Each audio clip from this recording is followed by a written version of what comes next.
Hello everyone, welcome to Voice Voyage, and I know you use this video to fall asleep, so before that, like the video and subscribe to the channel. Also comment down where are you from and what time are you watching. Now get comfortable and relax. Before we begin, this is a disclaimer that the audiobooks featured on this channel are of works that are in the public domain and are no longer under copyright protection. This means the content is free to be used, shared, and distributed. We strive to ensure all materials are properly verified as public domain works. However, if you believe we've mistakenly included copyrighted content, please contact us immediately for removal. This content is provided for educational and entertainment purposes only. We do not claim ownership over any of the texts and aim to make these timeless works more accessible through audio format. Thank you for listening and supporting the preservation of classic literature. Chapter 10. Letter, Dr. Seward to Honorable Arthur Holmwood. September 6th. My dear Art, my news today is not so good. Lucy this morning had gone back a bit. There is, however, one good thing which has arisen from it. Mrs. Westenra was naturally anxious concerning Lucy, and has consulted me professionally about her. I took advantage of the opportunity and told her that my old master, Van Helsing, the great specialist, was coming to stay with me, and that I would put her in his charge conjointly with myself. So now we can come and go without alarming her unduly, for a shock to her would mean sudden death, and this, in Lucy's weak condition, might be disastrous to her. We are hedged in with difficulties, all of us, my poor old fellow. But, please God, we shall come through them all right. If any need I shall write, so that, if you do not hear from me, take it for granted that I am simply waiting for news. In haste, yours ever, John Seward. Dr. Seward's Diary. September 7th. The first thing Van Helsing said to me when we met at Liverpool Street was, "Have you said anything to our young friend, the lover of her?" "No," I said. "I waited till I had seen you, as I said in my telegram. I wrote him a letter simply telling him that you were coming, as Miss Westenra was not so well, and that I should let him know if need be." "Right, my friend," he said. "Quite right. Better he not know as yet. Perhaps he shall never know. I pray so. But if it be needed, then he shall know all. And, my good friend John, let me caution you. You deal with the madman. All men are mad in some way or the other, and inasmuch as you deal discreetly with your madman, so deal with God's madman too, the rest of the world. You tell not your madman what you do nor why you do it. You tell them not what you think. So you shall keep knowledge in its place, where it may rest, where it may gather its kind around it and breed. You and I shall keep as yet what we know here and here." He touched me on the heart and on the forehead, and then touched himself the same way. "I have for myself thoughts at the present. Later I shall unfold to you." "Why not now?" I asked. "It may do some good. We may arrive at some decision."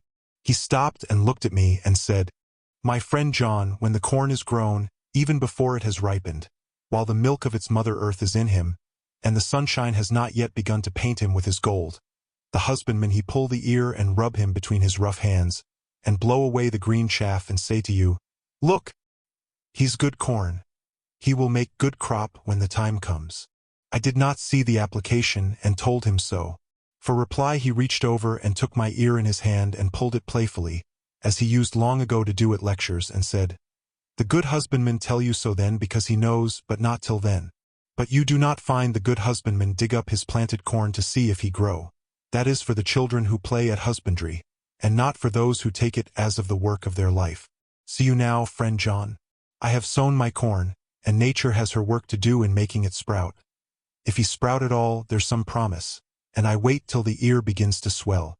He broke off, for he evidently saw that I understood. Then he went on, and very gravely, "You were always a careful student, and your casebook was ever more full than the rest. You were only student then. Now you are master, and I trust that good habit have not fail.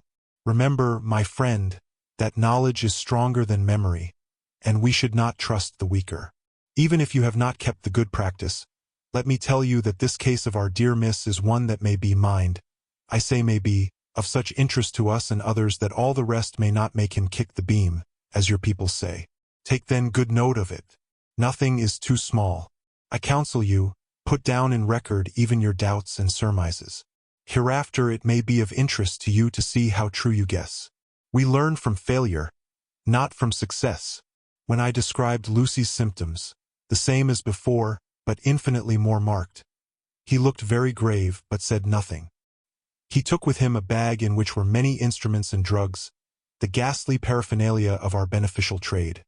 As he once called, in one of his lectures, the equipment of a professor of the healing craft. When we were shown in, Mrs. Westenra met us. She was alarmed, but not nearly so much as I expected to find her. Nature, in one of her beneficent moods, has ordained that even death has some antidote to its own terrors. Here, in a case where any shock may prove fatal, matters are so ordered that, from some cause or other, the things not personal, even the terrible change in her daughter to whom she is so attached, do not seem to reach her. It is something like the way Dame Nature gathers round a foreign body an envelope of some insensitive tissue which can protect from evil that which it would otherwise harm by contact. If this be an ordered selfishness, then we should pause before we condemn anyone for the vice of egoism, for there may be deeper root for its causes than we have knowledge of. I used my knowledge of this phase of spiritual pathology, and laid down a rule that she should not be present with Lucy or think of her illness more than was absolutely required. She assented readily, so readily that I saw again the hand of nature fighting for life. Van Helsing and I were shown up to Lucy's room. If I was shocked when I saw her yesterday, I was horrified when I saw her today. She was ghastly, chalkily pale. The red seemed to have gone even from her lips and gums, and the bones of her face stood out prominently. Her breathing was painful to see or hear. Van Helsing's face grew set as marble, and his eyebrows converged till they almost touched over his nose. Lucy lay motionless, and did not seem to have strength to speak, so for a while we were all silent. Then Van Helsing beckoned to me, and we went gently out of the room. The instant we had closed the door, he stepped quickly along the passage to the next door, which was open. Then he pulled me quickly in with him and closed the door. "My God," he said, "this is dreadful. There is no time to be lost. She will die for sheer want of blood to keep the heart's action as it should be. There must be transfusion of blood at once. Is it you or me? I am younger and stronger, Professor. It must be me. Then get ready at once. I will bring up my bag. I am prepared." I went downstairs with him, and as we were going there was a knock at the hall door. When we reached the hall, the maid had just opened the door, and Arthur was stepping quickly in. He rushed up to me, saying in an eager whisper, "Jack, I was so anxious.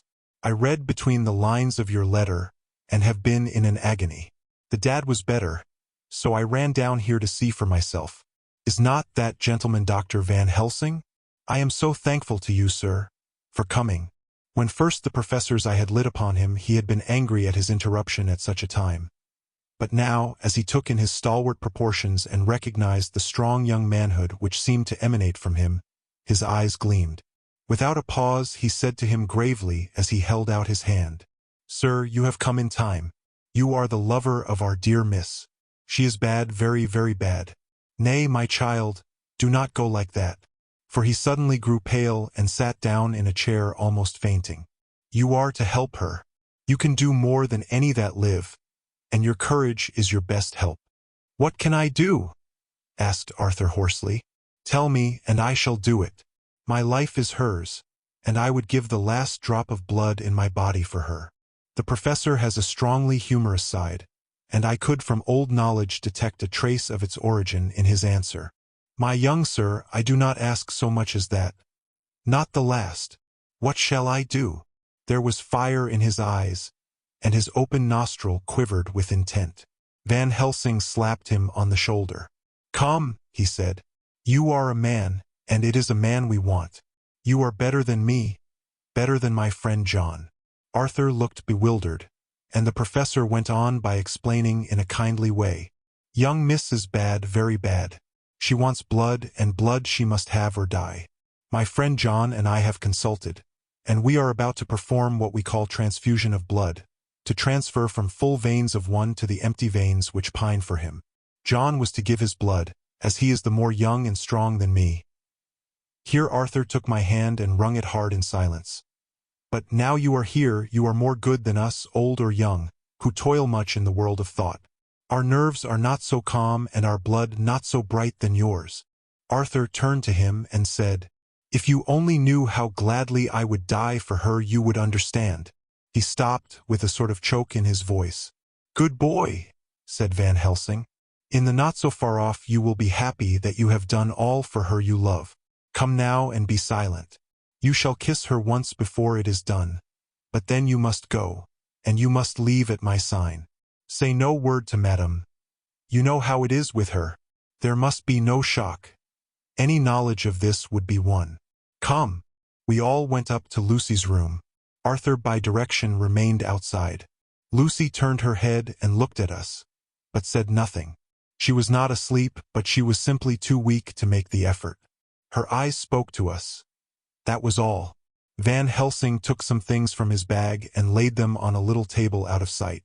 Then he mixed a narcotic, and coming over to the bed, said cheerily, "Now, little miss, here is your medicine.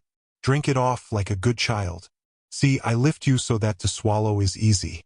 Yes, she had made the effort with success. It astonished me how long the drug took to act. This, in fact, marked the extent of her weakness. The time seemed endless until sleep began to flicker in her eyelids. At last, however, the narcotic began to manifest its potency, and she fell into a deep sleep. When the professor was satisfied, he called Arthur into the room and bade him strip off his coat. Then he added, "You may take that one little kiss whiles I bring over the table. Friend John, help to me." So neither of us looked whilst he bent over her. Van Helsing, turning to me, said, "He is so young and strong and of blood so pure that we need not defibrillate it." Then with swiftness but with absolute method, Van Helsing performed the operation. As the transfusion went on, something like life seemed to come back to poor Lucy's cheeks, and through Arthur's growing pallor the joy of his face seemed absolutely to shine. After a bit I began to grow anxious, for the loss of blood was telling on Arthur, strong man as he was. It gave me an idea of what a terrible strain Lucy's system must have undergone, that what weakened Arthur only partially restored her. But the professor's face was set, and he stood watch in hand and with his eyes fixed now on the patient and now on Arthur. I could hear my own heart beat. Presently he said in a soft voice, "Do not stir an instant. It is enough. You attend him. I will look to her." When all was over I could see how much Arthur was weakened. I dressed the wound and took his arm to bring him away, when Van Helsing spoke without turning round. "The man seems to have eyes in the back of his head. The brave lover, I think, deserve another kiss, which he shall have presently." And as he had now finished his operation, he adjusted the pillow to the patient's head. As he did so, the narrow black velvet band which she seems always to wear round her throat, buckled with an old diamond buckle which her lover had given her, was dragged a little up and showed a red mark on her throat. Arthur did not notice it, but I could hear the deep hiss of indrawn breath, which is one of Van Helsing's ways of betraying emotion. He said nothing at the moment, but turned to me, saying, "Now take down our brave young lover, give him of the port wine, and let him lie down a while.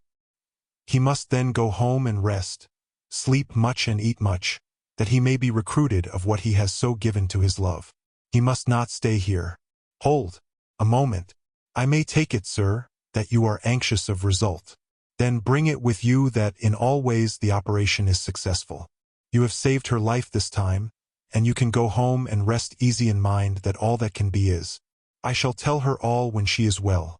She shall love you none the less for what you have done. Goodbye." When Arthur had gone I went back to the room. Lucy was sleeping gently, but her breathing was stronger. I could see the counterpane move as her breast heaved. By the bedside sat Van Helsing, looking at her intently. The velvet band again covered the red mark. I asked the professor in a whisper, "What do you make of that mark on her throat? What do you make of it?"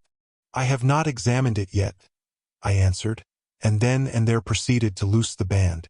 Just over the external jugular vein there were 2 punctures, not large but not wholesome looking.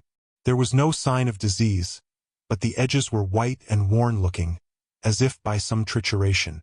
It at once occurred to me that this wound, or whatever it was, might be the means of that manifest loss of blood. But I abandoned the idea as soon as formed, for such a thing could not be. The whole bed would have been drenched to a scarlet with the blood which the girl must have lost to leave such a pallor as she had before the transfusion. "Well," said Van Helsing. "Well," said I can make nothing of it." The professor stood up. "I must go back to Amsterdam tonight," he said. "There are books and things there which I want. You must remain here all the night, and you must not let your sight pass from her." "Shall I have a nurse?" I asked. "We are the best nurses, you and I. You keep watch all night. See that she is well fed, and that nothing disturbs her. You must not sleep all the night. Later on we can sleep, you and I. I shall be back as soon as possible. And then we may begin." "May begin?" I said. "What on earth do you mean?" "We shall see," he answered as he hurried out. He came back a moment later and put his head inside the door and said with warning finger held up, "Remember, she is your charge. If you leave her, and harm befall, you shall not sleep easy hereafter." Dr. Seward's diary continued. September 8th. I sat up all night with Lucy. The opiate worked itself off towards dusk, and she waked naturally. She looked a different being from what she had been before the operation. Her spirits even were good, and she was full of a happy vivacity, but I could see evidences of the absolute prostration which she had undergone. When I told Mrs. Westenra that Dr. Van Helsing had directed that I should sit up with her, she almost pooh-poohed the idea, pointing out her daughter's renewed strength and excellent spirits. I was firm, however, and made preparations for my long vigil. When her maid had prepared her for the night, I came in, having in the meantime had supper, and took a seat by the bedside. She did not in any way make objection, but looked at me gratefully whenever I caught her eye. After a long spell she seemed sinking off to sleep, but with an effort seemed to pull herself together and shook it off. This was repeated several times, with greater effort and with shorter pauses as the time moved on. It was apparent that she did not want to sleep, so I tackled the subject at once. "You do not want to go to sleep?" "No, I am afraid." "Afraid to go to sleep? Why so?" "It is the boon we all crave for." "Ah, not if you were like me. If sleep was to you a presage of horror." "A presage of horror? What on earth do you mean?" "I don't know. Oh, I don't know. And that is what is so terrible. All this weakness comes to me in sleep, until I dread the very thought. But, my dear girl, you may sleep tonight. I am here watching you, and I can promise that nothing will happen." "Ah, I can trust you." I seized the opportunity and said, "I promise you that if I see any evidence of bad dreams, I will wake you at once." "You will? Oh, will you really? How good you are to me. Then I will sleep." And almost at the word she gave a deep sigh of relief and sank back, asleep. All night long I watched by her. She never stirred, but slept on in a deep, tranquil, life-giving, health-giving sleep.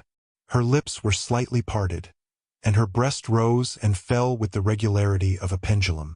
There was a smile on her face, and it was evident that no bad dreams had come to disturb her peace of mind. In the early morning her maid came, and I left her in her care and took myself back home, for I was anxious about many things. I sent a short wire to Van Helsing and to Arthur, telling them of the excellent result of the operation. My own work, with its manifold arrears, took me all day to clear off. It was dark when I was able to inquire about my zoophagus patient. The report was good. He had been quite quiet for the past day and night. A telegram came from Van Helsing at Amsterdam whilst I was at dinner, suggesting that I should be at Hillingham tonight, as it might be well to be at hand, and stating that he was leaving by the night mail and would join me early in the morning. September 9th. I was pretty tired and worn out when I got to Hillingham. For 2 nights I had hardly had a wink of sleep, and my brain was beginning to feel that numbness which marks cerebral exhaustion. Lucy was up and in cheerful spirits. When she shook hands with me, she looked sharply in my face and said, "No sitting up tonight for you. You are worn out. I am quite well again. Indeed I am, and if there is to be any sitting up, it is I who will sit up with you." I would not argue the point, but went and had my supper. Lucy came with me, and, enlivened by her charming presence, I made an excellent meal, and had a couple of glasses of the more than excellent port.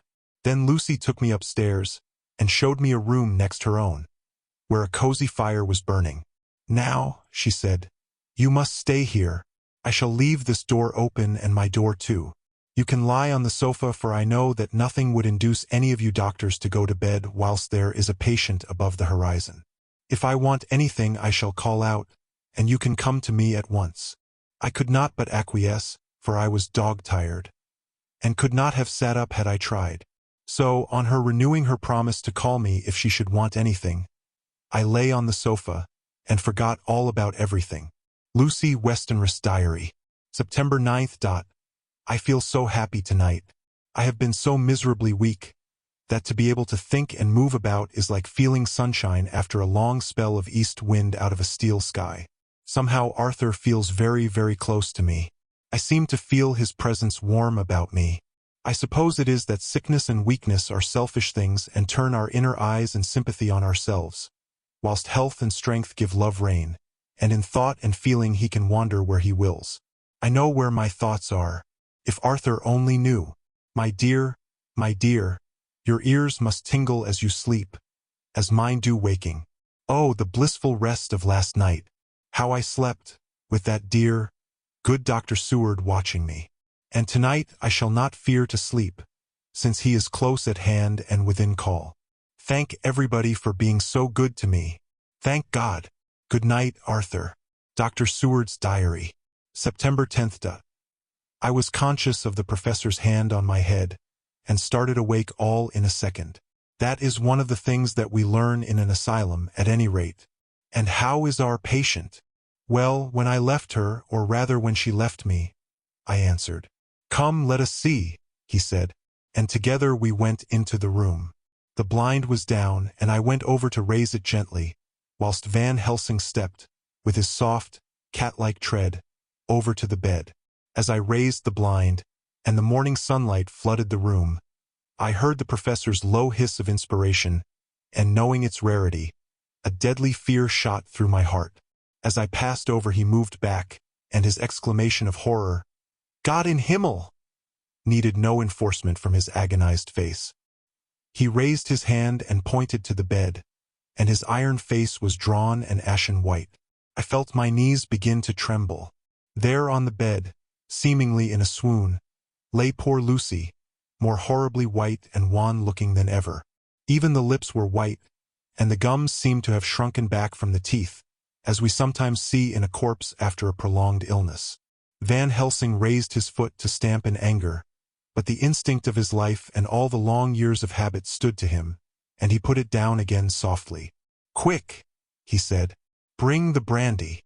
I flew to the dining room, and returned with the decanter. He wetted the poor white lips with it, and together we rubbed palm and wrist and heart. He felt her heart, and after a few moments of agonizing suspense said, "It is not too late. It beats, though but feebly. All our work is undone. We must begin again. There is no young Arthur here now. I have to call on you yourself this time, friend John." As he spoke, he was dipping into his bag and producing the instruments for transfusion. I had taken off my coat and rolled up my shirt sleeve. There was no possibility of an opiate just at present, and no need of one. And so, without a moment's delay, we began the operation.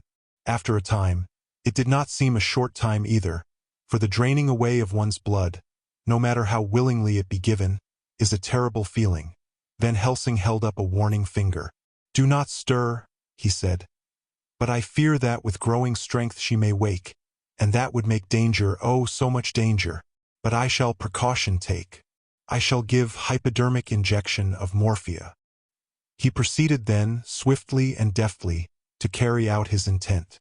The effect on Lucy was not bad, for the faint seemed to merge subtly into the narcotic sleep. It was with a feeling of personal pride that I could see a faint tinge of color steal back into the pallid cheeks and lips. No man knows, till he experiences it, what it is to feel his own lifeblood drawn away into the veins of the woman he loves. The professor watched me critically. "That will do," he said. "Already," I remonstrated. "You took a great deal more from art." To which he smiled a sad sort of smile as he replied, "He is her lover, her fiancé. You have work, much work, to do for her and for others, and the present will suffice." When we stopped the operation, he attended to Lucy, whilst I applied digital pressure to my own incision. I laid down, whilst I waited his leisure to attend to me, for I felt faint and a little sick. By and by he bound up my wound, and sent me downstairs to get a glass of wine for myself. As I was leaving the room, he came after me, and half whispered, "Mind, nothing must be said of this. If our young lover should turn up unexpected, as before, no word to him. It would at once frighten him and ingelis him, too. There must be none." So, when I came back he looked at me carefully, and then said, "You are not much the worse. Go into the room and lie on your sofa and rest a while. Then have much breakfast and come here to me." I followed out his orders, for I knew how right and wise they were. I had done my part, and now my next duty was to keep up my strength. I felt very weak, and in the weakness lost something of the amazement at what had occurred. I fell asleep on the sofa, however, wondering over and over again how Lucy had made such a retrograde movement, and how she could have been drained of so much blood with no sign anywhere to show for it. I think I must have continued my wonder in my dreams, for, sleeping and waking, my thoughts always came back to the little punctures in her throat and the ragged, exhausted appearance of their edges, tiny though they were.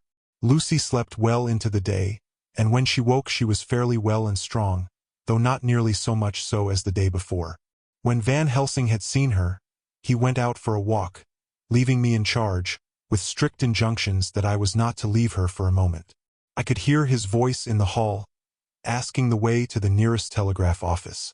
Lucy chatted with me freely, and seemed quite unconscious that anything had happened. I tried to keep her amused and interested. When her mother came up to see her, she did not seem to notice any change whatever, but said to me gratefully, "We owe you so much, Dr. Seward, for all you have done. But you really must now take care not to overwork yourself. You are looking pale yourself. You want a wife to nurse and look after you a bit. That you do." As she spoke, Lucy turned crimson, though it was only momentarily, for her poor wasted veins could not stand for long such an unwanted drain to the head. The reaction came in excessive pallor as she turned imploring eyes on me. I smiled and nodded, and laid my finger on my lips. With a sigh, she sank back amid her pillows. Van Helsing returned in a couple of hours and presently said to me, "Now you go home and eat much and drink enough. Make yourself strong. I stay here tonight, and I shall sit up with little miss myself. You and I must watch the case, and we must have none other to know. I have grave reasons. No, do not ask them. Think what you will. Do not fear to think even the most not probable. Good night." In the hall 2 of the maids came to me, and asked if they or either of them might not sit up with Miss Lucy. They implored me to let them, and when I said it was Dr. Van Helsing's wish that either he or I should sit up, they asked me quite piteously to intercede with the foreign gentleman. I was much touched by their kindness. Perhaps it is because I am weak at present, and perhaps because it was on Lucy's account, that their devotion was manifested. For over and over again have I seen similar instances of woman's kindness. I got back here in time for a late dinner, went my rounds, all well, and set this down whilst waiting for sleep. It is coming. September 11th. This afternoon I went over to Hillingham. Found Van Helsing in excellent spirits and Lucy much better. Shortly after I had arrived, a big parcel from abroad came for the professor. He opened it with much impressment, assumed, of course, and showed a great bundle of white flowers. "These are for you, Miss Lucy," he said. "For me? Oh, Dr. Van Helsing. Yes, my dear, but not for you to play with. These are medicines." Here Lucy made a wry face. "Nay, but they are not to take in a decoction or in nauseous form, so you need not snub that so charming nose, or I shall point out to my friend Arthur what woes he may have to endure in seeing so much beauty that he so loves so much distort. Aha, my pretty miss, that bring the so nice nose all straight again. This is medicinal, but you do not know how. I put him in your window, I make pretty wreath, and hang him round your neck so that you sleep well. Oh yes, they, like the lotus flower, make your trouble forgotten. It smells so like the waters of Lethe, and of that fountain of youth that the conquistadores sought for in the Floridas, and find him all too late. Whilst he was speaking, Lucy had been examining the flowers and smelling them. Now she threw them down, saying with half laughter and half disgust, "Oh, Professor, I believe you are only putting up a joke on me. Why, these flowers are only common garlic." To my surprise, Van Helsing rose up and said with all his sternness, his iron jaw set and his bushy eyebrows meeting, "No trifling with me. I never jest. There is grim purpose in all I do, and I warn you that you do not thwart me. Take care, for the sake of others if not for your own." Then seeing poor Lucy scared, as she might well be, he went on more gently, "Oh, little miss, my dear, do not fear me. I only do for your good. But there is much virtue to you in those so common flowers. See, I place them myself in your room. I make myself the wreath that you are to wear. But hush, no telling to others that make so inquisitive questions. We must obey, and silence is a part of obedience. And obedience is to bring you strong and well into loving arms that wait for you. Now sit still a while.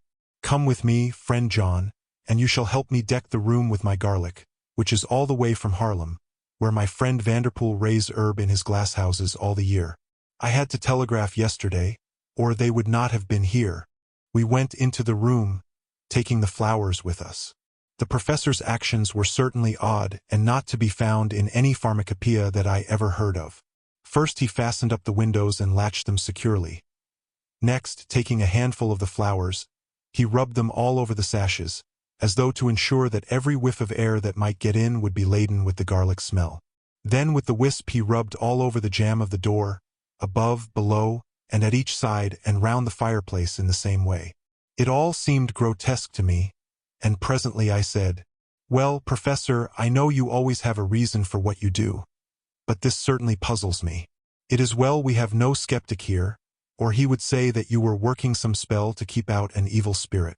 "Perhaps I am," he answered quietly as he began to make the wreath which Lucy was to wear round her neck. We then waited whilst Lucy made her toilet for the night, and when she was in bed he came and himself fixed the wreath of garlic round her neck.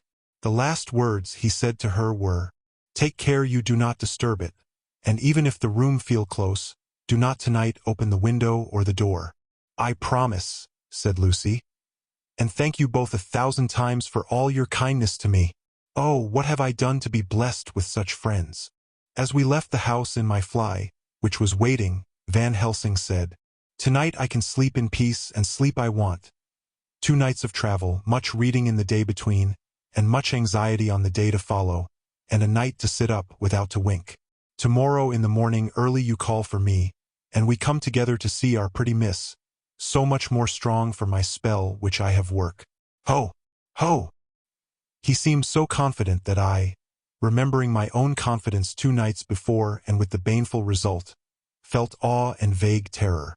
It must have been my weakness that made me hesitate to tell it to my friend, but I felt it all the more, like unshed tears.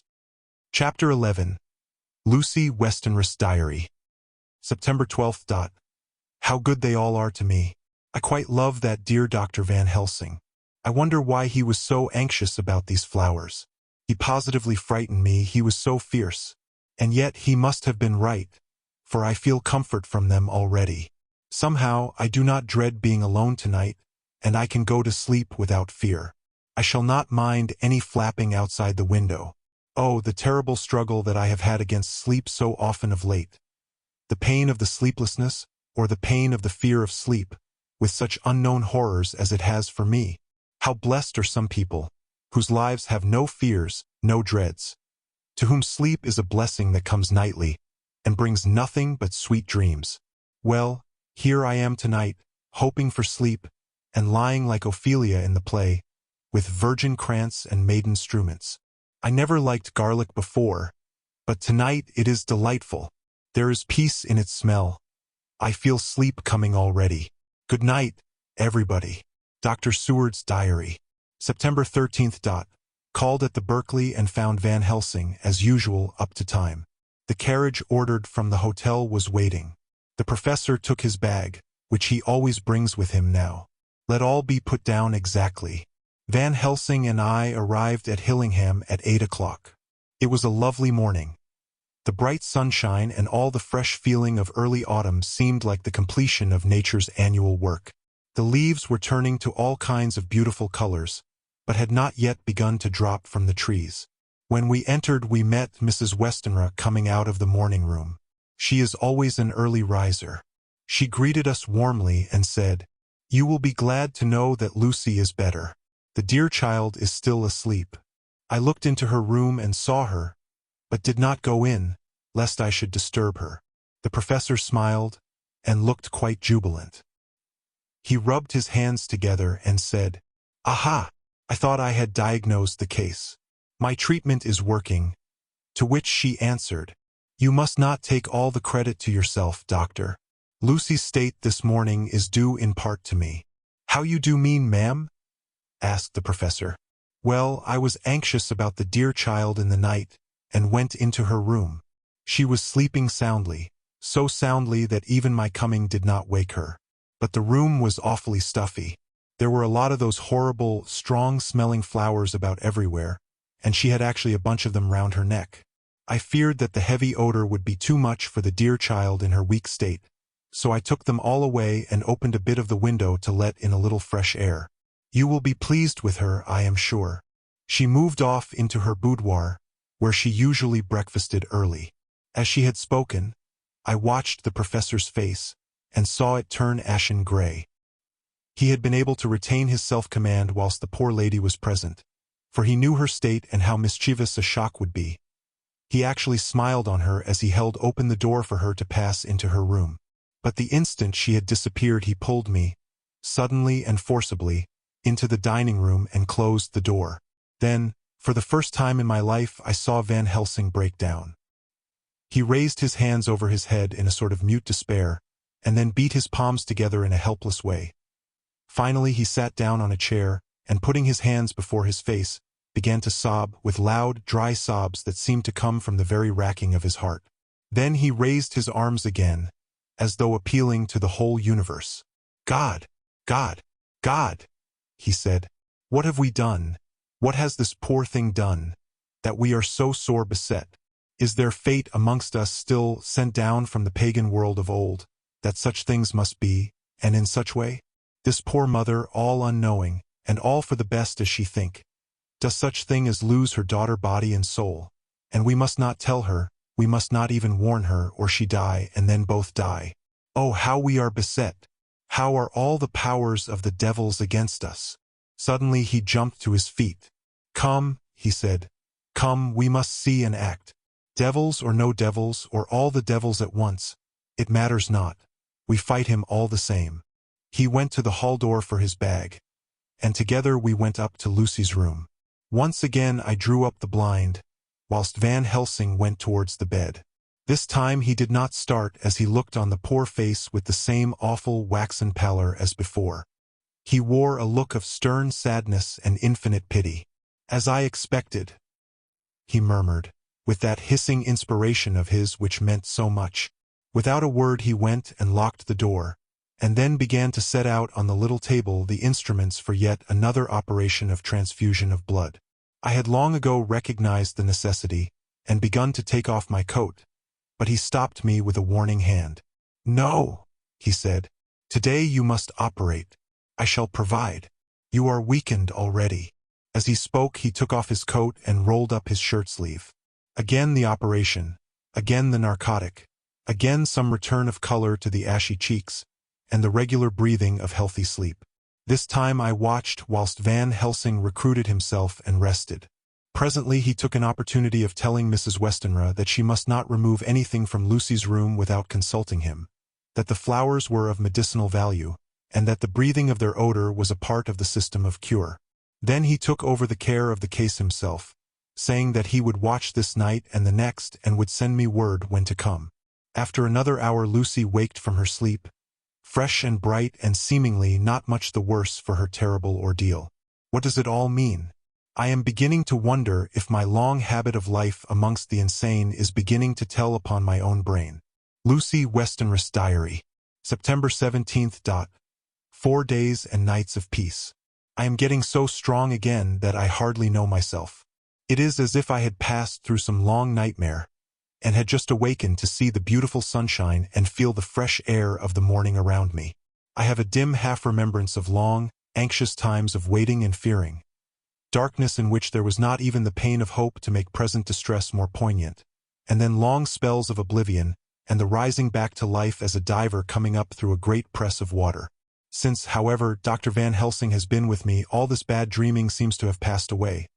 The noises that used to frighten me out of my wits, the flapping against the windows, the distant voices which seemed so close to me, the harsh sounds that came from I know not where and commanded me to do I know not what, have all ceased. I go to bed now without any fear of sleep. I do not even try to keep awake. I have grown quite fond of the garlic, and a boxful arrives for me every day from Haarlem. Tonight Dr. Van Helsing is going away, as he has to be for a day in Amsterdam. But I need not be watched. I am well enough to be left alone. Thank God for Mother's sake, and dear Arthur's, and for all our friends who have been so kind. I shall not even feel the change, for last night Dr. Van Helsing slept in his chair a lot of the time. I found him asleep twice when I awoke, but I did not fear to go to sleep again, although the boughs or bats or something napped almost angrily against the window panes. The Pall Mall Gazette, September 18th. The Escaped Wolf. Perilous adventure of our interviewer. Interview with the keeper in the zoological gardens. After many inquiries and almost as many refusals, and perpetually using the words Pall Mall Gazette as a sort of talisman, I managed to find the keeper of the section of the zoological gardens in which the wolf department is included. Thomas Builder lives in one of the cottages in the enclosure behind the elephant house, and was just sitting down to his tea when I found him. Thomas and his wife are hospitable folk, elderly and without children, and if the specimen I enjoyed of their hospitality be of the average kind, their lives must be pretty comfortable. The keeper would not enter on what he called business until the supper was over, and we were all satisfied.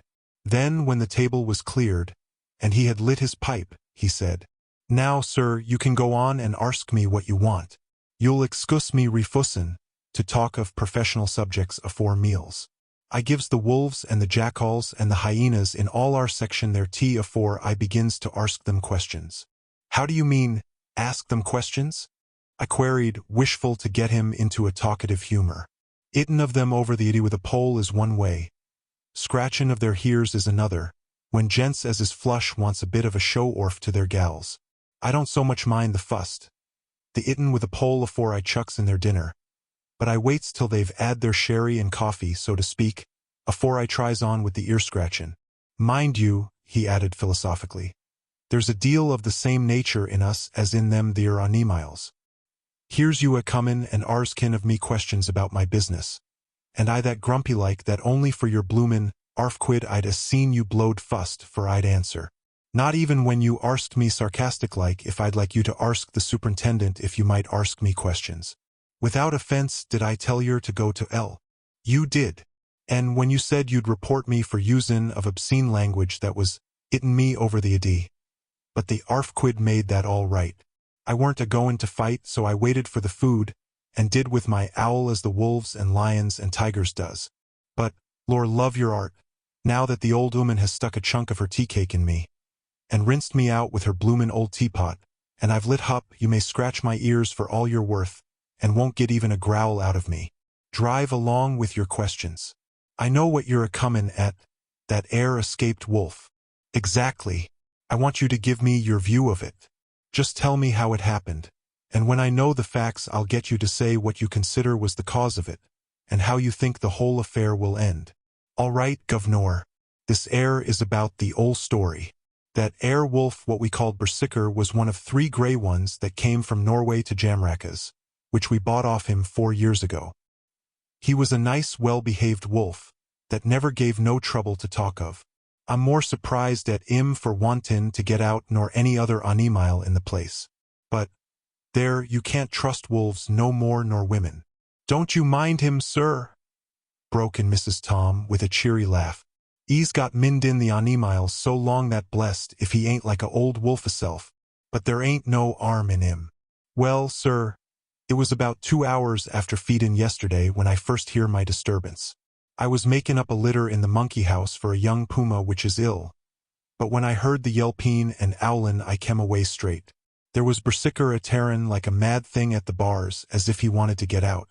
There wasn't much people about that day, and close at hand was only one man. A tall, thin chap, with a okay nose and a pointed beard, with a few white hairs runnin' through it. He had a 'ard, cold look and red eyes, and I took a sort of mislike to him, for it seemed as if it was 'im as they was irritated at. He 'ad white kid gloves on his ends, and he pointed out the animals to me and says, "Keeper, these wolves seem upset at something." "Maybe it's you," says I, for I did not like the airs as he give hisself. He didn't get angry as I opped he would, but he smiled a kind of insolent smile with a mouth full of white, sharp teeth. "Oh no, they wouldn't like me," he says. "Ow yes, they would," says I, a imitatin' of him. "They always likes a bone or two to clean their teeth on about tea time, which you as a bagful." Well, it was a odd thing, but when the animals see us talkin', they lay down. And when I went over to Bersicker he let me stroke his ears same as ever. That their man kem over, and blessed but if he didn't put in his hand and stroke the old wolf's ears too. "Take care," says I. "Bersicker is quick." "Never mind," he says. "I'm used to 'em. Are you in the business yourself?" I says, taking off my for a man what trades in wolves answerer is a good friend to keepers. "No," says he, "not exactly in the business, but I ave made pets of several." And with that he lifts his 'at as perlite as a lord, and walks away. Old Bersicker kept a lookin' arter him till he was out of sight, and then went and lay down in a corner and wouldn't come hout the ole heavening. Well, larst night, so soon as the moon was hup, the wolves here all began a-owling. There warn't nothing for them to owl at. There warn't no one near, except someone that was evidently a-callin' a dog somewheres out back of the gardings in the park road. Once or twice I went out to see that all was right, and then the owling stopped. Just before 12 o'clock I just took a look round afore turnin' in, and, bust me, but when I kem opposite to old Bersicker's cage I see the rails broken and twisted about and the cage empty. And that's all I know for certain. Did anyone else see anything? One of our gardeners was a-comin' 'ome about that time from a Armony, when he sees a big grey dog comin' out through the guarding edges. At least, so he says, but I don't give much for it myself, for if he did he never said a word about it to his missus when he got 'ome, and it was only after the escape of the wolf was made known, and we had been up all night a-huntin' of the park for Bersicker, that he remembered seein' anything. My own belief was that the Armony 'ad got into his idee. Now, Mr. Builder, can you account in any way for the escape of the wolf? "Well, sir," he said with a suspicious sort of modesty, "I think I can, but I don't know as 'ow you'd be satisfied with the theory." "Certainly I shall. If a man like you, who knows the animals from experience, can't hazard a good guess at any rate, who is even to try? Well then, sir, I accounts for it this way. It seems to me that wolf escaped, simply because he wanted to get out. From the hearty way that both Thomas and his wife laughed at the joke I could see that it had done service before, and that the whole explanation was simply an elaborate sell. I couldn't cope in badinage with the worthy Thomas, but I thought I knew a surer way to his heart.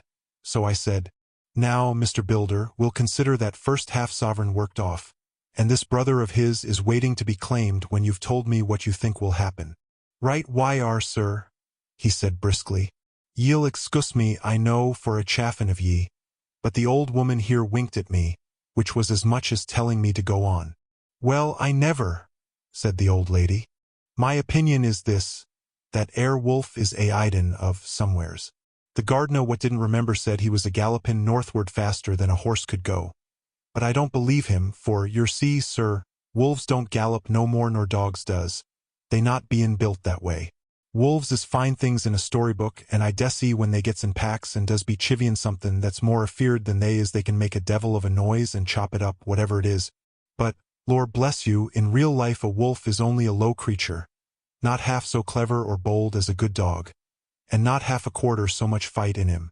This one ain't been used to fightin' or even to providin' for hisself, and more like he's somewhere round the park a-idin' and a shiverin' of, and, if he thinks at all, wonderin' where he is to get his breakfast from, Or maybe he's got down some area and is in a coal cellar.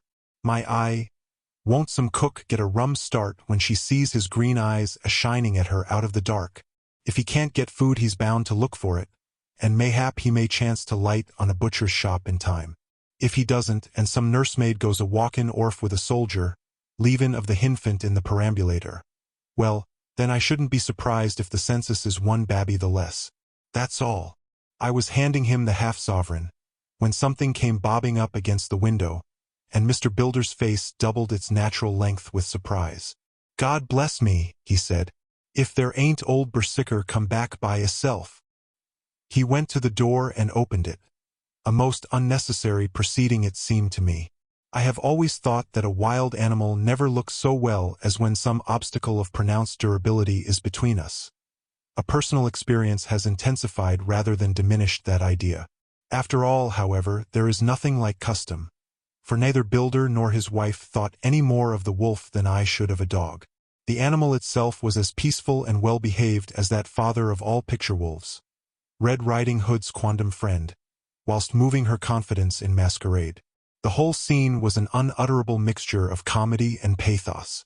The wicked wolf that for half a day had paralyzed London and set all the children in the town shivering in their shoes, was there in a sort of penitent mood, and was received and petted like a sort of vulpine prodigal son. Old Builder examined him all over with most tender solicitude, and when he had finished with his penitence said, "There, I knew the poor old chap would get into some kind of trouble. Didn't I say it all along? Here's his head all cut and full of broken glass. 'E's been a-gettin' over some bloomin' wall or other. It's a shime that people are allowed to top their walls with broken bottles. This air's what comes of it. Come along, Berserker." He took the wolf and locked him up in a cage, with a piece of meat that satisfied, in quantity at any rate, the elementary conditions of the fatted calf, and went off to report. I came off, too, to report the only exclusive information that is given today regarding the strange escapade at the zoo. Dr. Seward's diary. September 17th. I was engaged after dinner in my study posting up my books, which, through press of other work and the many visits to Lucy, had fallen sadly into arrear. Suddenly the door was burst open, and in rushed my patient, with his face distorted with passion. I was thunderstruck, for such a thing as a patient getting of his own accord into the superintendent's study is almost unknown. Without an instant's pause he made straight at me. He had a dinner knife in his hand, and, as I saw he was dangerous, I tried to keep the table between us. He was too quick and too strong for me, however, for before I could get my balance he had struck at me and cut my left wrist rather severely. Before he could strike again, however, I got in my right and he was sprawling on his back on the floor.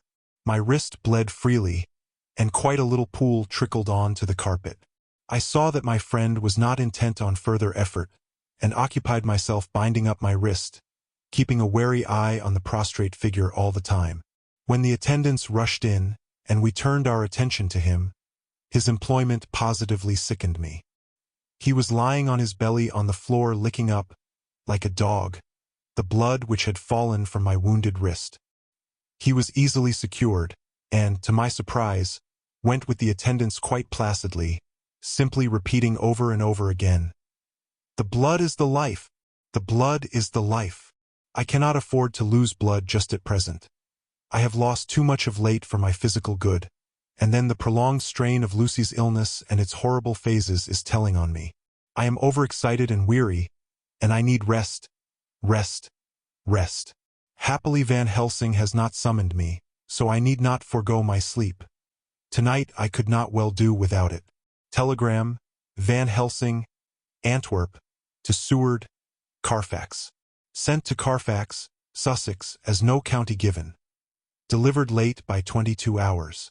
September 17th. Do not fail to be at Hillingham tonight.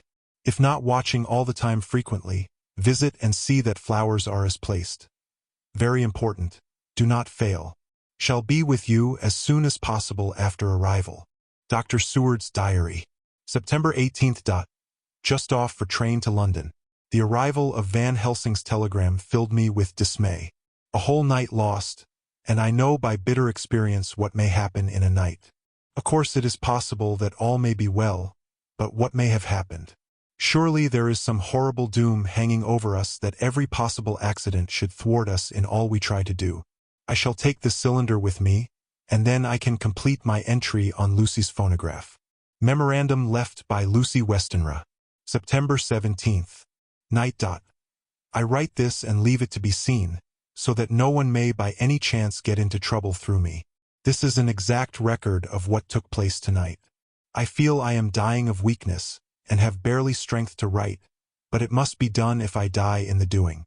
I went to bed as usual, taking care that the flowers were placed as Dr. Van Helsing directed, and soon fell asleep. I was waked by the flapping at the window, which had begun after that sleep walking on the cliff at Whitby when Mina saved me, and which now I know so well.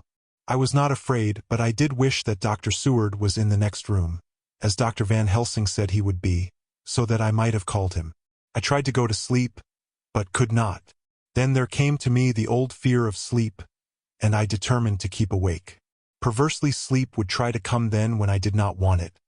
So, as I feared to be alone, I opened my door and called out, "Is there anybody there?" There was no answer. I was afraid to wake Mother, and so closed my door again. Then outside in the shrubbery I heard a sort of howl like a dog's, but more fierce and deeper. I went to the window and looked out, but could see nothing, except a big bat, which had evidently been buffeting its wings against the window. So I went back to bed again, but determined not to go to sleep. Presently the door opened and Mother looked in. Seeing by my moving that I was not asleep, came in and sat by me. She said to me even more sweetly and softly than her wont, "I was uneasy about you, darling, and came in to see that you were all right." I feared she might catch cold sitting there, and asked her to come in and sleep with me, so she came into bed and lay down beside me. She did not take off her dressing gown, for she said she would only stay a while and then go back to her own bed. As she lay there in my arms, and I in hers, the flapping and buffeting came to the window again. She was startled and a little frightened, and cried out, "What is that?" I tried to pacify her, and at last succeeded, and she lay quiet. But I could hear her poor dear heart still beating terribly. After a while there was the low howl again out in the shrubbery, and shortly after there was a crash at the window, and a lot of broken glass was hurled on the floor. The window blind blew back with the wind that rushed in, and in the aperture of the broken panes there was the head of a great, gaunt grey wolf.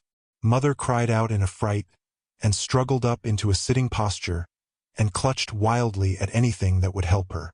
Amongst other things, she clutched the wreath of flowers that Dr. Van Helsing insisted on my wearing round my neck, and tore it away from me. For a second or two she sat up, pointing at the wolf, and there was a strange and horrible gurgling in her throat. Then she fell over, as if struck with lightning, and her head hit my forehead and made me dizzy for a moment or two. The room and all round seemed to spin round. I kept my eyes fixed on the window, but the wolf drew his head back, and a whole myriad of little specks seemed to come blowing in through the broken window, and wheeling and circling round like the pillar of dust that travelers describe when there is a simoon in the desert. I tried to stir, but there was some spell upon me, and dear Mother's poor body, which seemed to grow cold already, for her dear heart had ceased to beat, weighed me down, and I remembered no more for a while. The time did not seem long, but very, very awful, till I recovered consciousness again. Somewhere near, a passing bell was tolling. The dogs all round the neighborhood were howling, and in our shrubbery, seemingly just outside, a nightingale was singing. I was dazed and stupid with pain and terror and weakness, but the sound of the nightingale seemed like the voice of my dead mother come back to comfort me. The sound seemed to have awakened the maids, too, for I could hear their bare feet pattering outside my door. I called to them, and they came in, and when they saw what had happened, and what it was that lay over me on the bed, they screamed out. The wind rushed in through the broken window, and the door slammed to. They lifted off the body of my dear mother, and laid her, covered up with a sheet, on the bed after I had got up. They were all so frightened and nervous that I directed them to go to the dining room and have each a glass of wine. The door flew open for an instant and closed again. The maids shrieked, and then went in a body to the dining room, and I laid what flowers I had on my dear mother's breast. When they were there I remembered what Dr. Van Helsing had told me, But I didn't like to remove them, and, besides, I would have some of the servants to sit up with me now. I was surprised that the maids did not come back. I called them, but got no answer, so I went to the dining room to look for them. My heart sank when I saw what had happened. They all four lay helpless on the floor, breathing heavily. The decanter of sherry was on the table half full, but there was a queer, acrid smell about. I was suspicious, and examined the decanter. It smelt of laudanum, and looking on the sideboard, I found that the bottle which Mother's doctor uses for her, did use, was empty. What am I to do? What am I to do? I am back in the room with Mother. I cannot leave her, and I am alone, save for the sleeping servants, whom someone has drugged. Alone with the dead. I dare not go out, for I can hear the low howl of the wolf through the broken window. The air seems full of specks, floating and circling in the draught from the window, and the lights burn blue and dim. What am I to do? God shield me from harm this night. I shall hide this paper in my breast, where they shall find it when they come to lay me out. My dear mother gone. It is time that I go too. Goodbye, dear Arthur, if I should not survive this night. God keep you, dear, and God help me. Chapter 12. Dr. Seward's Diary. September 18th. I drove at once to Hillingham and arrived early. Keeping my cab at the gate, I went up the avenue alone. I knocked gently and rang as quietly as possible, for I feared to disturb Lucy or her mother, and hoped to only bring a servant to the door. After a while, finding no response, I knocked and rang again.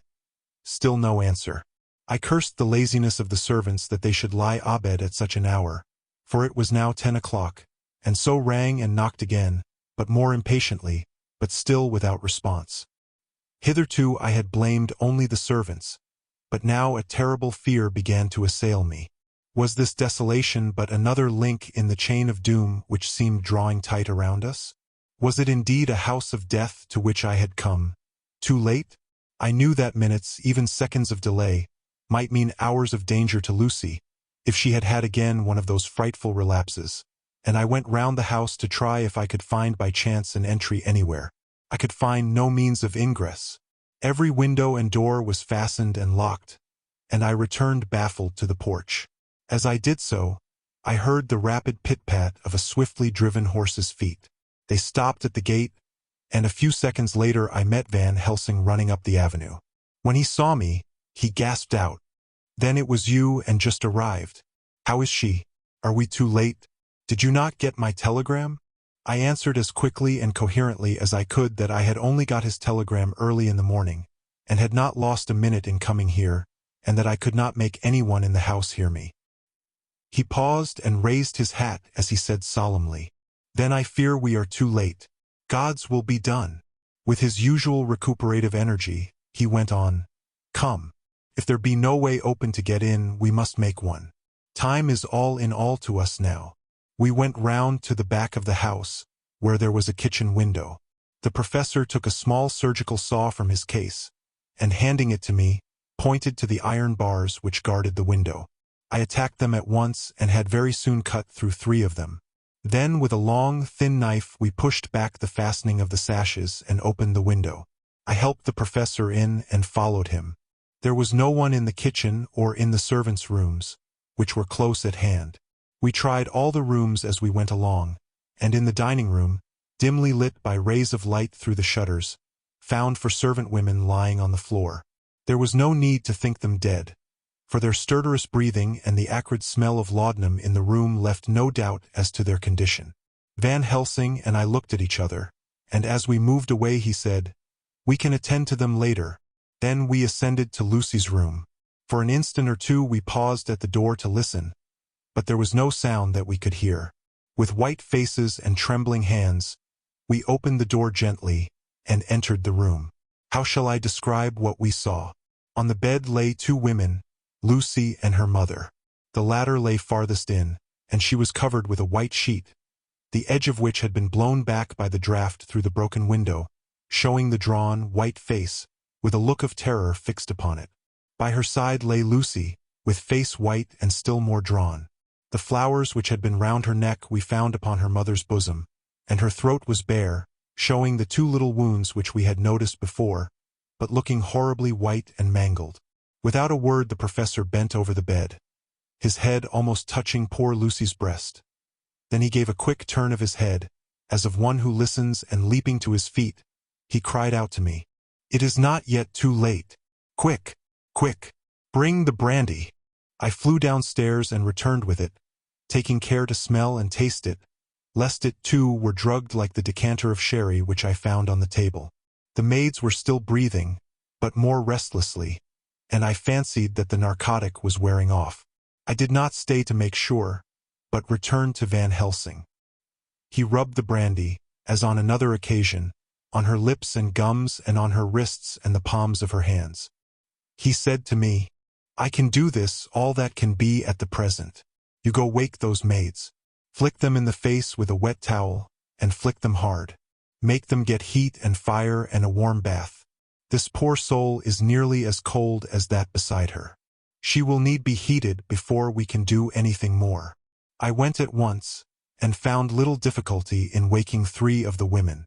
The 4th was only a young girl, and the drug had evidently affected her more strongly, so I lifted her on the sofa and let her sleep. The others were dazed at first, but as remembrance came back to them they cried and sobbed in a hysterical manner. I was stern with them, however, and would not let them talk. I told them that one life was bad enough to lose, and that if they delayed they would sacrifice Miss Lucy. So, sobbing and crying, they went about their way, half-clad as they were, and prepared fire and water. Fortunately, the kitchen and boiler fires were still alive, and there was no lack of hot water. We got a bath and carried Lucy out as she was and placed her in it. Whilst we were busy chafing her limbs, there was a knock at the hall door. One of the maids ran off, hurried on some more clothes, and opened it. Then she returned and whispered to us that there was a gentleman who had come with a message from Mr. Holmwood. I bade her simply tell him that he must wait, for we could see no one now. She went away with the message, and, engrossed with our work, I clean forgot all about him. I never saw in all my experience the professor work in such deadly earnest. I knew, as he knew, that it was a stand-up fight with death, and in a pause told him so. He answered me in a way that I did not understand, but with the sternest look that his face could wear. If that were all, I would stop here where we are now, and let her fade away into peace, for I see no light in life over her horizon. He went on with his work with, if possible, renewed and more frenzied vigor. Presently we both began to be conscious that the heat was beginning to be of some effect. Lucy's heart beat a trifle more audibly to the stethoscope, and her lungs had a perceptible movement. Van Helsing's face almost beamed, and as we lifted her from the bath and rolled her in a hot sheet to dry her, he said to me, "The first gain is ours. Check to the king." We took Lucy into another room, which had by now been prepared, and laid her in bed and forced a few drops of brandy down her throat. I noticed that Van Helsing tied a soft silk handkerchief round her throat. She was still unconscious, and was quite as bad as, if not worse than, we had ever seen her. Van Helsing called in one of the women, and told her to stay with her and not to take her eyes off her till we returned, and then beckoned me out of the room. "We must consult as to what is to be done," he said as we descended the stairs. In the hall he opened the dining-room door, and we passed in, he closing the door carefully behind him. The shutters had been opened, but the blinds were already down, with that obedience to the etiquette of death which the British woman of the lower classes always rigidly observes. The room was, therefore, dimly dark. It was, however, light enough for our purposes. Van Helsing's sternness was somewhat relieved by a look of perplexity.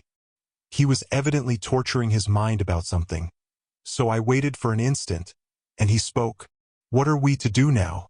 Where are we to turn for help? We must have another transfusion of blood, and that soon, or that poor girl's life won't be worth an hour's purchase. You are exhausted already. I am exhausted too. I fear to trust those women, even if they would have courage to submit. What are we to do for someone who will open his veins for her? What's the matter with me, anyhow?" The voice came from the sofa across the room, and its tones brought relief and joy to my heart, for they were those of Quincy Morris. Van Helsing started angrily at the first sound, but his face softened and a glad look came into his eyes as I cried out, "Quincy Morris!" and rushed towards him with outstretched hands. "What brought you here?" I cried as our hands met. "I guess art is the cause." He handed me a telegram. "Have not heard from Seward for 3 days, and am terribly anxious. Cannot leave. Father still in same condition. Send me word how Lucy is. Do not delay. Holmwood. I think I came just in the nick of time. You know you have only to tell me what to do." Van Helsing strode forward and took his hand, looking him straight in the eyes as he said, "A brave man's blood is the best thing on this earth when a woman is in trouble. You're a man and no mistake. Well, the devil may work against us for all he's worth, but God sends us men when we want them. Once again we went through that ghastly operation. I have not the heart to go through with the details. Lucy had got a terrible shock and it told on her more than before, for though plenty of blood went into her veins, her body did not respond to the treatment as well as on the other occasions. Her struggle back into life was something frightful to see and hear. However, the action of both heart and lungs improved, and Van Helsing made a subcutaneous injection of morphia as before and with good effect. Her faint became a profound slumber. The professor watched whilst I went downstairs with Quincy Morris, and sent one of the maids to pay off one of the cabmen who were waiting. I left Quincy lying down after having a glass of wine, and told the cook to get ready a good breakfast. Then a thought struck me, and I went back to the room where Lucy now was. When I came softly in, I found Van Helsing with a sheet or two of notepaper in his hand. He had evidently read it, and was thinking it over as he sat with his hand to his brow. There was a look of grim satisfaction in his face, as of one who has had a doubt solved. He handed me the paper saying only, "It dropped from Lucy's breast when we carried her to the bath." When I had read it, I stood looking at the professor, and after a pause asked him, "In God's name, what does it all mean? Was she, or is she, mad? Or what sort of horrible danger is it?" I was so bewildered that I did not know what to say more. Van Helsing put out his hand and took the paper, saying, "Do not trouble about it now. Forget it for the present. You shall know and understand it all in good time, but it will be later. And now what is it that you came to me to say?" This brought me back to fact, and I was all myself again. "I came to speak about the certificate of death. If we do not act properly and wisely, there may be an inquest, and that paper would have to be produced. I am in hopes that we need have no inquest, for if we had it would surely kill poor Lucy, if nothing else did. I know, and and the other doctor who attended her knows that Mrs. Westenra had disease of the heart, and we can certify that she died of it. Let us fill up the certificate at once, and I shall take it myself to the registrar and go on to the undertaker." "Good, oh my friend John. Well thought of. Truly Miss Lucy, if she be sad in the foes that beset her, is at least happy in the friends that love her. 1, 2, 3, all open their veins for her, besides one old man. Ah yes, I know, friend John. I am not blind. I love you all the more for it. Now go." In the hall I met Quincy Morris, with a telegram for Arthur telling him that Mrs. Westenra was dead, that Lucy also had been ill, but was now going on better, and that Van Helsing and I were with her. I told him where I was going, and he hurried me out, but as I was going said, "When you come back, Jack, may I have 2 words with you all to ourselves?" I nodded in reply and went out. I found no difficulty about the registration, and arranged with the local undertaker to come up in the evening to measure for the coffin and to make arrangements. When I got back, Quincy was waiting for me. I told him I would see him as soon as I knew about Lucy, and went up to her room. She was still sleeping, and the professor seemingly had not moved from his seat at her side. From his putting his finger to his lips, I gathered that he expected her to wake before long and was afraid of forestalling nature. So I went down to Quincy and took him into the breakfast room, where the blinds were not drawn down, and which was a little more cheerful, or rather less cheerless, than the other rooms. When we were alone, he said to me, "Jack Seward, I don't want to shove myself in anywhere where I've no right to be, but this is no ordinary case. You know I loved that girl and wanted to marry her. But, although that's all past and gone, I can't help feeling anxious about her all the same. What is it that's wrong with her? The Dutchman, and a fine old fellow he is. I can see that, said, that time you two came into the room, that you must have another transfusion of blood, and that both you and he were exhausted. Now I know well that you medical men speak in camera, and that a man must not expect to know what they consult about in private. But this is no common matter, and whatever it is, I have done my part. Is not that so? That's so, I said, and he went on. I take it that both you and Van Helsing had done already what I did today. Is not that so? That's so. And I guess Art was in it too. When I saw him 4 days ago down at his own place, he looked queer. I have not seen anything pulled down so quick since I was on the Pampas and had a mare that I was fond of go to grass all in a night. One of those big bats that they call vampires had got at her in the night, and what with his gorge and the vein left open, there wasn't enough blood in her to let her stand up, and I had to put a bullet through her as she lay. Jack, if you may tell me without betraying confidence, Arthur was the first, is not that so? As he spoke, the poor fellow looked terribly anxious. He was in a torture of suspense regarding the woman he loved, and his utter ignorance of the terrible mystery which seemed to surround her intensified his pain. His very heart was bleeding, and it took all the manhood of him, and there was a royal lot of it, too, to keep him from breaking down. I paused before answering, for I felt that I must not betray anything which the professor wished kept secret. But already he knew so much and guessed so much that there could be no reason for not answering, so I answered in the same phrase, "That's so." "And how long has this been going on?" "About 10 days. 10 days. Then I guess, Jack Seward, that poor pretty creature that we all love has had put into her veins within that time the blood of 4 strong men. Man alive, her whole body wouldn't hold it." Then, coming close to me, he spoke in a fierce half-whisper. "What took it out?" I shook my head. "That," I said, "is the crux. Van Helsing is simply frantic about it, and I am at my wit's end. I can't even hazard a guess. There has been a series of little circumstances which have thrown out all our calculations as to Lucy being properly watched. But these shall not occur again. Here we stay until all be well or ill." Quincy held out his hand. "Count me in," he said. "You and the Dutchman will tell me what to do, and I'll do it." When she woke late in the afternoon, Lucy's first movement was to feel in her breast, and, to my surprise, produced the paper which Van Helsing had given me to read. The careful professor had replaced it where it had come from, lest on waking she should be alarmed. Her eye then lit on Van Helsing and on me too, and gladdened. Then she looked around the room, and seeing where she was, shuddered. She gave a loud cry, and put her poor thin hands before her pale face. We both understood what that meant, that she had realized to the full her mother's death. So we tried what we could to comfort her.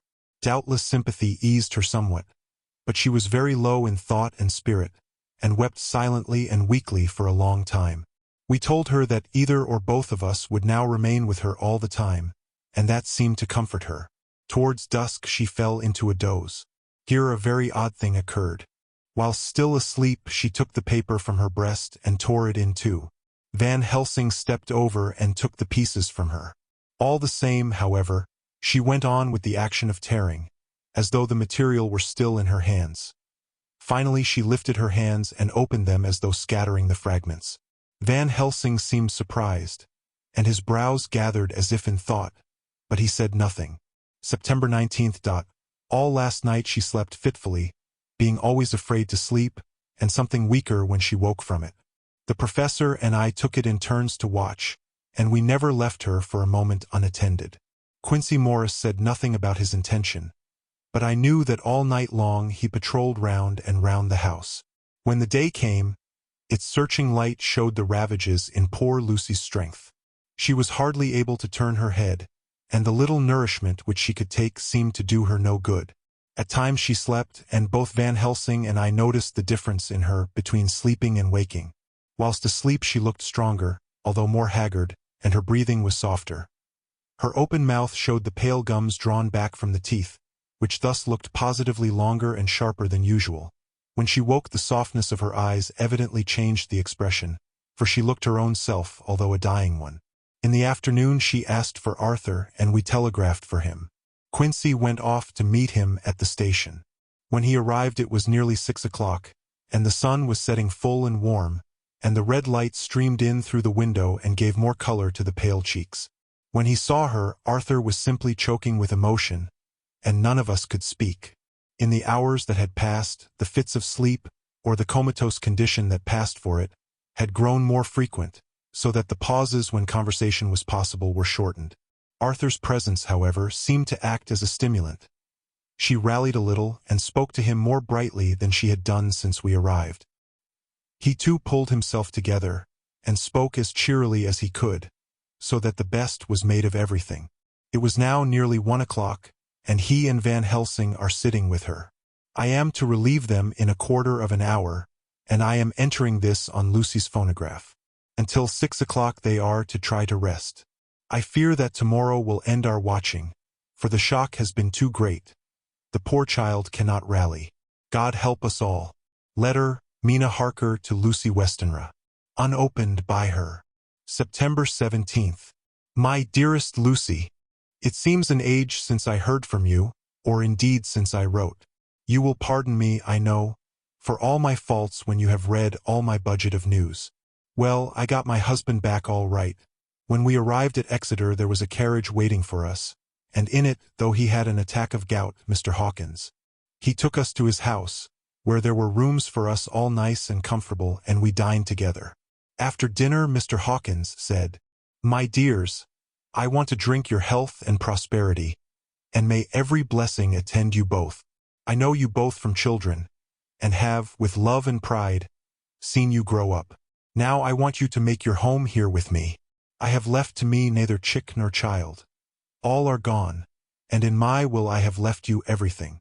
I cried, Lucy dear, as Jonathan and the old man clasped hands. Our evening was a very, very happy one.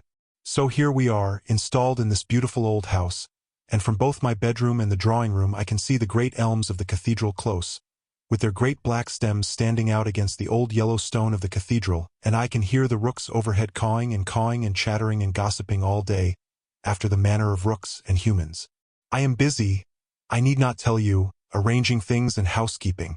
Jonathan and Mr. Hawkins are busy all day, for, now that Jonathan is a partner, Mr. Hawkins wants to tell him all about the clients. How is your dear mother getting on? I wish I could run up to town for a day or two to see you, dear, but I dare not go yet, with so much on my shoulders, and Jonathan wants looking after still. He is beginning to put some flesh on his bones again, but he was terribly weakened by the long illness. Even now he sometimes starts out of his sleep in a sudden way and awakes all trembling until I can coax him back to his usual placidity. However, thank God, these occasions grow less frequent as the days go on, and they will in time pass away altogether, I trust. And now I have told you my news, let me ask yours. When are you to be married, and where, and who is to perform the ceremony, and what are you to wear, and is it to be a public or a private wedding? Tell me all about it, dear. Tell me all about everything, for there is nothing which interests you which will not be dear to me. Jonathan asks me to send his respectful duty, but I do not think that is good enough from the junior partner of the important firm Hawkins and Harker. And so, as you love me, and he loves me, and I love you with all the moods and tenses of the verb, I send you simply his love instead. Goodbye, my dearest Lucy, and all blessings on you. Yours, Mina Harker. Report from Patrick Hennessy, M.D., M.R., C, S, L, K, Q, C, P, I, etc., etc., to John Seward, M.D. September 20th. My dear sir, in accordance with your wishes, I enclose report of the conditions of everything left in my charge. With regard to patient Renfield, there is more to say. He has had another outbreak which might have had a dreadful ending, but which, as it fortunately happened, was unattended with any unhappy results. This afternoon a carrier's cart with 2 men made a call at the empty house whose grounds abut on ours, the house to which, you will remember, the patient twice ran away. The men stopped at our gate to ask the porter their way, as they were strangers. I was myself looking out of the study window, having a smoke after dinner, and saw one of them come up to the house. As he passed the window of Renfield's room, The patient began to rate him from within, and called him all the foul names he could lay his tongue to. The man, who seemed a decent fellow enough, contented himself by telling him to shut up for a foul-mouthed beggar. Whereon our man accused him of robbing him and wanting to murder him, and said that he would hinder him if he were to swing for it. I opened the window and signed to the man not to notice, so he contented himself after looking the place over and making up his mind as to what kind of a place he had got to buy, saying, "Lord bless yer, sir, I wouldn't mind what was said to me in a bloomin' madhouse. I pity ye and the governor for havin' to live in the house with a wild beast like that." Then he asked his way civilly enough, and I told him where the gate of the empty house was. He went away, followed by threats and curses and revilings from our man. I went down to see if I could make out any cause for his anger, since he is usually such a well-behaved man, and except his violent fits nothing of the kind had ever occurred. I found him, to my astonishment, quite composed and most genial in his manner. I tried to get him to talk of the incident, but he blandly asked me questions as to what I meant, and led me to believe that he was completely oblivious of the affair. It was, I am sorry to say, however, only another instance of his cunning, for within half an hour I heard of him again. This time he had broken out through the window of his room, and was running down the avenue. I called to the attendants to follow me, and ran after him, for I feared he was intent on some mischief.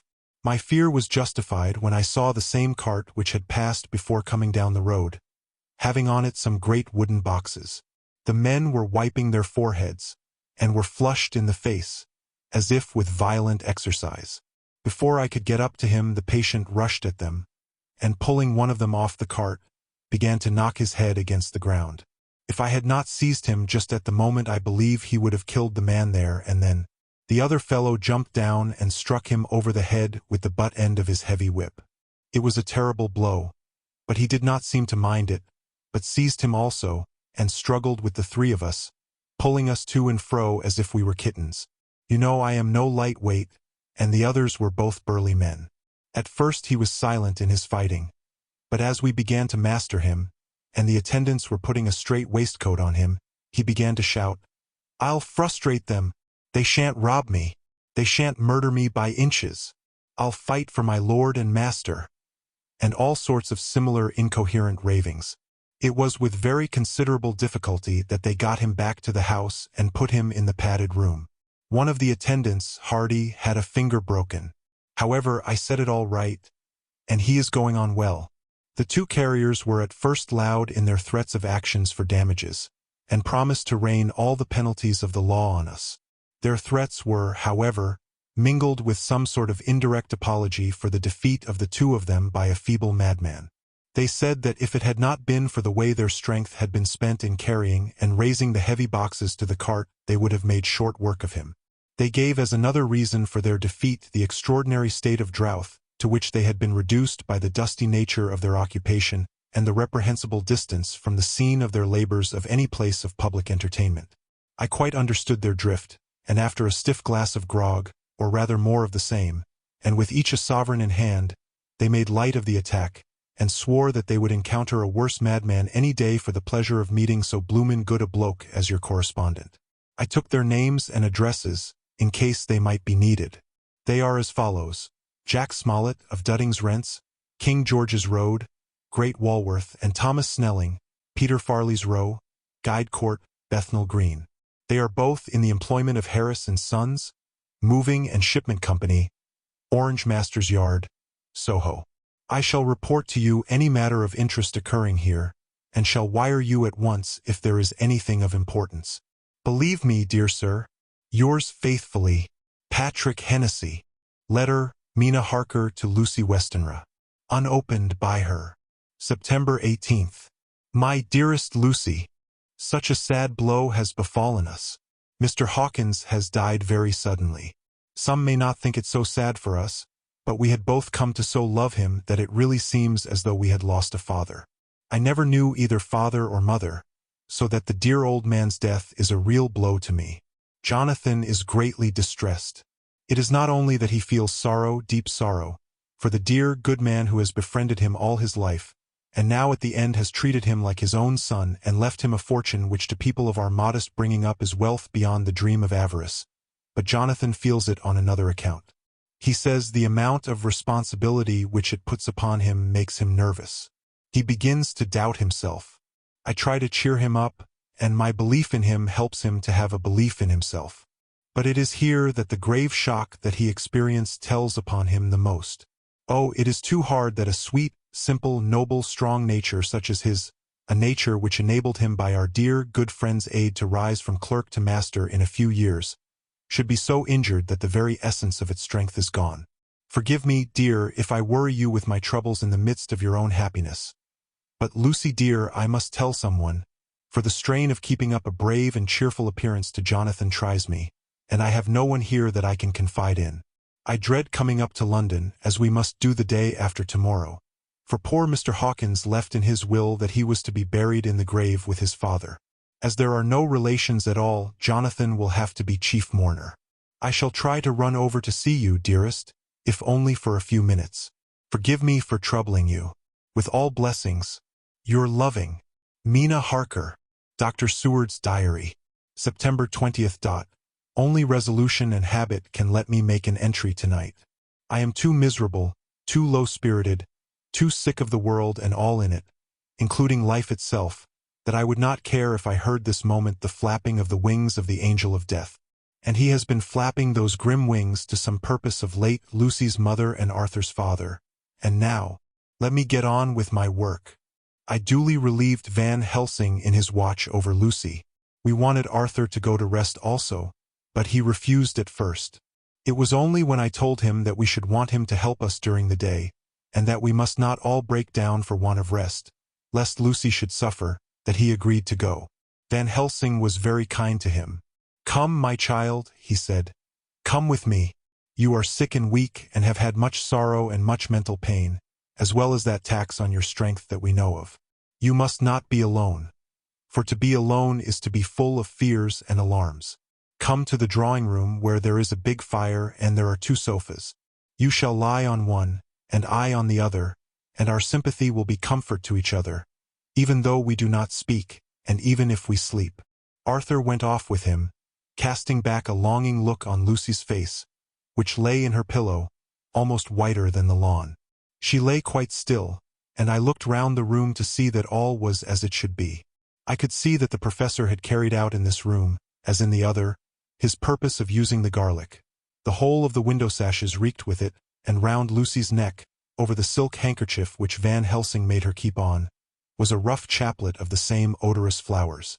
Lucy was breathing somewhat stertorously, and her face was at its worst, for the open mouth showed the pale gums.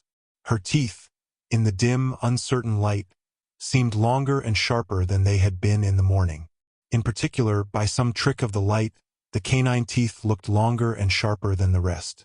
I sat down by her, and presently she moved uneasily. At the same moment there came a sort of dull flapping or buffeting at the window. I went over to it softly, and peeped out by the corner of the blind. There was a full moonlight, and I could see that the noise was made by a great bat, which wheeled round, doubtless attracted by the light, although so dim, and every now and again struck the window with its wings. When I came back to my seat, I found that Lucy had moved slightly, and had torn away the garlic flowers from her throat. I replaced them as well as I could, and sat watching her. Presently she woke, and I gave her food, as Van Helsing had prescribed. She took but a little, and that languidly.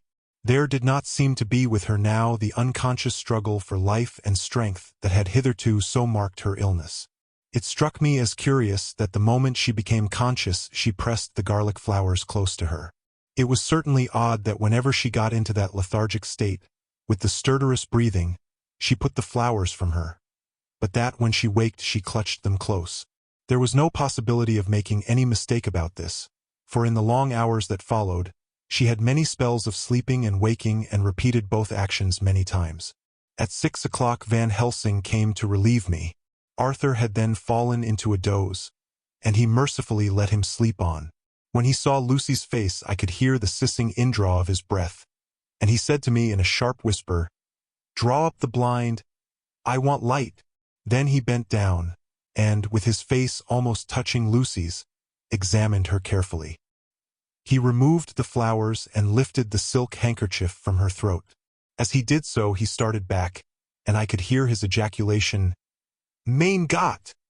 as it was smothered in his throat. I bent over and looked, too, and as I noticed, some queer chill came over me. The wounds on the throat had absolutely disappeared. For fully 5 minutes Van Helsing stood looking at her, with his face at its sternest. Then he turned to me and said calmly, "She is dying. It will not be long now. It will be much difference, mark me, whether she dies conscious or in her sleep. Wake that poor boy, and let him come and see the last. He trusts us, and we have promised him." I went to the dining room and waked him. He was dazed for a moment, but when he saw the sunlight streaming in through the edges of the shutters, he thought he was late, and expressed his fear. I assured him that Lucy was still asleep, but told him as gently as I could that both Van Helsing and I feared that the end was near. He covered his face with his hands, and slid down on his knees by the sofa, where he remained, perhaps a minute, with his head buried, praying, whilst his shoulders shook with grief. I took him by the hand and raised him up. "Come," I said. "My dear old fellow, summon all your fortitude. It will be best and easiest for her." When we came into Lucy's room, I could see that Van Helsing had, with his usual forethought, been putting matters straight and making everything look as pleasing as possible. He had even brushed Lucy's hair, so that it lay on the pillow in its usual sunny ripples. When we came into the room, she opened her eyes, and seeing him, whispered softly, "Arthur, oh my love, I am so glad you have come." He was stooping to kiss her, when Van Helsing motioned him back. "No," he whispered. "Not yet. Hold her hand. It will comfort her more." So Arthur took her hand and knelt beside her, and she looked her best, with all the soft lines matching the angelic beauty of her eyes. Then gradually her eyes closed, and she sank to sleep. For a little bit her breast heaved softly, and her breath came and went like a tired child's. And then insensibly there came the strange change which I had noticed in the night. Her breathing grew stertorous, the mouth opened, and the pale gums, drawn back, made the teeth look longer and sharper than ever. In a sort of sleep-waking, vague, unconscious way she opened her eyes, which were now dull and hard at once, and said in a soft, voluptuous voice, such as I had never heard from her lips, "Arthur, oh my love, I am so glad you have come. Kiss me." Arthur bent eagerly over to kiss her, but at that instant Van Helsing, who, like me, had been startled by her voice, swooped upon him, and catching him by the neck with both hands, dragged him back with a fury of strength which I never thought he could have possessed, and actually hurled him almost across the room. "Not for your life," he said. "Not for your living soul and hers." And he stood between them like a lion at bay. Arthur was so taken aback that he did not for a moment know what to do or say, and before any impulse of violence could seize him he realized the place and the occasion, and stood silent, waiting. I kept my eyes fixed on Lucy, as did Van Helsing, and we saw a spasm as of rage flit like a shadow over her face. The sharp teeth champed together. Then her eyes closed, and she breathed heavily. Very shortly after she opened her eyes in all their softness, and putting out her poor, pale, thin hand, took Van Helsing's great brown one. Drawing it to her, she kissed it. "My true friend," she said, in a faint voice, but with untellable pathos. "My true friend, and his. Oh, guard him, and give me peace." "I swear it," he said solemnly, kneeling beside her and holding up his hand, as one who registers an oath. Then he turned to Arthur and said to him, "Come, my child, take her hand in yours, and kiss her on the forehead, and only once." Their eyes met instead of their lips, and so they parted. Lucy's eyes closed, and Van Helsing, who had been watching closely, took Arthur's arm and drew him away. And then Lucy's breathing became stertorous again, and all at once it ceased. "It is all over," said Van Helsing. "She is dead." I took Arthur by the arm, and led him away to the drawing-room, where he sat down and covered his face with his hands, sobbing in a way that nearly broke me down to see. I went back to the room, and found Van Helsing looking at poor Lucy, and his face was sterner than ever. Some change had come over her body. Death had given back part of her beauty, for her brow and cheeks had recovered some of their flowing lines. Even the lips had lost their deadly pallor. It was as if the blood, no longer needed for the working of the heart, had gone to make the harshness of death as little rude as might be. We thought her dying whilst she slept, and sleeping when she died. I stood beside Van Helsing and said, "Ah, well, poor girl, there is peace for her at last. It is the end." He turned to me, and said with grave solemnity, "Not so, alas, not so. It is only the beginning." When I asked him what he meant, he only shook his head and answered, "We can do nothing as yet. Wait and see." Chapter 13. Dr. Seward's Diary, continued. The funeral was arranged for the next succeeding day, so that Lucy and her mother might be buried together. I attended to all the ghastly formalities, and the urbane undertaker proved that his staff were afflicted or blessed, with something of his own obsequious suavity. Even the woman who performed the last offices for the dead remarked to me, in a confidential, brother-professional way, when she had come out from the death chamber, "She makes a very beautiful corpse, sir. It's quite a privilege to attend on her. It's not too much to say that she will do credit to our establishment." I noticed that Van Helsing never kept far away. This was possible from the disordered state of things in the household. There were no relatives at hand, and as Arthur had to be back the next day to attend at his father's funeral, we were unable to notify anyone who should have been bidden. Under the circumstances, Van Helsing and I took it upon ourselves to examine papers, etc. He insisted upon looking over Lucy's papers himself. I asked him why, for I feared that he, being a foreigner, might not be quite aware of English legal requirements, and so might in ignorance make some unnecessary trouble. He answered me, I know. You forget that I am a lawyer as well as a doctor. But this is not altogether for the law. You knew that when you avoided the coroner. I have more than him to avoid. There may be papers more, such as this." As he spoke, he took from his pocketbook the memorandum which had been in Lucy's breast, and which she had torn in her sleep. "When you find anything of the solicitor who is for the late Mrs. Westenra, seal all her papers and write him tonight. For me, I watch here in the room and in Miss Lucy's old room all night, and I myself search for what may be. It is not well that her very thoughts go into the hands of strangers." I went on with my part of the work, and in another half-hour had found the name and address of Mrs. Westenra's solicitor and had written to him. All the poor lady's papers were in order. Explicit directions regarding the place of burial were given. I had hardly sealed the letter, when, to my surprise, Van Helsing walked into the room, saying, "Can I help you, friend John? I am free, and if I may, my service is to you." "Have you got what you looked for?" I asked, to which he replied, "I did not look for any specific thing. I only hoped to find, and find I have, all that there was, only some letters and a few memoranda, and a diary new begun. But I have them here, and we shall for the present say nothing of them. I shall see that poor lad tomorrow evening, and, with his sanction, I shall use some." When we had finished the work in hand, he said to me, "And now, friend John, I think we may to bed. We want sleep, both you and I, and rest to recuperate. Tomorrow we shall have much to do, but for the tonight there is no need of us." Alas! Before turning in we went to look at poor Lucy. The undertaker had certainly done his work well, for the room was turned into a small chapelle ardente. There was a wilderness of beautiful white flowers, and death was made as little repulsive as might be. The end of the winding sheet was laid over the face.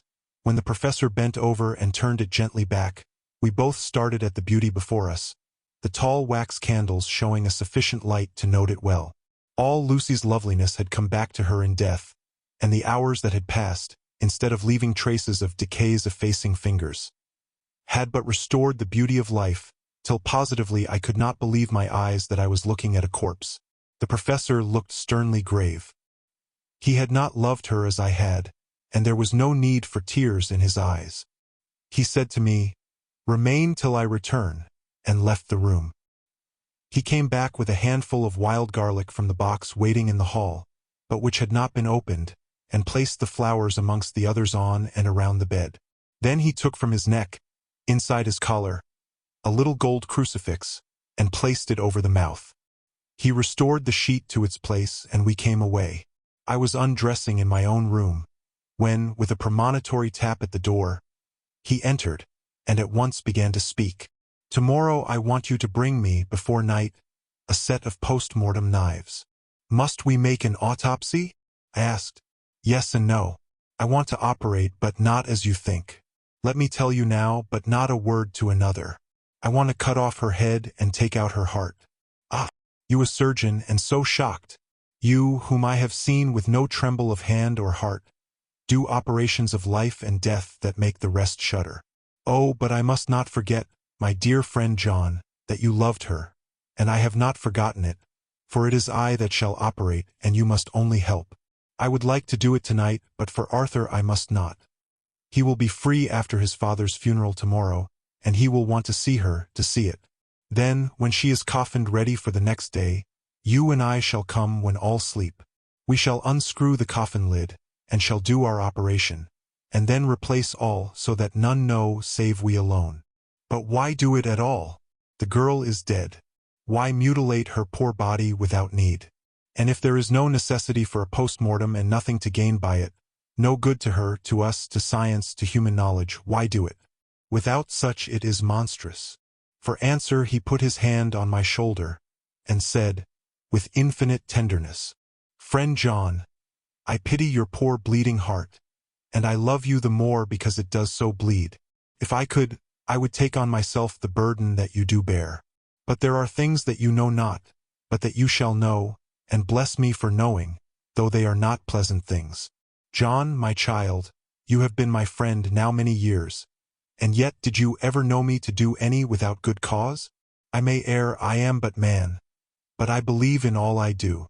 Was it not for these causes that you sent for me when the great trouble came? Yes. Were you not amazed, nay horrified, when I would not let Arthur kiss his love, though she was dying, and snatched him away by all my strength? Yes. And yet you saw how she thanked me, with her so beautiful dying eyes, her voice, too, so weak, and she kissed my rough old hand and blessed me? Yes. And did you not hear me swear promise to her, that so she closed her eyes grateful? Yes. Well, I have good reason now for all I want to do. You have for many years trust me. You have believed me weeks past, when there be things so strange that you might have well doubt. Believe me yet a little, friend John. If you trust me not, then I must tell what I think, and that is not perhaps well.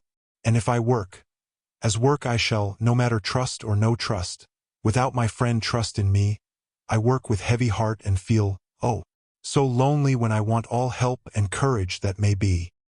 He paused a moment and went on solemnly, "Friend John, there are strange and terrible days before us. Let us not be two but one, that so we work to a good end. Will you not have faith in me?" I took his hand and promised him. I held my door open as he went away, and watched him go into his room and close the door. As I stood without moving, I saw one of the maids pass silently along the passage. She had her back towards me, so did not see me, and go into the room where Lucy lay. The sight touched me. Devotion is so rare, and we are so grateful to those who show it unasked to those we love. Here was a poor girl putting aside the terrors which she naturally had of death to go watch alone by the bier of the mistress whom she loved, so that the poor clay might not be lonely till laid to eternal rest. I must have slept long and soundly, for it was broad daylight when Van Helsing waked me by coming into my room. He came over to my bedside and said, "You need not trouble about the knives. We shall not do it." "Why not?" I asked, for his solemnity of the night before had greatly impressed me.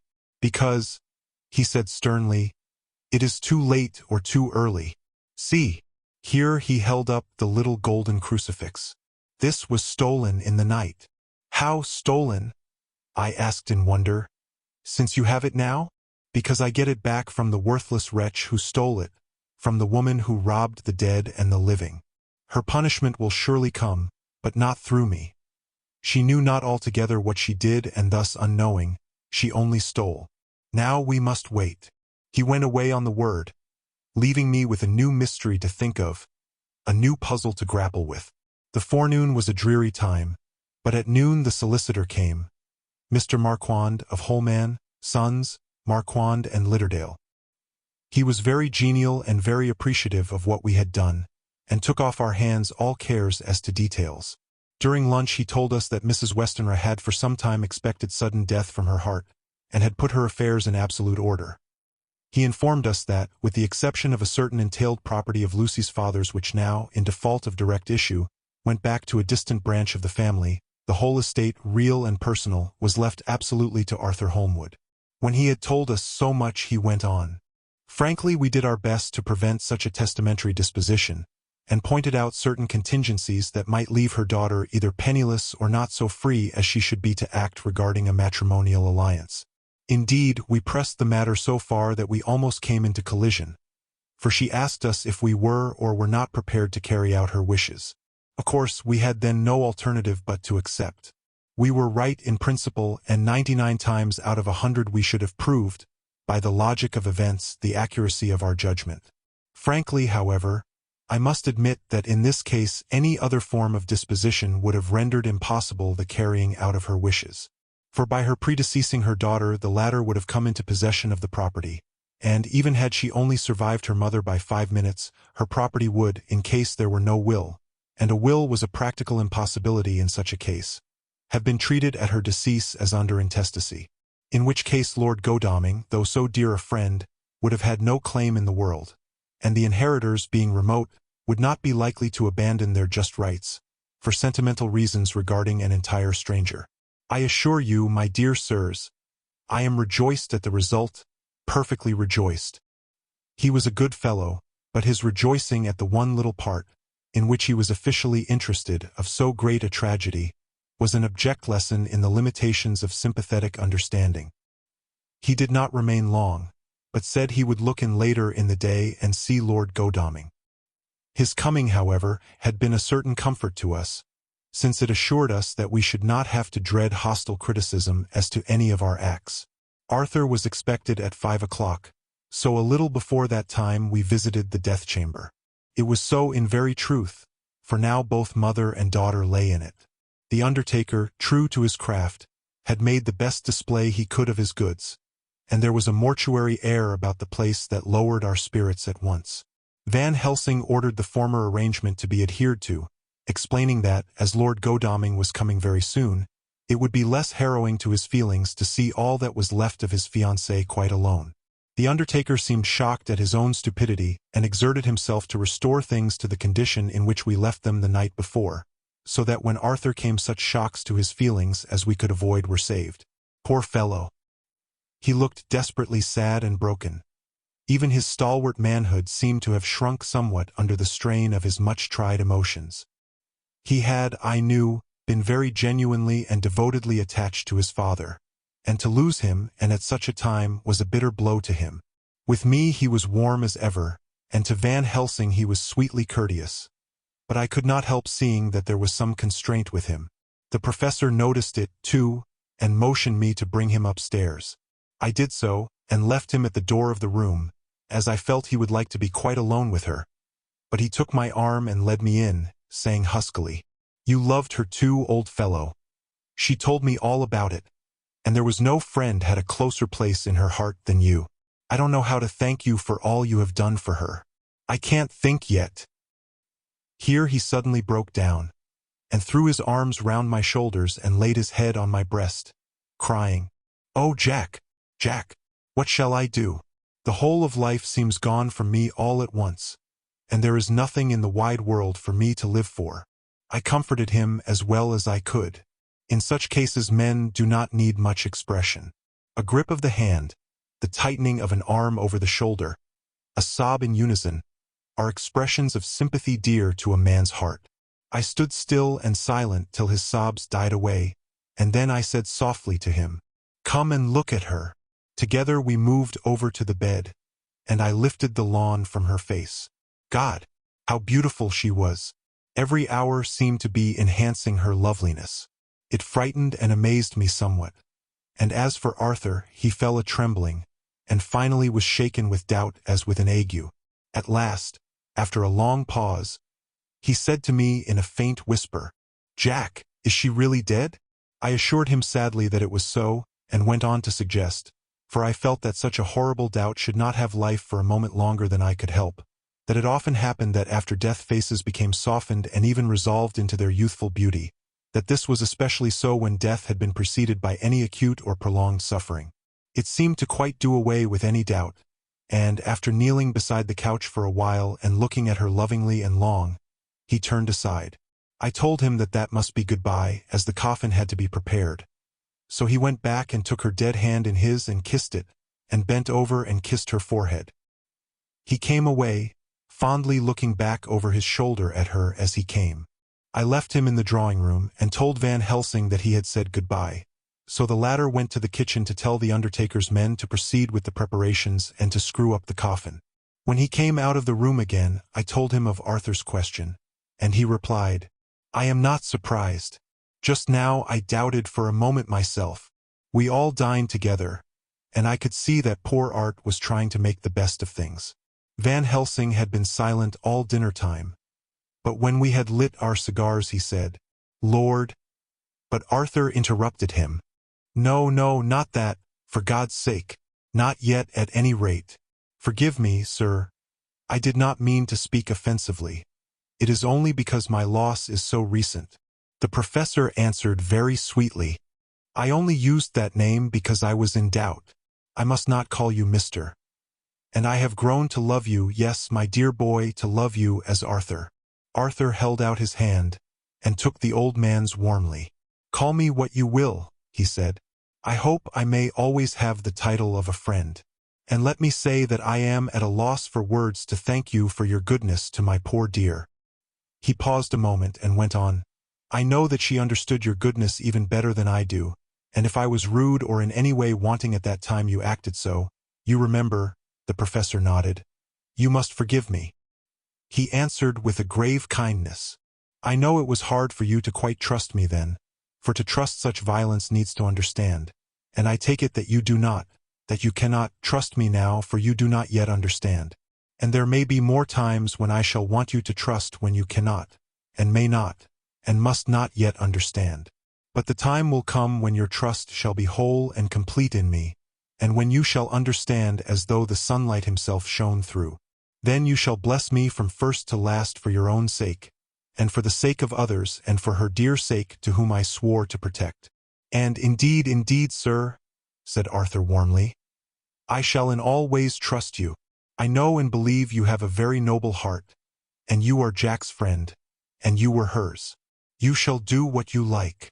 The professor cleared his throat a couple of times, as though about to speak, and finally said, "May I ask you something now?" "Certainly. You know that Mrs. Westenra left you all her property?" "No, poor dear. I never thought of it. And as it is all yours, you have a right to deal with it as you will. I want you to give me permission to read all Miss Lucy's papers and letters. Believe me, it is no idle curiosity. I have a motive of which, be sure, she would have approved. I have them all here. I took them before we knew that all was yours, so that no strange hand might touch them. No strange eye look through words into her soul. I shall keep them, if I may. Even you may not see them yet, but I shall keep them safe. No word shall be lost, and in the good time I shall give them back to you. It's a hard thing I ask, but you will do it, will you not, for Lucy's sake?" Arthur spoke out heartily, like his old self. "Dr. Van Helsing, you may do what you will. I feel that in saying this I am doing what my dear one would have approved. I shall not trouble you with questions till the time comes." The old professor stood up as he said solemnly, "And you are right. There will be pain for us all. But it will not be all pain, nor will this pain be the last. We and you too, you most of all, my dear boy, will have to pass through the bitter water before we reach the sweet. But we must be brave of heart and unselfish, and do our duty, and all will be well." I slept on a sofa in Arthur's room that night. Van Helsing did not go to bed at all. He went to and fro, as if patrolling the house, and was never out of sight of the room where Lucy lay in her coffin, strewn with the wild garlic flowers, which sent, through the odor of lily and rose, a heavy, overpowering smell into the night. Mina Harker's Journal. September 22nd. In the train to Exeter. Jonathan sleeping. It seems only yesterday that the last entry was made, and yet how much between then, in Whitby and all the world before me, Jonathan away and no news of him. And now, married to Jonathan, Jonathan a solicitor, a partner, rich, master of his business, Mr. Hawkins dead and buried, and Jonathan with another attack that may harm him. Some day he may ask me about it. Down it all goes. I am rusty in my shorthand. See what unexpected prosperity does for us. So it may be as well to freshen it up again with an exercise anyhow. The service was very simple and very solemn. There were only ourselves and the servants there, one or two old friends of his from Exeter, his London agent, and a gentleman representing Sir John Paxton, the president of the Incorporated Law Society. Jonathan and I stood hand in hand, and we felt that our best and dearest friend was gone from us. We came back to town quietly, taking a bus to Hyde Park Corner. Jonathan thought it would interest me to go into the Row for a while, so we sat down. But there were very few people there, and it was sad-looking and desolate to see so many empty chairs. It made us think of the empty chair at home, so we got up and walked down Piccadilly. Jonathan was holding me by the arm, the way he used to in old days before I went to school. I felt it very improper, for you can't go on for some years teaching etiquette and decorum to other girls without the pedantry of it biting into yourself a bit. But it was Jonathan, and he was my husband, and we didn't know anybody who saw us, and we didn't care if they did, so on we walked. I was looking at a very beautiful girl, in a big cartwheel hat, sitting in a Victoria outside Giuliano's, when I felt Jonathan clutch my arm so tight that he hurt me, and he said under his breath, "My God!" I am always anxious about Jonathan, for I fear that some nervous fit may upset him again.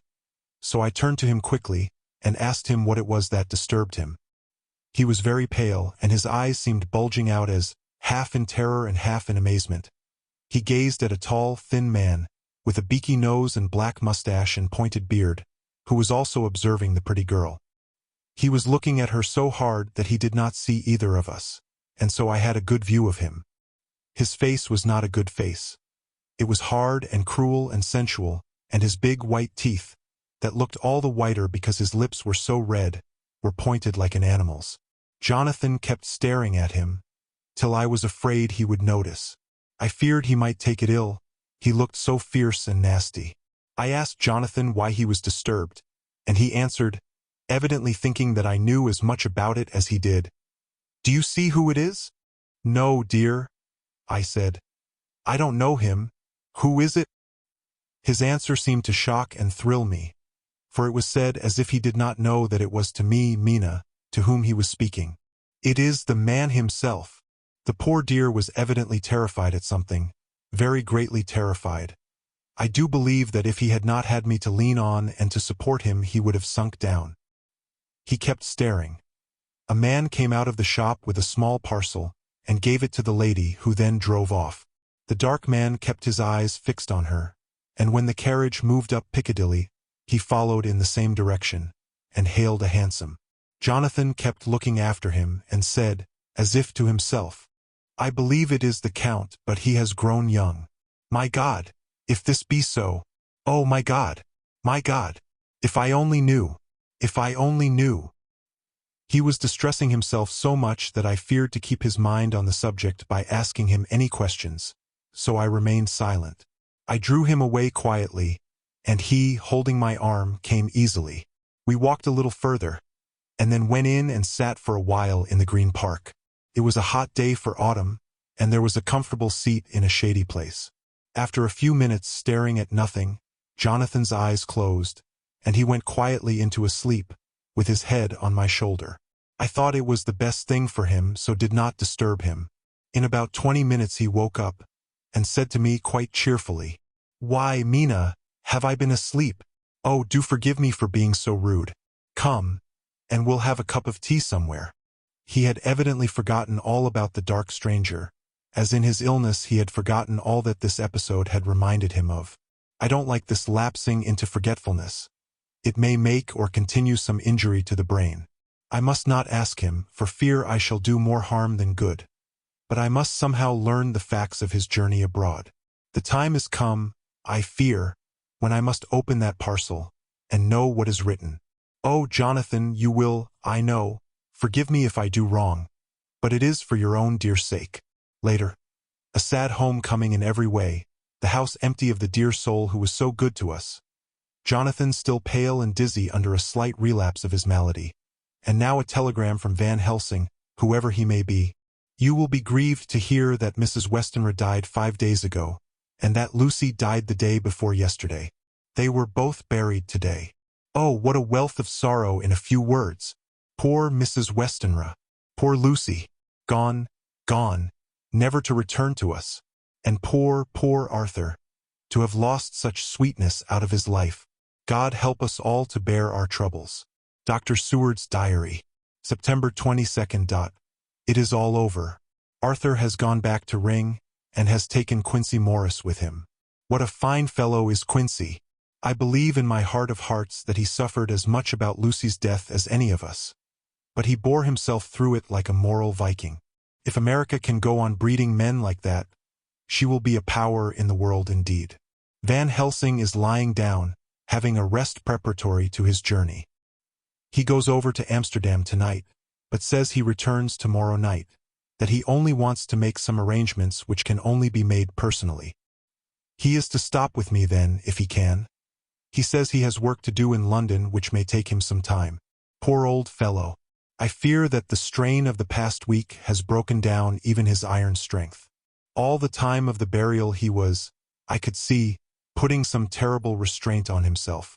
When it was all over, we were standing beside Arthur, who, poor fellow, was speaking of his part in the operation where his blood had been transfused to his Lucy's veins. I could see Van Helsing's face grow white and purple by turns. Arthur was saying that he felt since then as if they two had been really married and that she was his wife in the sight of God. None of us said a word of the other operations, and none of us ever shall. Arthur and Quincy went away together to the station, and Van Helsing and I came on here. The moment we were alone in the carriage, he gave way to a regular fit of hysterics. He has denied to me since that it was hysterics, and insisted that it was only his sense of humor asserting itself under very terrible conditions. He laughed till he cried, and I had to draw down the blinds lest anyone should see us and misjudge, and then he cried till he laughed again, and laughed and cried together, just as a woman does. I tried to be stern with him, as one is to a woman under the circumstances. But it had no effect. Men and women are so different in manifestations of nervous strength or weakness.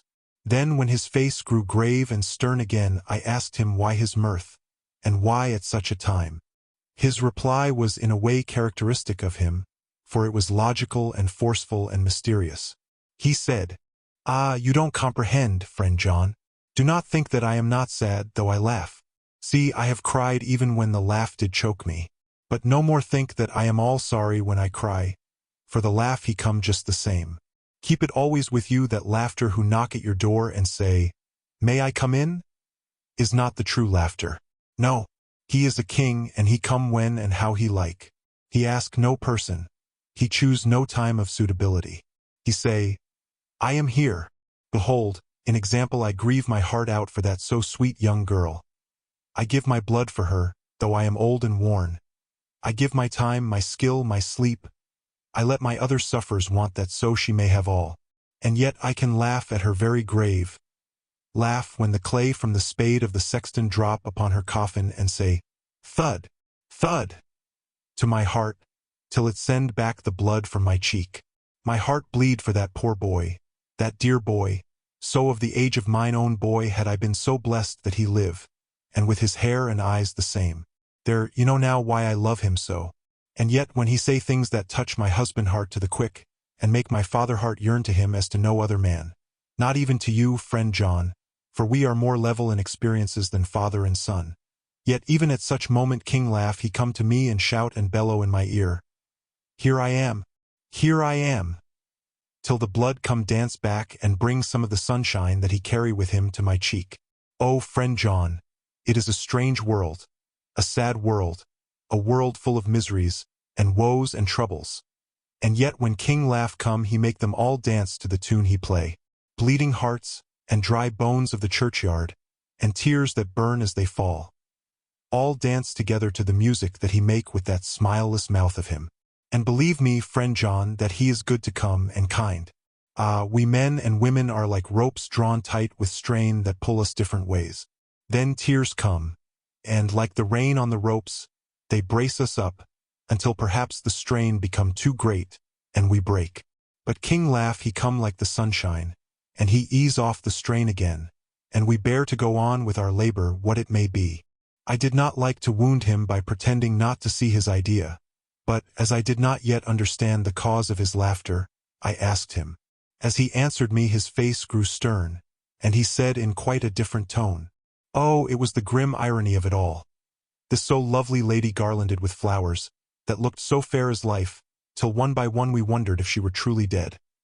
She laid in that so fine marble house in that lonely churchyard, where rest so many of her kin, laid there with the mother who loved her, and whom she loved, and that sacred bell going toll, toll, toll, so sad and slow, and those holy men with the white garments of the angel, pretending to read books, and yet all the time their eyes never on the page, and all of us with the bowed head. And all for what? She is dead. So, is it not? Well, for the life of me, Professor, I said, I can't see anything to laugh at in all that. Why, your explanation makes it a harder puzzle than before. But even if the burial service was comic, what about poor Art and his trouble? Why, his heart was simply breaking. Just so. Said he not that the transfusion of his blood to her veins had made her truly his bride? Yes. And it was a sweet and comforting idea for him. Quite so. But there was a difficulty, friend John. So that, then what about the others? Ho ho! Then this so sweet maid is a polyandrist, and me with my poor wife dead to me, but alive by church's law, though no wits all gone, even I, who am faithful husband to this now no wife, am bigamist. I don't see where the joke comes in there either, I said, and I did not feel particularly pleased with him for saying such things.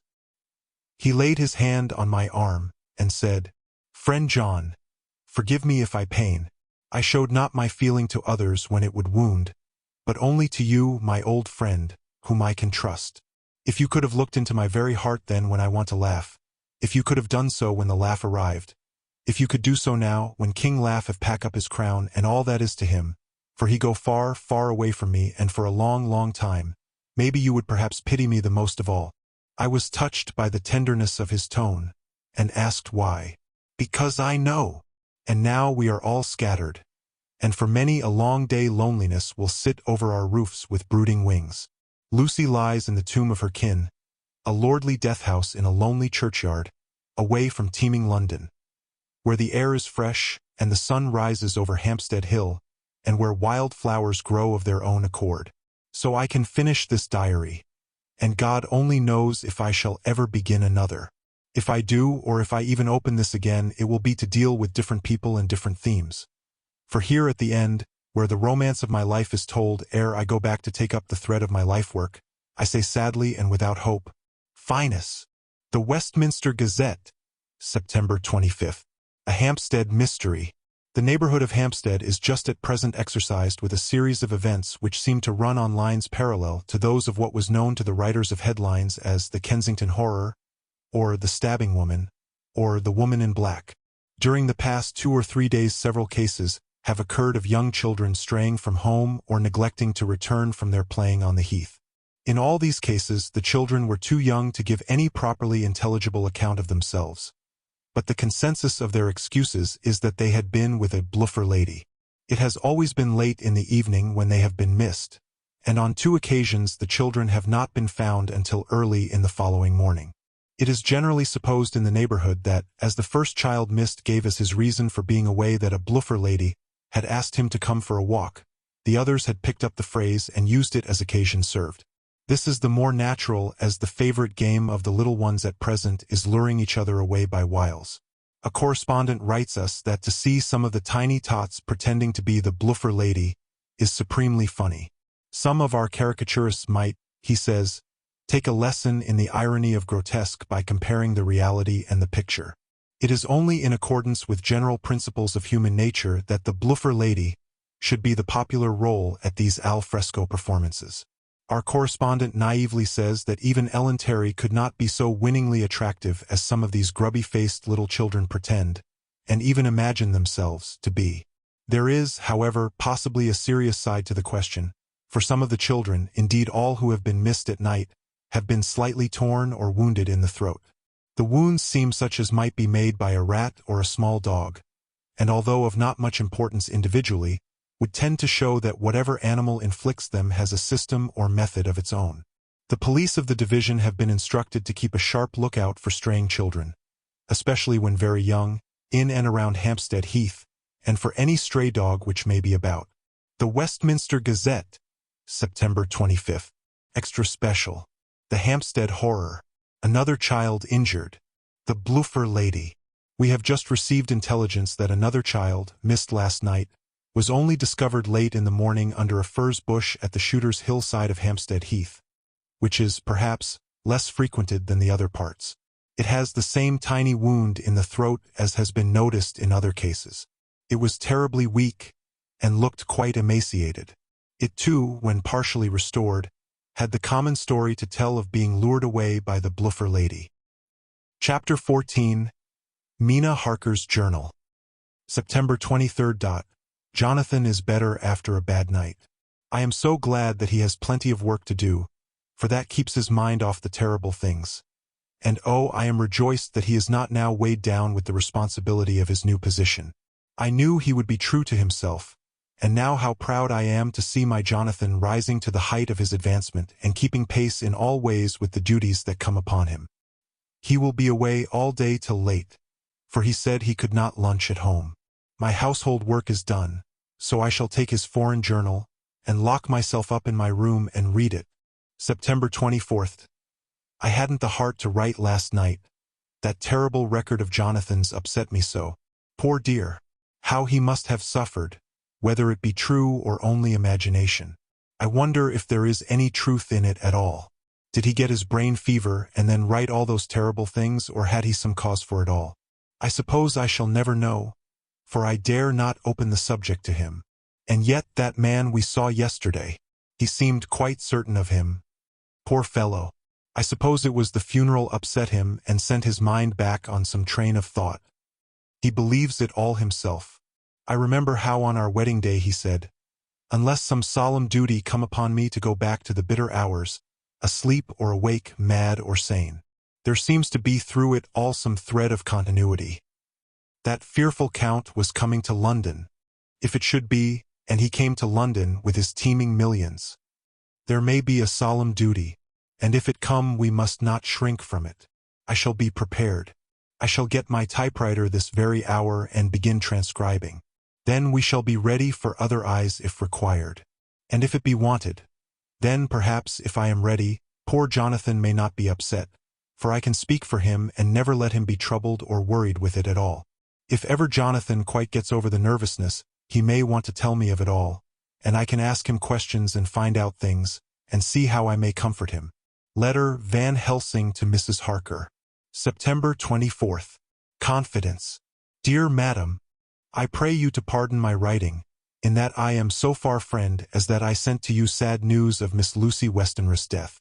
By the kindness of Lord Godalming, I am empowered to read her letters and papers, for I am deeply concerned about certain matters vitally important. In them I find some letters from you, which show how great friends you were and how you love her. Oh, Madam Mina, by that love, I implore you, help me. It is for others' good that I ask, to redress great wrong, and to lift much and terrible troubles, that may be more great than you can know. May it be that I see you? You can trust me. I am friend of Dr. John Seward and of Lord Godalming. That was Arthur of Miss Lucy. I must keep it private for the present from all. I should come to Exeter to see you at once if you tell me I am privileged to come, and where and when. I implore your pardon, madam. I have read your letters to poor Lucy, and know how good you are and how your husband suffer. So I pray you, if it may be, enlighten him not, lest it may harm. Again your pardon, and forgive me. Van Helsing. Telegram, Mrs. Harker to Van Helsing. September 25th. Come today by 10:15 train if you can catch it. Can see you any time you call.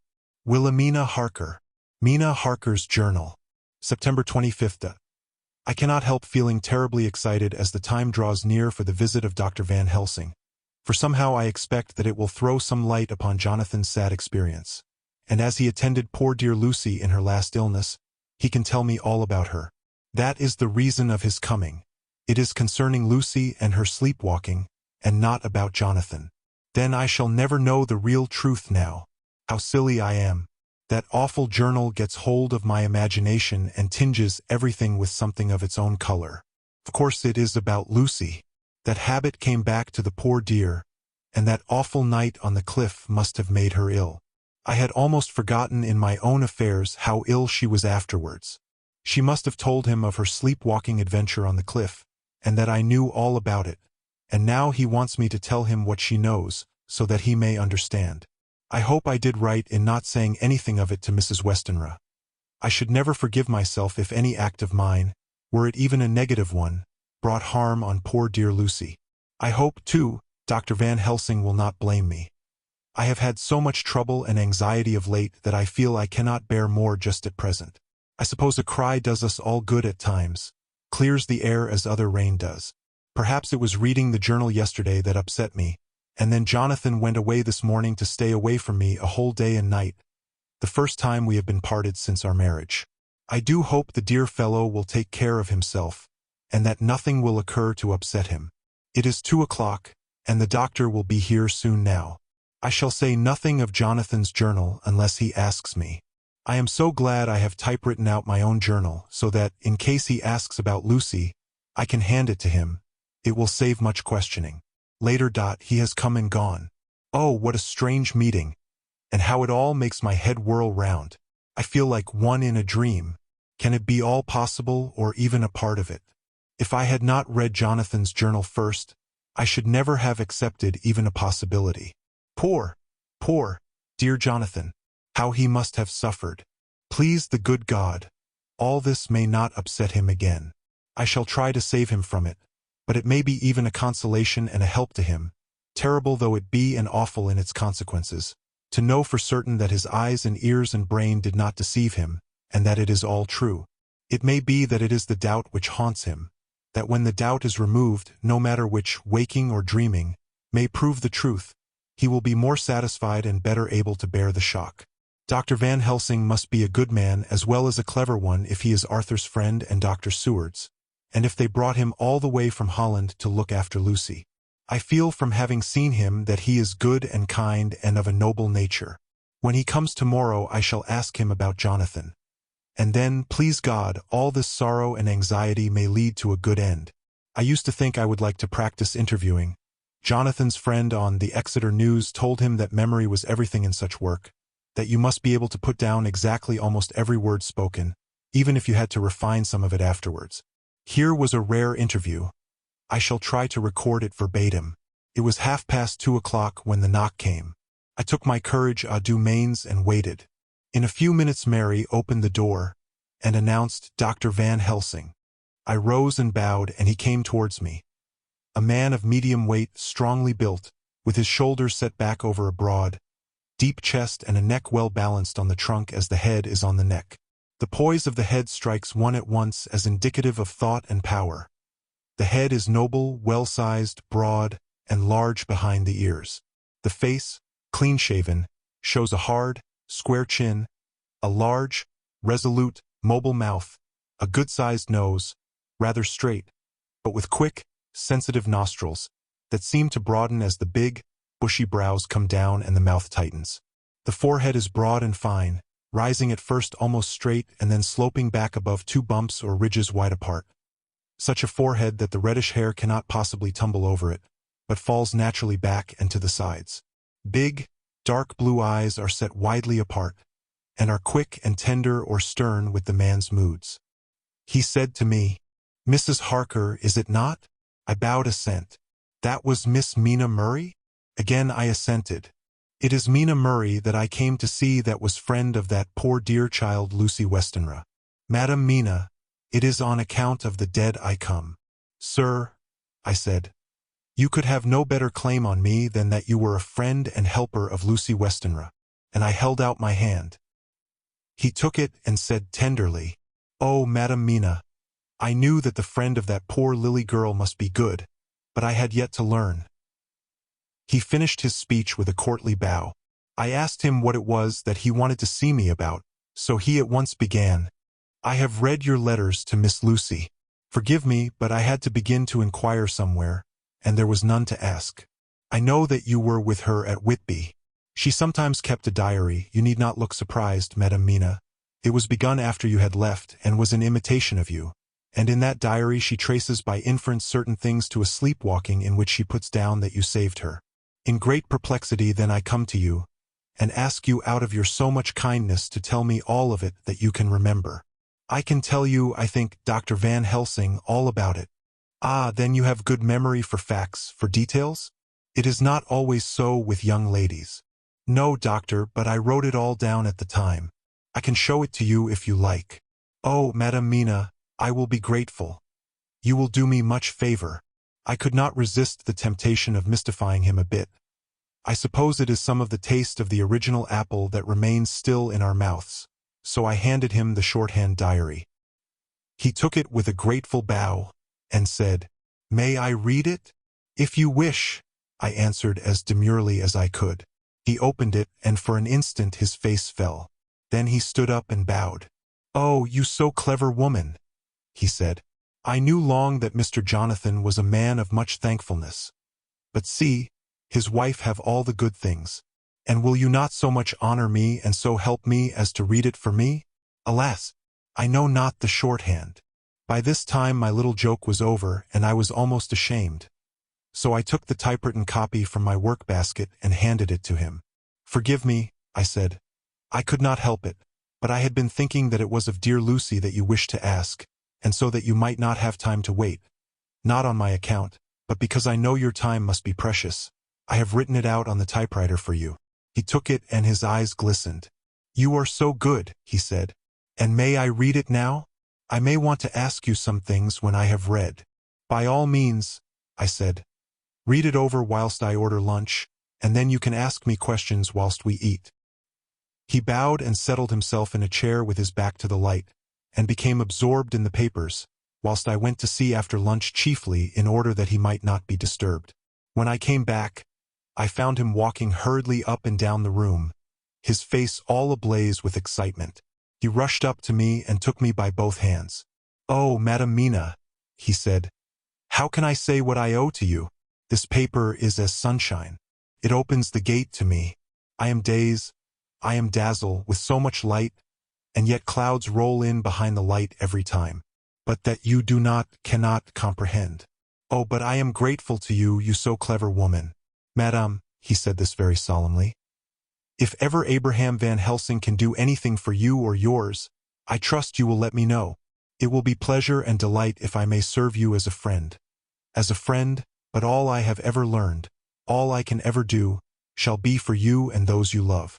There are darknesses in life, and there are lights. You are one of the lights. You will have happy life and good life, and your husband will be blessed in you. But, doctor, you praise me too much, and you do not know me. Not know you, I who am old, and who have studied all my life men and women. I who have made my specialty the brain and all that belongs to him and all that follow from him. And I have read your diary that you have so goodly written for me, and which breathes out truth in every line. I who have read your so sweet letter to poor Lucy of your marriage and your trust. Not know you. Oh, Madam Mina, good women tell all their lives, and by day and by hour and by minute, such things that angels can read. And we men who wish to know have in us something of angels' eyes. Your husband is noble nature, and you are noble too, for you trust, and trust cannot be where there is mean nature. And your husband, tell me of him. Is he quite well? Is all that fever gone? And is he strong and hearty? I saw here an opening to ask him about Jonathan. So I said, he was almost recovered, but he has been greatly upset by Mr. Hawkins's death. He interrupted. Oh yes, I know. I have read your last 2 letters. I went on. I suppose this upset him, for when we were in town on Thursday last he had a sort of shock. A shock, and after brain fever so soon. That was not good. What kind of a shock was it? He thought he saw someone who recalled something terrible, something which led to his brain fever, and here the whole thing seemed to overwhelm me in a rush. The pity for Jonathan, the horror which he experienced, the whole fearful mystery of his diary, and the fear that has been brooding over me ever since, all came in a tumult. I suppose I was hysterical, for I threw myself on my knees and held up my hands to him, and implored him to make my husband well again. He took my hands and raised me up, and made me sit on the sofa, and sat by me. He held my hand in his, and said to me with, oh, such infinite sweetness, my life is a barren and lonely one, and so full of work that I have not had much time for friendships. But since I have been summoned to here by my friend John Seward, I have known so many good people and seen such nobility that I feel more than ever, and it has grown with my advancing years, the loneliness of my life. Believe me, then, that I come here full of respect for you, and you have given me hope not in what I am seeking of, but that there are good women still left to make life happy, good women whose lives and whose truths may make good lesson for the children that are to be. I am glad that I may here be of some use to you, for if your husband suffer, he suffer within the range of my study and experience. I promise you that I will gladly do all for him that I can, all to make his life strong and manly, and your life a happy one. Now you must eat. You are overwrought and perhaps over-anxious. Husband Jonathan would not like to see you so pale, and what he like not where he love is not to his good. Therefore for his sake you must eat and smile. You have told me all about Lucy, and so now we shall not speak of it, lest it distress. I shall stay in Exeter tonight, for I want to think much over what you have told me, and when I have thought I will ask you questions, if I may. And then, too, you will tell me of husband Jonathan's trouble so far as you can, but not yet. You must eat now. Afterwards you shall tell me all. After lunch, when we went back to the drawing-room, he said to me, and now tell me all about him. When it came to speaking to this great learned man, I began to fear that he would think me a weak fool and Jonathan a madman. That journal is all so strange, and I hesitated to go on. But he was so sweet and kind, and he had promised to help, and I trusted him, so I said, Dr. Van Helsing, what I have to tell you is so queer that you must not laugh at me or at my husband. I have been since yesterday in a sort of fever of doubt. You must be kind to me, and not think me foolish that I have even half believed some very strange things. He reassured me by his manner as well as his words when he said, oh, my dear, if you only know how strange is the matter regarding which I am here, it is you who would laugh. I have learned not to think little of anyone's belief, no matter how strange it be. I have tried to keep an open mind, and it is not the ordinary things of life that could close it, but the strange things, the extraordinary things, the things that make one doubt if they be mad or sane. Thank you 1,000 times. You have taken a weight off my mind. If you will let me, I shall give you a paper to read. It is long, but I have typewritten it out. It will tell you my trouble and Jonathan's. It is the copy of his journal when abroad and all that happened. I dare not say anything of it. You will read for yourself and judge. And then when I see you, perhaps, you will be very kind and tell me what you think. I promise, he said as I gave him the papers. I shall in the morning, so soon as I can, come to see you and your husband, if I may. Jonathan will be here at 11:30, and you must come to lunch with us and see him then. You could catch the quick 3:34 train, which will leave you at Paddington before 8. He was surprised at my knowledge of the trains offhand, but he does not know that I have made up all the trains to and from Exeter, so that I may help Jonathan in case he is in a hurry. So he took the papers with him and went away, and I sit here thinking I don't know what. Letter by hand. Van Helsing to Mrs. Harker. September 25th, 6 o'clock. Dear Madam Mina, I have read your husband's so wonderful diary. You may sleep without doubt. Strange and terrible as it is true. I will pledge my life on it. It may be worse for others, but for him and you there is no dread. He is a noble fellow, and let me tell you from experience of men, that one who would do as he did in going down that wall and to that room, and going a second time, is not one to be injured in permanence by a shock. His brain and his heart are all right. This I swear before I have even seen him, so be at rest. I shall have much to ask him of other things. I am blessed that today I come to see you, for I have learned all at once so much that again I am dazzled more than ever, and I must think. Yours the most faithful, Abraham Van Helsing. Letter, Mrs. Harker to Van Helsing. September 25th, 6:30 p.m. My dear Dr. Van Helsing, 1,000 thanks for your kind letter, which has taken a great weight off my mind. And yet, if it be true, what terrible things there are in the world, and what an awful thing if that man, that monster, be really in London. I fear to think. I have this moment, whilst writing, had a wire from Jonathan, saying that he leaves by the 6:25 tonight from Launceston and will be here at 10:18, so that I shall have no fear tonight. Will you, therefore, instead of lunching with us, please come to breakfast at 8 o'clock, if this be not too early for you? You can get away, if you are in a hurry, by the 10:30 train, which will bring you to Paddington by 2:35.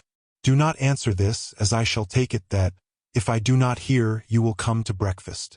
Believe me, your faithful and grateful friend, Mina Harker. Jonathan Harker's Journal. September 26th.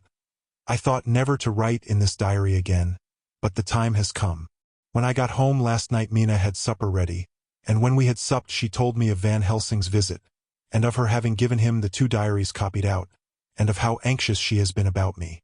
She showed me in the doctor's letter that all I wrote down was true. It seems to have made a new man of me.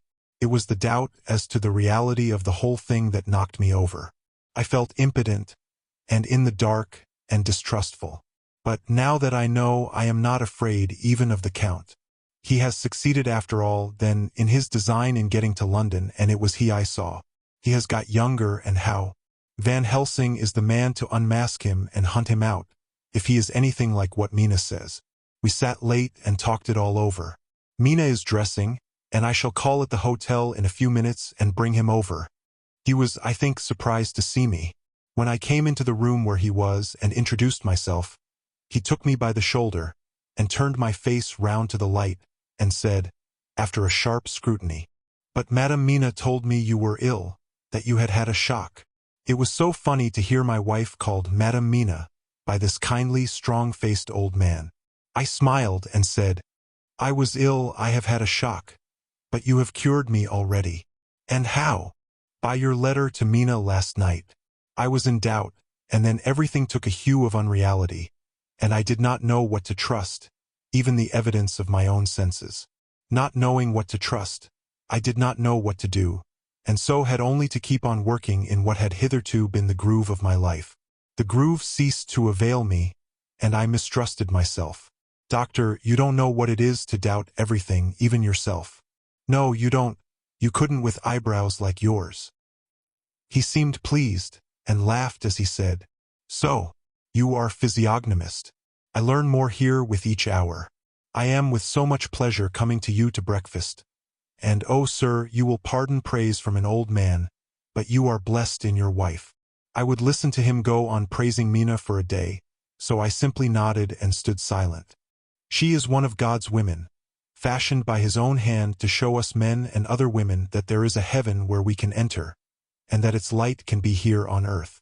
So true, so sweet, so noble, so little an egoist, and that, let me tell you, is much in this age so skeptical and selfish. And you, sir, I have read all the letters to poor Miss Lucy, and some of them speak of you, so I know you since some days from the knowing of others. But I have seen your true self since last night. You will give me your hand, will you not? And let us be friends for all our lives. We shook hands, and he was so earnest and so kind that it made me quite choky. "And now," he said, "may I ask you for some more help? I have a great task to do, and at the beginning it is to know. You can help me here. Can you tell me what went before you're going to Transylvania? Later on I may ask more help and of a different kind, but at first this will do." "Look here, sir," I said.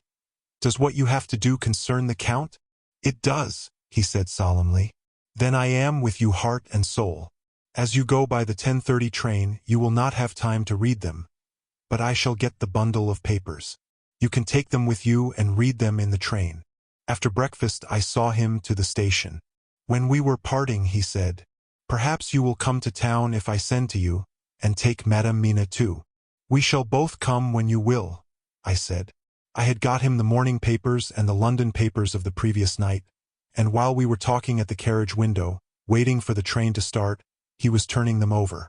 His eyes suddenly seemed to catch something in one of them, the Westminster Gazette.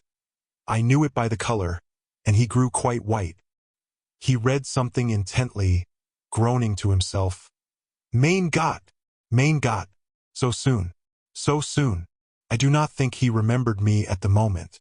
Just then the whistle blew, and the train moved off. This recalled him to himself, and he leaned out of the window and waved his hand, calling out, "Love to Madam Mina. I shall write so soon as ever I can." Dr. Seward's Diary. September 26th. Truly there is no such thing as finality. Not a week since I said finus. And yet here I am starting fresh again, or rather going on with the same record. Until this afternoon I had no cause to think of what is done. Renfield had become, to all intents, as sane as he ever was. He was already well ahead with his fly business, and he had just started in the spider line also, so he had not been of any trouble to me. I had a letter from Arthur, written on Sunday, and from it I gather that he is bearing up wonderfully well. Quincy Morris is with him, and that is much of a help, for he himself is a bubbling well of good spirits. Quincy wrote me a line too, and from him I hear that Arthur is beginning to recover something of his old buoyancy. So as to them all my mind is at rest. As for myself, I was settling down to my work with the enthusiasm which I used to have for it, so that I might fairly have said that the wound which poor Lucy left on me was becoming cicatrized. Everything is, however, now reopened, and what is to be the end God only knows. I have an idea that Van Helsing thinks he knows, too, but he will only let out enough at a time to whet curiosity. He went to Exeter yesterday, and stayed there all night. Today he came back, and almost bounded into the room at about 5:30, and thrust last night's Westminster Gazette into my hand. "What do you think of that?" he asked as he stood back and folded his arms. I looked over the paper, for I really did not know what he meant. But he took it from me and pointed out a paragraph about children being decoyed away at Hampstead. It did not convey much to me, until I reached a passage where it described small punctured wounds on their throats. An idea struck me and I looked up. "Well," he said, "it is like poor Lucy's. And what do you make of it?" "Simply that there is some cause in common. Whatever it was that injured her has injured them." I did not quite understand his answer. "That is true indirectly, but not directly." "How do you mean, Professor?" I asked. I was a little inclined to take his seriousness lightly. For, after all, for days of rest and freedom from burning, harrowing anxiety does help to restore one's spirits. But when I saw his face, it sobered me. Never, even in the midst of our despair about poor Lucy, had he looked more stern. "Tell me," I said. "I can hazard no opinion.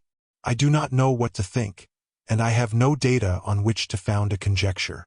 "Do you mean to tell me, friend John, that you have no suspicion as to what poor Lucy died of? Not after all the hints given, not only by events, but by me? Of nervous prostration following on great loss or waste of blood. And how the blood lost or waste?" I shook my head. He stepped over and sat down beside me, and went on. "You are clever man, friend John. You reason well and your wit is bold. But you are too prejudiced. You do not let your eyes see nor your ears hear, and that which is outside your daily life is not of account to you. Do you not think that there are things which you cannot understand, and yet which are, that some people see things that others cannot?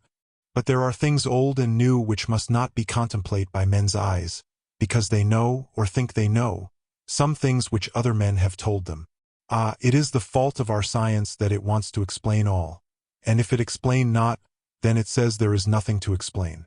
But yet we see around us every day the growth of new beliefs, which think themselves new, and which are yet but the old which pretend to be young, like the fine ladies at the opera. I suppose now you do not believe in corporeal transference. No? Nor in materialization. No? Nor in astral bodies. No? Nor in the reading of thought. No? Nor in hypnotism. Yes, I said. Charcot has proved that pretty well. He smiled as he went on. Then you are satisfied as to it. Yes?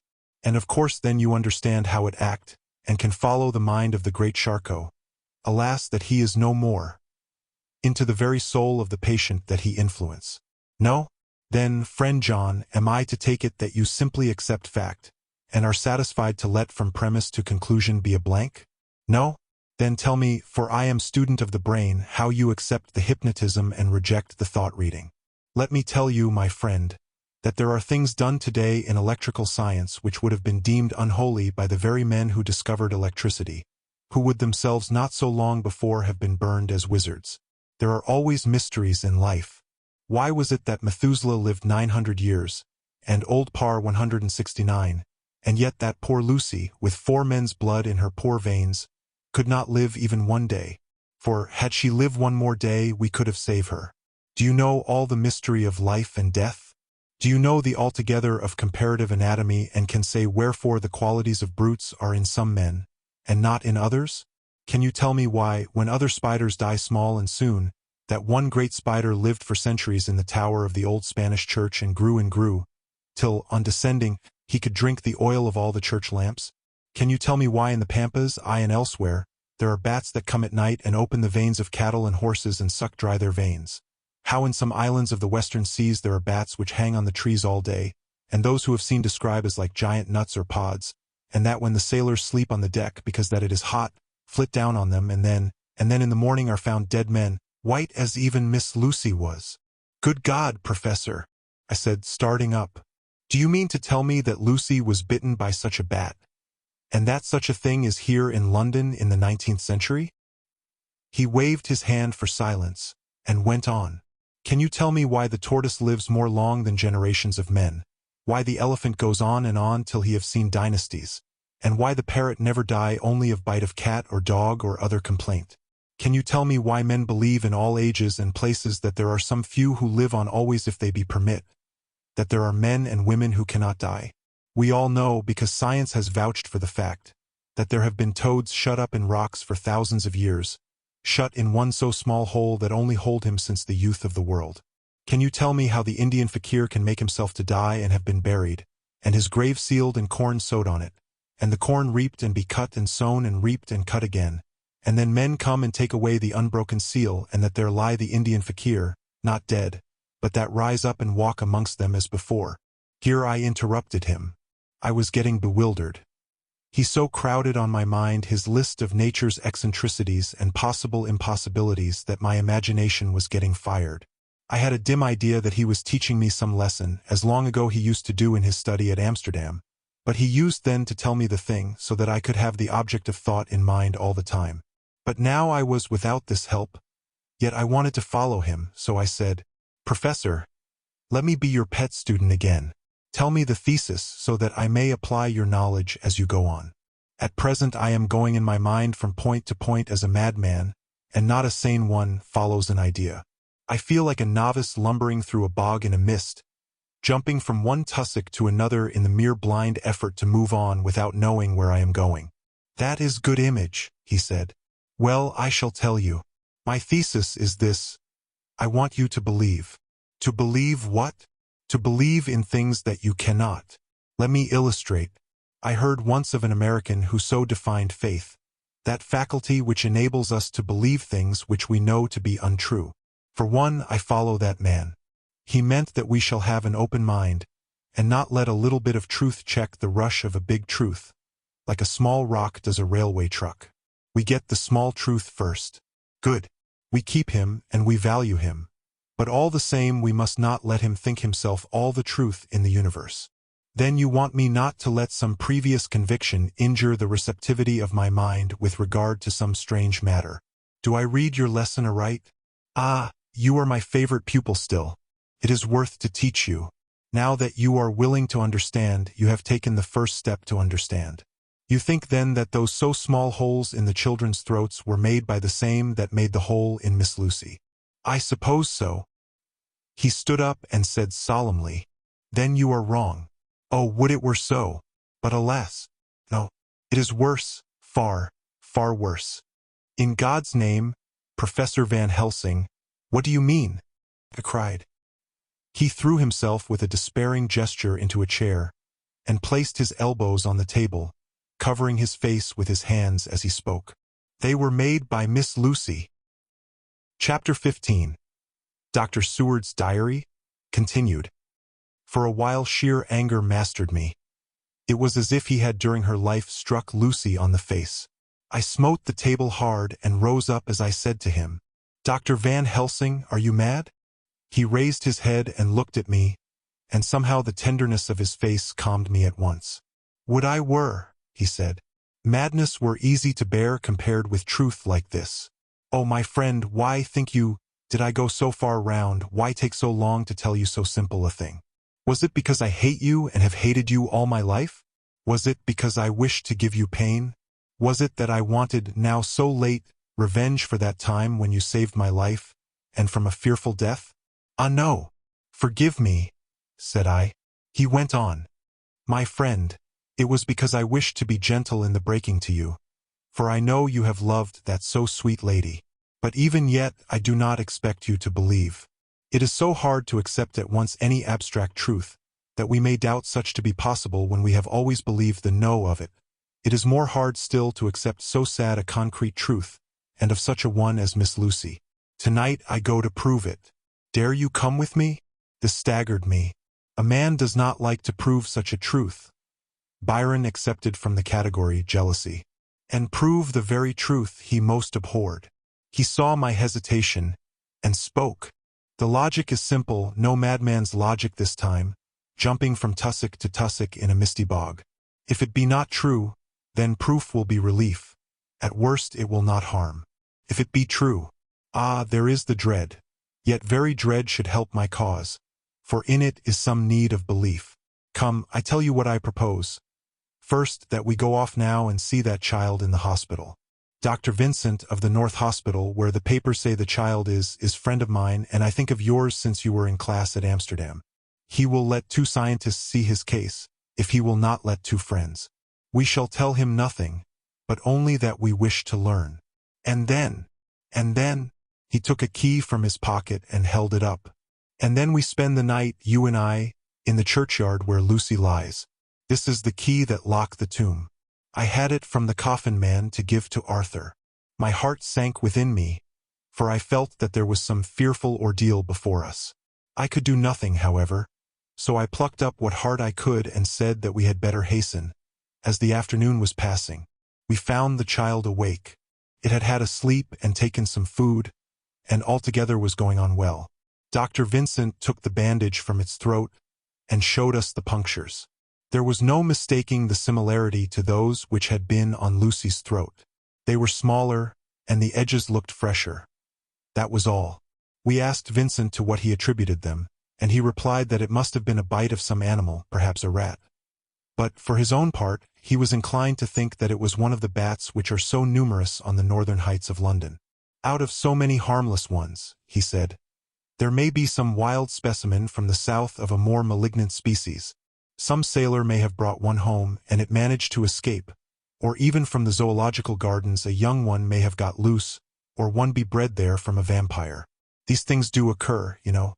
Only 10 days ago a wolf got out and was, I believe, traced up in this direction. For a week after, the children were playing nothing but Red Riding Hood on the heath and in every alley in the place until this bluffer lady scare came along, since when it has been quite a gala time with them. Even this poor little mite, when he woke up today, asked the nurse if he might go away. When she asked him why he wanted to go, he said he wanted to play with the bluffer lady. I hope, said Van Helsing, that when you are sending the child home you will caution its parents to keep strict watch over it. These fancies to stray are most dangerous, and if the child were to remain out another night, it would probably be fatal. But in any case, I suppose you will not let it away for some days. Certainly not for a week at least. Longer if the wound is not healed. Our visit to the hospital took more time than we had reckoned on, and the sun had dipped before we came out. When Van Helsing saw how dark it was, he said, "There is no hurry. It is more late than I thought. Come, let us seek somewhere that we may eat, and then we shall go on our way." We dined at Jack Straw's castle, along with a little crowd of bicyclists and others who were genially noisy. About 10 o'clock we started from the inn. It was then very dark, and the scattered lamps made the darkness greater when we were once outside their individual radius. The professor had evidently noted the road we were to go, for he went on unhesitatingly. But as for me, I was in quite a mix-up as to locality. As we went further, we met fewer and fewer people, till at last we were somewhat surprised when we met even the patrol of horse police going their usual suburban round. At last we reached the wall of the churchyard, which we climbed over, with some little difficulty, for it was very dark, and the whole place seemed so strange to us. We found the Westenra tomb. The professor took the key, opened the creaky door, and standing back, politely, but quite unconsciously, motioned me to precede him. There was a delicious irony in the offer, in the courtliness of giving preference on such a ghastly occasion. My companion followed me quickly, and cautiously drew the door to, after carefully ascertaining that the lock was a falling, and not a spring one. In the latter case we should have been in a bad plight. Then he fumbled in his bag, and taking out a matchbox and a piece of candle, proceeded to make a light. The tomb in the daytime, and when wreathed with fresh flowers, had looked grim and gruesome enough. But now, some days afterwards, when the flowers hung lank and dead, their whites turning to rust and their greens to browns, when the spider and the beetle had resumed their accustomed dominance, when time-discolored stone, and dust-encrusted mortar, and rusty, dank iron and tarnished brass, and clouded silver plating gave back the feeble glimmer of a candle, the effect was more miserable and sordid than could have been imagined. It conveyed irresistibly the idea that life, animal life, was not the only thing which could pass away. Van Helsing went about his work systematically, holding his candle so that he could read the coffin plates, and so holding it that the sperm dropped in white patches which congealed as they touched the metal. He made assurance of Lucy's coffin. Another search in his bag, and he took out a turnscrew. "What are you going to do?" I asked. "To open the coffin. You shall yet be convinced." Straightway he began taking out the screws, and finally lifted off the lid, showing the casing of lead beneath. The sight was almost too much for me. It seemed to be as much an affront to the dead as it would have been to have stripped off her clothing in her sleep whilst living. I actually took hold of his hand to stop him. He only said, "You shall see," and again fumbling in his bag, took out a tiny fretsaw. Striking the turnscrew through the lead with a swift downward stab, which made me wince, he made a small hole which was, however, big enough to admit the point of the saw. I had expected a rush of gas from the weak old corpse. We doctors, who have had to study our dangers, have to become accustomed to such things, and I drew back towards the door. But the professor never stopped for a moment. He sawed down a couple of feet along one side of the lead coffin, and then across and down the other side. Taking the edge of the loose flange, he bent it back towards the foot of the coffin, and holding up the candle into the aperture, motioned to me to look. I drew near and looked. The coffin was empty. It was certainly a surprise to me, and gave me a considerable shock, but Van Helsing was unmoved. He was now more sure than ever of his ground, and so emboldened to proceed in his task. "Are you satisfied now, friend John?" he asked. I felt all the dogged argumentativeness of my nature awake within me as I answered him. "I am satisfied that Lucy's body is not in that coffin. But that only proves one thing." "And what is that, friend John?" "That it is not there." "That is good logic," he said, "so far as it goes. But how can you account for it not being there?" "Perhaps a body snatcher," I suggested. "Some of the undertaker's people may have stolen it." I felt that I was speaking folly, and yet it was the only real cause which I could suggest. The professor sighed. "Ah well," he said, "we must have more proof. Come with me." He put on the coffin lid again, gathered up all his things and placed them in the bag, blew out the light and placed the candle also in the bag. We opened the door and went out. Behind us he closed the door and locked it. He handed me the key, saying, "Will you keep it? You had better be assured." I laughed. It was not a very cheerful laugh, I am bound to say, as I motioned him to keep it. "A key is nothing," I said. "There may be duplicates, and anyhow it is not difficult to pick a lock of that kind." He said nothing, but put the key in his pocket. Then he told me to watch at one side of the churchyard whilst he would watch at the other. I took up my place behind a yew tree, and I saw his dark figure move until the intervening headstones and trees hid it from my sight. It was a lonely vigil. Just after I had taken my place, I heard a distant clock strike 12, and in time came 1 and 2. I was chilled and unnerved, and angry with the professor for taking me on such an errand and with myself for coming. I was too cold and too sleepy to be keenly observant, and not sleepy enough to betray my trust, so altogether I had a dreary, miserable time. Suddenly, as I turned round, I thought I saw something like a white streak, moving between 2 dark yew trees at the side of the churchyard farthest from the tomb. At the same time a dark mass moved from the professor's side of the ground, and hurriedly went towards it. Then I too moved, but I had to go round headstones and railed off tombs, and I stumbled over graves. The sky was overcast, and somewhere far off an early cock crew. A little way off, beyond a line of scattered juniper trees, which marked the pathway to the church, a white, dim figure flitted in the direction of the tomb. The tomb itself was hidden by trees, and I could not see where the figure disappeared. I heard the rustle of actual movement where I had first seen the white figure, and coming over, found the professor holding in his arms a tiny child. When he saw me, he held it out to me, and said, "Are you satisfied now?" "No," I said, in a way that I felt was aggressive. "Do you not see the child?" "Yes, it is a child, but who brought it here? And is it wounded?" I asked. "We shall see," said the professor, and with one impulse we took our way out of the churchyard, he carrying the sleeping child. When we had got some little distance away, we went into a clump of trees, and struck a match and looked at the child's throat. It was without a scratch or scar of any kind. "Was I right?" I asked triumphantly. "We were just in time," said the professor thankfully. We had now to decide what we were to do with the child, and so consulted about it. If we were to take it to a police station, we should have to give some account of our movements during the night. At least, we should have had to make some statement as to how we had come to find the child. So finally we decided that we would take it to the heath, and when we heard a policeman coming, would leave it where he could not fail to find it. We would then seek our way home as quickly as we could. All fell out well.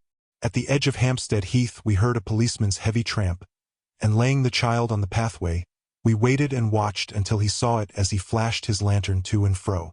We heard his exclamation of astonishment, and then we went away silently. By good chance we got a cab near the Spaniards, and drove to town. Cannot sleep, so I make this entry. But I must try to get a few hours' sleep, as Van Helsing is to call for me at noon. He insists that I shall go with him on another expedition. September 27th. It was 2 o'clock before we found a suitable opportunity for our attempt. The funeral held at noon was all completed, and the last stragglers of the mourners had taken themselves lazily away, when, looking carefully from behind a clump of alder trees, we saw the sexton lock the gate after him. We knew then that we were safe till morning did we desire it, but the professor told me that we should not want more than an hour at most. Again I felt that horrid sense of the reality of things, in which any effort of imagination seemed out of place, and I realized distinctly the perils of the law which we were incurring in our unhallowed work. Besides, I felt it was all so useless, outrageous as it was to open a leaden coffin, to see if a woman dead nearly a week were really dead. It now seemed the height of folly to open the tomb again, when we knew, from the evidence of our own eyesight, that the coffin was empty. I shrugged my shoulders, however, and rested silent, for Van Helsing had a way of going on his own road, no matter who remonstrated. He took the key, opened the vault, and again courteously motioned me to proceed. The place was not so gruesome as last night, but oh, how unutterably mean-looking when the sunshine streamed in. Van Helsing walked over to Lucy's coffin, and I followed. He bent over and again forced back the leaden flange, and then a shock of surprise and dismay shot through me. There lay Lucy, seemingly just as we had seen her the night before her funeral. She was, if possible, more radiantly beautiful than ever, and I could not believe that she was dead. The lips were red, nay, redder than before, and on the cheeks was a delicate bloom. "Is this a juggle?" I said to him. "Are you convinced now?" said the professor in response, and as he spoke he put over his hand, and in a way that made me shudder, pulled back the dead lips and showed the white teeth. "See," he went on, "see, they are even sharper than before. With this and this, and he touched one of the canine teeth and that below it. The little children can be bitten. Are you of belief now, friend John? Once more, argumentative hostility woke within me. I could not accept such an overwhelming idea as he suggested. So, with an attempt to argue of which I was even at the moment ashamed, I said, "She may have been placed here since last night." "Indeed?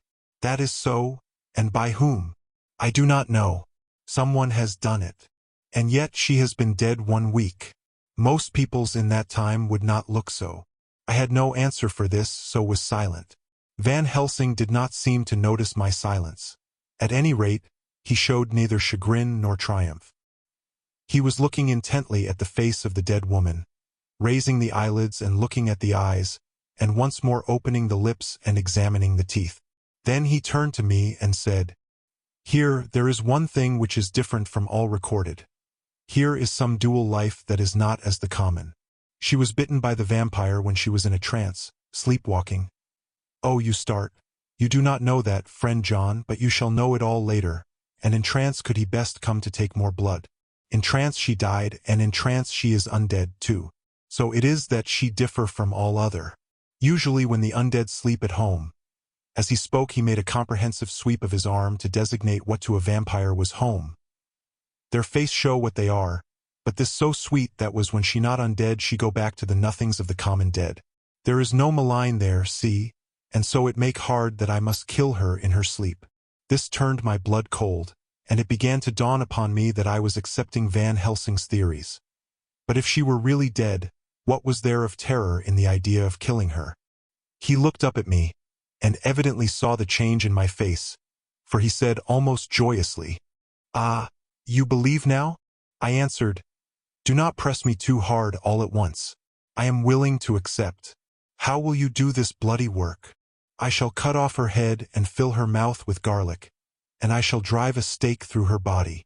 It made me shudder to think of so mutilating the body of the woman whom I had loved. And yet the feeling was not so strong as I had expected. I was, in fact, beginning to shudder at the presence of this being, this undead, as Van Helsing called it, and to loathe it. Is it possible that love is all subjective or all objective? I waited a considerable time for Van Helsing to begin, but he stood as if wrapped in thought. Presently he closed the catch of his bag with a snap, and said, "I have been thinking, and have made up my mind as to what is best. If I did simply follow my inclining I would do now, at this moment, what is to be done. But there are other things to follow, and things that are 1,000 times more difficult in that them we do not know. This is simple. She have yet no life taken, though that is of time, and to act now would be to take danger from her forever. But then we may have to want Arthur, and how shall we tell him of this? If you, who saw the wounds on Lucy's throat, and saw the wounds so similar on the child's at the hospital, if you, who saw the coffin empty last night and full today with a woman who have not changed only to be more rose and more beautiful in a whole week, after she die, if you know of this and know of the white figure last night that brought the child to the churchyard, and yet of your own senses you did not believe, how then can I expect Arthur, who know none of those things, to believe? He doubted me when I took him from her kiss when she was dying. I know he has forgiven me because in some mistaken idea I have done things that prevent him say goodbye as he ought, and he may think that in some more mistaken idea this woman was buried alive, and that in most mistake of all we have killed her. He will then argue back that it is we, mistaken ones, that have killed her by our ideas, and so he will be much unhappy always. Yet he never can be sure, and that is the worst of all. And he will sometimes think that she he loved was buried alive, and that will paint his dreams with horrors of what she must have suffered. And again, he will think that we may be right, and that his so beloved was, after all, an undead. No, I told him once, and since then I learn much.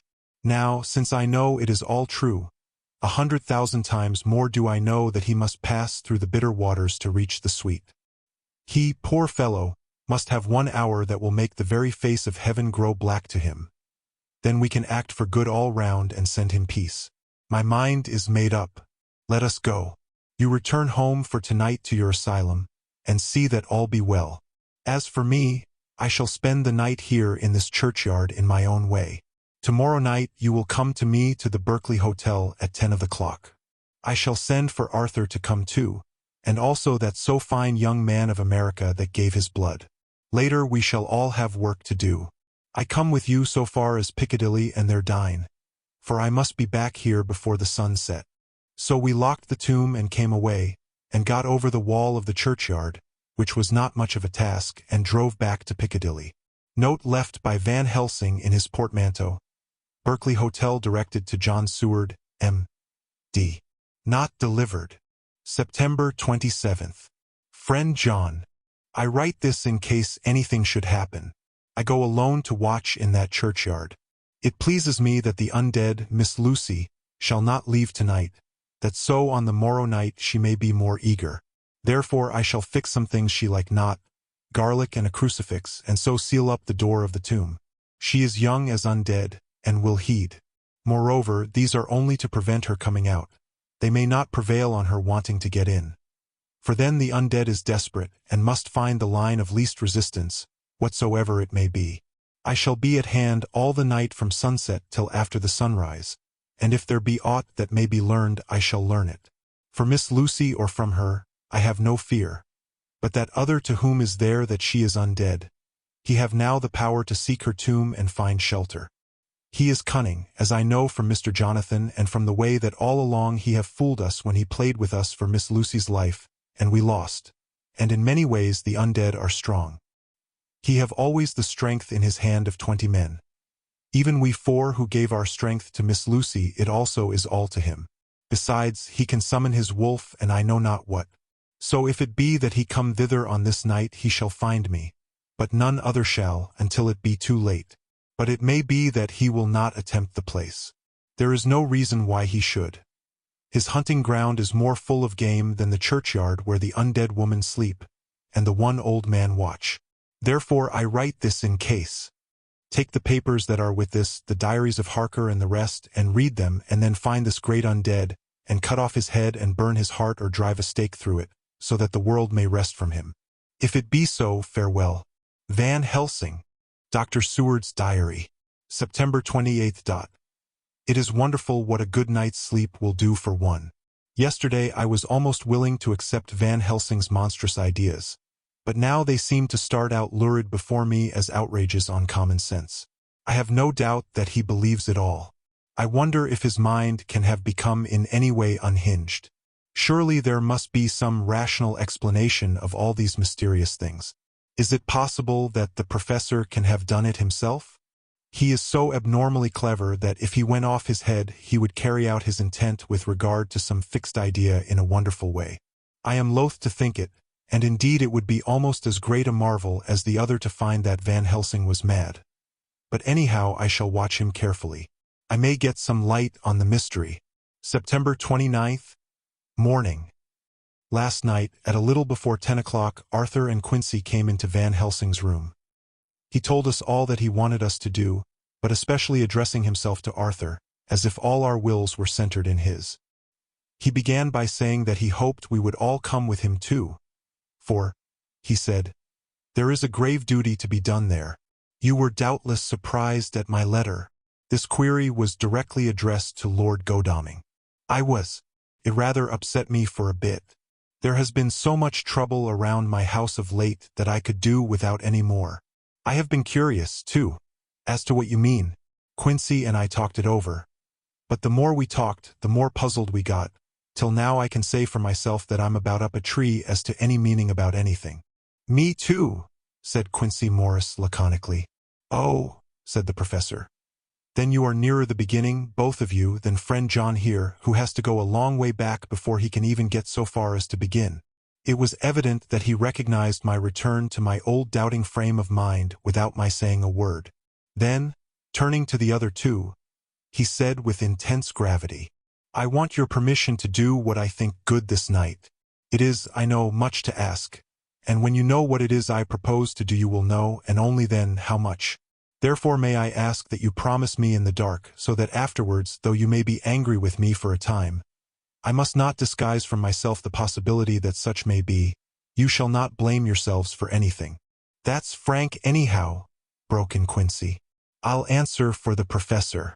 I don't quite see his drift, but I swear he's honest, and that's good enough for me. "I thank you, sir," said Van Helsing proudly. "I have done myself the honor of counting you one trusting friend, and such endorsement is dear to me." He held out a hand, which Quincy took. Then Arthur spoke out. "Dr. Van Helsing, I don't quite like to buy a pig in a poke, as they say in Scotland, and if it be anything in which my honor as a gentleman or my faith as a Christian is concerned, I cannot make such a promise. If you can assure me that what you intend does not violate either of these two, then I give my consent at once, though for the life of me, I cannot understand what you are driving at." "I accept your limitation," said Van Helsing, "and all I ask of you is that if you feel it necessary to condemn any act of mine, you will first consider it well and be satisfied that it does not violate your reservations." "Agreed," said Arthur. "That is only fair. And now that the pourparlers are over, may I ask what it is we are to do? I want you to come with me, and to come in secret, to the churchyard at Kingstead." Arthur's face fell as he said in an amazed sort of way, "Where poor Lucy is buried?" The professor bowed. Arthur went on, "And when there, to enter the tomb." Arthur stood up. "Professor, are you in earnest? Or it is some monstrous joke?" "Pardon me, I see that you are in earnest." He sat down again, but I could see that he sat firmly and proudly, as one who is on his dignity. There was silence until he asked again, "And when in the tomb?" "To open the coffin." "This is too much," he said, angrily rising again. "I am willing to be patient in all things that are reasonable, but in this desecration of the grave of one who—" He fairly choked with indignation. The professor looked pityingly at him. "If I could spare you one pang, my poor friend," he said, "God knows I would. But this night our feet must tread in thorny paths, or later, and forever, the feet you love must walk in paths of flame." Arthur looked up with set white face and said, "Take care, sir, take care." "Would it not be well to hear what I have to say?" said Van Helsing. "And then you will at least know the limit of my purpose. Shall I go on?" "That's fair enough," broke in Morris. After a pause Van Helsing went on, evidently with an effort. "Miss Lucy is dead. Is it not so?" "Yes." "Then there can be no wrong to her." "But if she be not dead?" Arthur jumped to his feet. "Good God!" he cried. "What do you mean? Has there been any mistake? Has she been buried alive?" He groaned in anguish that not even hope could soften. "I did not say she was alive, my child. I did not think it. I go no further than to say that she might be undead." "Undead? Not alive? What do you mean? Is this all a nightmare? Or what is it?" "There are mysteries which men can only guess at, which age by age they may solve only in part. Believe me, we are now on the verge of one. But I have not done. May I cut off the head of dead Miss Lucy?" "Heavens and earth, no!" cried Arthur in a storm of passion. "Not for the wide world will I consent to any mutilation of her dead body. Dr. Van Helsing, you try me too far. What have I done to you that you should torture me so? What did that poor, sweet girl do that you should want to cast such dishonor on her grave? Are you mad to speak such things? Or am I mad to listen to them? Don't dare to think more of such a desecration. I shall not give my consent to anything you do. I have a duty to do in protecting her grave from outrage. And, by God, I shall do it." Van Helsing rose up from where he had all the time been seated, and said, gravely and sternly, "My Lord Godalming, I too have a duty to do, a duty to others, a duty to you, a duty to the dead, and, by God, I shall do it. All I ask you now is that you come with me, that you look and listen, and if when later I make the same request you do not be more eager for its fulfillment even than I am, then I shall do my duty, whatever it may seem to me. And then, to follow of your lordship's wishes, I shall hold myself at your disposal to render an account to you, when and where you will." His voice broke a little, and he went on with a voice full of pity. "But I beseech you, do not go forth in anger with me. In a long life of acts which were often not pleasant to do, and which sometimes did wring my heart, I have never had so heavy a task as now. Believe me that if the time comes for you to change your mind towards me, one look from you will wipe away all this so sad hour, for I would do what a man can to save you from sorrow. Just think. For why should I give myself so much of labor and so much of sorrow? I have come here from my own land to do what I can of good, at the first to please my friend John, and then to help a sweet young lady, whom, too, I came to love. For her, I am ashamed to say so much, but I say it in kindness. I gave what you gave, the blood of my veins. I gave it, I, who was not, like you, her lover, but only her physician and her friend. I gave to her my nights and days, before death, after death. And if my death can do her good even now, when she is the dead undead, she shall have it freely. He said this with a very grave, sweet pride, and Arthur was much affected by it. He took the old man's hand and said in a broken voice, "Oh, it is hard to think of it, and I cannot understand, but at least I shall go with you and wait." Chapter 16. Dr. Seward's Diary, continued. It was just a quarter before 12 o'clock when we got into the churchyard over the low wall. The night was dark with occasional gleams of moonlight between the rents of the heavy clouds that scud across the sky. We all kept somehow close together, with Van Helsing slightly in front as he led the way. When we had come close to the tomb I looked well at Arthur, for I feared that the proximity to a place laden with so sorrowful a memory would upset him. But he bore himself well. I took it that the very mystery of the proceeding was in some way a counteractant to his grief. The professor unlocked the door, and seeing a natural hesitation amongst us for various reasons, solved the difficulty by entering first himself. The rest of us followed, and he closed the door. He then lit a dark lantern and pointed to the coffin. Arthur stepped forward hesitatingly. Van Helsing said to me, "You were with me here yesterday. Was the body of Miss Lucy in that coffin?" It was. The professor turned to the rest saying, "You hear, and yet there is no one who does not believe with me." He took his screwdriver and again took off the lid of the coffin. Arthur looked on, very pale but silent. When the lid was removed he stepped forward. He evidently did not know that there was a leaden coffin, or, at any rate, had not thought of it. When he saw the rent in the lead, the blood rushed to his face for an instant, but as quickly fell away again, so that he remained of a ghastly whiteness. He was still silent. Van Helsing forced back the leaden flange, and we all looked in and recoiled. The coffin was empty. For several minutes no one spoke a word. The silence was broken by Quincy Morris.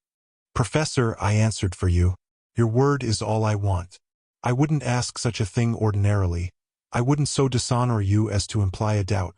But this is a mystery that goes beyond any honor or dishonor. Is this your doing?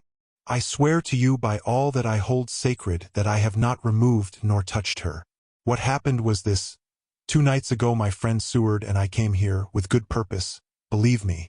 I opened that coffin, which was then sealed up, and we found it, as now, empty. We then waited, and saw something white come through the trees. The next day we came here in daytime, and she lay there. Did she not, friend John?" "Yes. That night we were just in time. One more so small child was missing, and we find it, thank God, unharmed amongst the graves. Yesterday I came here before sundown, for at sundown the undead can move. I waited here all the night till the sun rose, but I saw nothing. It was most probable that it was because I had laid over the clamps of those doors garlic, which the undead cannot bear, and other things which they shun. Last night there was no exodus, so tonight before the sundown I took away my garlic and other things. And so it is we find this coffin empty. But bear with me, so far there is much that is strange. Wait you with me outside, unseen and unheard, and things much stranger are yet to be. So..." Here he shut the dark slide of his lantern. "Now to the outside." He opened the door and we filed out, he coming last and locking the door behind him. Oh, but it seemed fresh and pure in the night air after the terror of that vault. How sweet it was to see the clouds race by, and the passing gleams of the moonlight between the scudding clouds crossing and passing, like the gladness and sorrow of a man's life. How sweet it was to breathe the fresh air that had no taint of death and decay. How humanizing to see the red lighting of the sky beyond the hill, and to hear far away the muffled roar that marks the life of a great city. Each in his own way was solemn and overcome. Arthur was silent, and was, I could see, striving to grasp the purpose and the inner meaning of the mystery. I was myself tolerably patient, and half inclined again to throw aside doubt and to accept Van Helsing's conclusions. Quincy Morris was phlegmatic in the way of a man who accepts all things, and accepts them in the spirit of cool bravery, with hazard of all he has to stake. Not being able to smoke, he cut himself a good-sized plug of tobacco and began to chew. As to Van Helsing, he was employed in a definite way. First he took from his bag a mass of what looked like thin, wafer-like biscuit, which was carefully rolled up in a white napkin. Next he took out a double handful of some whitish stuff like dough or putty. He crumbled the wafer up fine and worked it into the mass between his hands. This he then took, and rolling it into thin strips, began to lay them into the crevices between the door and its setting in the tomb. I was somewhat puzzled at this, and being close, asked him what it was that he was doing. Arthur and Quincy drew near also, as they too were curious. He answered, "I am closing the tomb, so that the undead may not enter." "And is that stuff you have put there going to do it?" asked Quincy. "Great Scott! Is this a game?" "It is." "What is that which you are using?" This time the question was by Arthur. Van Helsing reverently lifted his hat as he answered, "The host. I brought it from Amsterdam. I have an indulgence." It was an answer that appalled the most skeptical of us, and we felt individually that in the presence of such earnest purpose as the professor's, a purpose which could thus use the to him most sacred of things, it was impossible to distrust. In respectful silence we took the places assigned to us close round the tomb, but hidden from the sight of anyone approaching. I pitied the others, especially Arthur. I had myself been apprenticed by my former visits to this watching horror, and yet I, who had up to an hour ago repudiated the proofs, felt my heart sink within me. Never did tombs look so ghastly white. Never did cypress or yew or juniper so seem the embodiment of funereal gloom. Never did tree or grass wave or rustle so ominously. Never did bough creak so mysteriously, and never did the faraway howling of dogs send such a woeful presage through the night. There was a long spell of silence, a big, aching void, and then from the professor a keen "s." He pointed, and far down the avenue of yews we saw a white figure advance, a dim white figure which held something dark at its breast. The figure stopped, and at the moment a ray of moonlight fell upon the masses of driving clouds and showed in startling prominence a dark-haired woman, dressed in the cerements of the grave. We could not see the face, for it was bent down over what we saw to be a fair-haired child. There was a pause and a sharp little cry, such as a child gives in sleep, or a dog as it lies before the fire and dreams. We were starting forward, but the professor's warning hand, seen by us as he stood behind a yew tree, kept us back, and then as we looked the white figure moved forwards again. It was now near enough for us to see clearly, and the moonlight still held. My own heart grew cold as ice, and I could hear the gasp of Arthur, as we recognized the features of Lucy Westenra. Lucy Westenra, but yet how changed. The sweetness was turned to adamantine, heartless cruelty, and the purity to voluptuous wantonness. Van Helsing stepped out, and, obedient to his gesture, we all advanced too. The four of us ranged in a line before the door of the tomb. Van Helsing raised his lantern and drew the slide. By the concentrated light that fell on Lucy's face we could see that the lips were crimson with fresh blood, and that the stream had trickled over her chin and stained the purity of her lawn deathrobe. We shuddered with horror. I could see by the tremulous light that even Van Helsing's iron nerve had failed. Arthur was next to me, and if I had not seized his arm and held him up, he would have fallen. When Lucy, I call the thing that was before us Lucy because it bore her shape, saw us, she drew back with an angry snarl, such as a cat gives when taken unawares. Then her eyes ranged over us. Lucy's eyes in form and color, but Lucy's eyes unclean and full of hellfire, instead of the pure, gentle orbs we knew. At that moment the remnant of my love passed into hate and loathing. Had she then to be killed, I could have done it with savage delight. As she looked, her eyes blazed with unholy light, and the face became wreathed with a voluptuous smile. Oh God! How it made me shudder to see it! With a careless motion, she flung to the ground, callous as a devil, the child that up to now she had clutched strenuously to her breast, growling over it as a dog growls over a bone. The child gave a sharp cry and lay there moaning. There was a cold-bloodedness in the act which wrung a groan from Arthur. When she advanced to him with outstretched arms and a wanton smile, he fell back and hid his face in his hands. She still advanced, however, and with a languorous, voluptuous grace, said, "Come to me, Arthur. Leave these others and come to me. My arms are hungry for you. Come and we can rest together. Come, my husband, come." There was something diabolically sweet in her tones, something of the tingling of glass when struck, which rang through the brains even of us who heard the words addressed to another. As for Arthur, he seemed under a spell. Moving his hands from his face, he opened wide his arms. She was leaping for them, when Van Helsing sprang forward and held between them his little golden crucifix. She recoiled from it, and, with a suddenly distorted face, full of rage, dashed past him as if to enter the tomb. When within a foot or two of the door, however, she stopped, as if arrested by some irresistible force. Then she turned, and her face was shown in the clear burst of moonlight and by the lamp, which had now no quiver from Van Helsing's iron nerves. Never did I see such baffled malice on a face, and never, I trust, shall such ever be seen again by mortal eyes. The beautiful color became livid, the eyes seemed to throw out sparks of hellfire, the brows were wrinkled as though the folds of the flesh were the coils of Medusa's snakes, and the lovely, blood-stained mouth grew to an open square, as in the passion masks of the Greeks and Japanese. If ever a face meant death, if looks could kill, we saw it at that moment. And so for full half a minute, which seemed an eternity, she remained between the lifted crucifix and the sacred closing of her means of entry.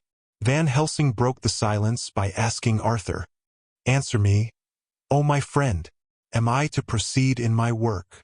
Arthur threw himself on his knees and hid his face in his hands as he answered, "Do as you will, friend, do as you will. There can be no horror like this ever any more." And he groaned in spirit. Quincy and I simultaneously moved towards him and took his arms. We could hear the click of the closing lantern as Van Helsing held it down. Coming close to the tomb, he began to remove from the chinks some of the sacred emblem which he had placed there. We all looked on in horrified amazement as we saw, when he stood back, the woman, with a corporeal body as real at that moment as our own, pass in through the interstice where scarce a knife blade could have gone. We all felt a glad sense of relief when we saw the professor calmly restoring the strings of putty to the edges of the door. When this was done, he lifted the child and said, "Come now, my friends. We can do no more till tomorrow. There is a funeral at noon, so here we shall all come before long after that. The friends of the dead will all be gone by 2, and when the sexton lock the gate we shall remain. Then there is more to do, but not like this of tonight. As for this little one, he is not much harm, and by tomorrow night he shall be well. We shall leave him where the police will find him, as on the other night, and then to home." Coming close to Arthur, he said, "My friend Arthur, you have had a sore trial, but after, when you look back, you will see how it was necessary. You are now in the bitter waters, my child. By this time tomorrow you will, please God, have passed them, and have drunk of the sweet waters. So do not mourn overmuch. Till then I shall not ask you to forgive me." Arthur and Quincy came home with me, and we tried to cheer each other on the way. We had left the child in safety and were tired, so we all slept with more or less reality of sleep. September 29th, night. A little before 12 o'clock we three, Arthur, Quincy Morris, and myself, called for the professor. It was odd to notice that by common consent we had all put on black clothes. Of course, Arthur wore black, for he was in deep mourning, but the rest of us wore it by instinct. We got to the churchyard by 1:30, and strolled about, keeping out of official observation, so that when the gravediggers had completed their task and the sexton, under the belief that everyone had gone, had locked the gate, we had the place all to ourselves. Van Helsing, instead of his little black bag, had with him a long leather one, something like a cricketing bag. It was manifestly of fair weight. When we were alone and had heard the last of the footsteps die out up the road, we silently, and as if by ordered intention, followed the professor to the tomb. He unlocked the door, and we entered, closing it behind us. Then he took from his bag the lantern, which he lit, and also 2 wax candles, which, when lighted, he stuck, by melting their own ends, on other coffins, so that they might give light sufficient to work by. When he again lifted the lid off Lucy's coffin, we all looked, Arthur trembling like an aspen, and saw that the body lay there in all its death beauty. But there was no love in my own heart, nothing but loathing for the foul thing which had taken Lucy's shape without her soul. I could see even Arthur's face grow hard as he looked. Presently he said to Van Helsing, "Is this really Lucy's body, or only a demon in her shape?" "It is her body, and yet not it. But wait a while, and you all see her as she was and is." She seemed like a nightmare of Lucy as she lay there. The pointed teeth, the blood-stained, voluptuous mouth, which it made one shudder to see. The whole carnal and unspiritual appearance, seeming like a devilish mockery of Lucy's sweet purity. Van Helsing, with his usual methodicalness, began taking the various contents from his bag and placing them ready for use. First he took out a soldering iron and some plumbing solder, and then a small oil lamp which gave out, when lit in a corner of the tomb, gas which burned at fierce heat with a blue flame. Then his operating knives, which he placed to hand, and last a round wooden stake, some 2½ or 3 inches thick and about 3 feet long. One end of it was hardened by charring in the fire, and was sharpened to a fine point. With this stake came a heavy hammer, such as in households is used in the coal cellar for breaking the lumps. To me, a doctor's preparations for work of any kind are stimulating and bracing, but the effect of these things on both Arthur and Quincy was to cause them a sort of consternation. They both, however, kept their courage, and remained silent and quiet. When all was ready, Van Helsing said, "Before we do anything, let me tell you this. It is out of the lore and experience of the ancients and of all those who have studied the powers of the undead. When they become such, there comes with the change the curse of immortality. They cannot die, but must go on age after age, adding new victims and multiplying the evils of the world. For all that die from the preying of the undead becomes themselves undead, and prey on their kind. And so the circle goes on ever widening, like as the ripples from a stone thrown in the water. Friend Arthur, if you had met that kiss which you know of before poor Lucy died, or again last night when you open your arms to her, you would in time, when you had died, have become Nosferatu, as they call it in Eastern Europe, and would all time make more of those undeads that so have fill us with horror. The career of this so unhappy dear lady is but just begun. Those children whose blood she suck are not as yet so much the worse. But if she live on, undead, more and more they lose their blood, and by her power over them they come to her, and so she draw their blood with that so wicked mouth. But if she die in truth, then all cease. The tiny wounds of the throats disappear, and they go back to their plays unknowing ever of what has been. But of the most blessed of all, when this now undead be made to rest as true dead, then the soul of the poor lady whom we love shall again be free. Instead of working wickedness by night and growing more debased in the assimilating of it by day, she shall take her place with the other angels.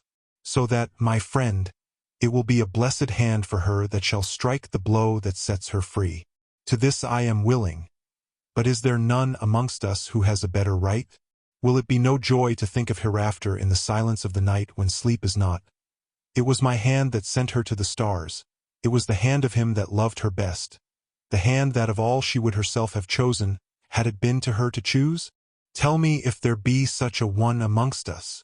We all looked at Arthur. He saw, too, what we all did, the infinite kindness which suggested that his should be the hand which would restore Lucy to us as a holy, and not an unholy memory. He stepped forward and said bravely, though his hand trembled, and his face was as pale as snow, "My true friend, from the bottom of my broken heart I thank you. Tell me what I am to do, and I shall not falter." Van Helsing laid a hand on his shoulder, and said, "Brave lad, a moment's courage, and it is done. This stake must be driven through her. It will be a fearful ordeal, be not deceived in that, but it will be only a short time, and you will then rejoice more than your pain was great. From this grim tomb you will emerge as though you tread on air. But you must not falter when once you have begun. Only think that we, your true friends, are round you, and that we pray for you all the time." "Go on," said Arthur hoarsely. "Tell me what I am to do." "Take this stake in your left hand, ready to place the point over the heart, and the hammer in your right. Then when we begin our prayer for the dead, I shall read him, I have here the book, and the others shall follow. Strike in God's name, that so all may be well with the dead that we love and that the undead pass away. Arthur took the stake and the hammer, and when once his mind was set on action his hands never trembled nor even quivered. Van Helsing opened his missal and began to read, and Quincy and I followed as well as we could. Arthur placed the point over the heart, and as I looked I could see its dint in the white flesh. Then he struck with all his might. The thing in the coffin writhed, and a hideous, blood-curdling screech came from the opened red lips. The body shook and quivered and twisted in wild contortions. The sharp white teeth champed together till the lips were cut, and the mouth was smeared with a crimson foam. But Arthur never faltered. He looked like a figure of Thor as his untrembling arm rose and fell, driving deeper and deeper the mercy-bearing stake, whilst the blood from the pierced heart welled and spurted up around it. His face was set, and high duty seemed to shine through it. The sight of it gave us courage so that our voices seemed to ring through the little vault. And then the writhing and quivering of the body became less, and the teeth seemed to champ, and the face to quiver. Finally it lay still. The terrible task was over. The hammer fell from Arthur's hand. He reeled and would have fallen had we not caught him. The great drops of sweat sprang from his forehead, and his breath came in broken gasps. It had indeed been an awful strain on him, and had he not been forced to his task by more than human considerations, he could never have gone through with it. For a few minutes we were so taken up with him that we did not look towards the coffin. When we did, however, a murmur of startled surprise ran from one to the other of us. We gazed so eagerly that Arthur rose, for he had been seated on the ground, and came and looked too, and then a glad, strange light broke over his face and dispelled altogether the gloom of horror that lay upon it.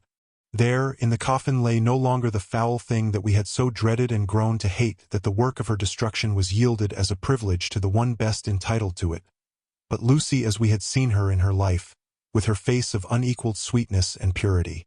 True that there were there, as we had seen them in life, the traces of care and pain and waste, but these were all dear to us, for they marked her truth to what we knew. One and all we felt that the holy calm that lay like sunshine over the wasted face and form was only an earthly token and symbol of the calm that was to reign forever. Van Helsing came and laid his hand on Arthur's shoulder, and said to him, "And now, Arthur, my friend, dear lad, am I not forgiven?" The reaction of the terrible strain came as he took the old man's hand in his, and raising it to his lips, pressed it and said, "Forgiven. God bless you that you have given my dear one her soul again, and me peace."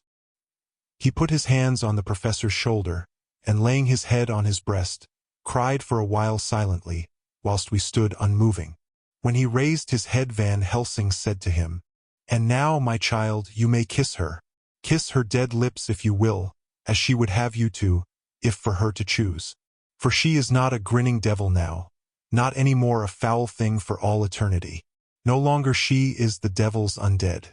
She is God's true dead, whose soul is with him." Arthur bent and kissed her, and then we sent him and Quincy out of the tomb. The professor and I sawed the top off the stake, leaving the point of it in the body. Then we cut off the head and filled the mouth with garlic. We soldered up the leaden coffin, screwed on the coffin lid, and gathering up our belongings, came away.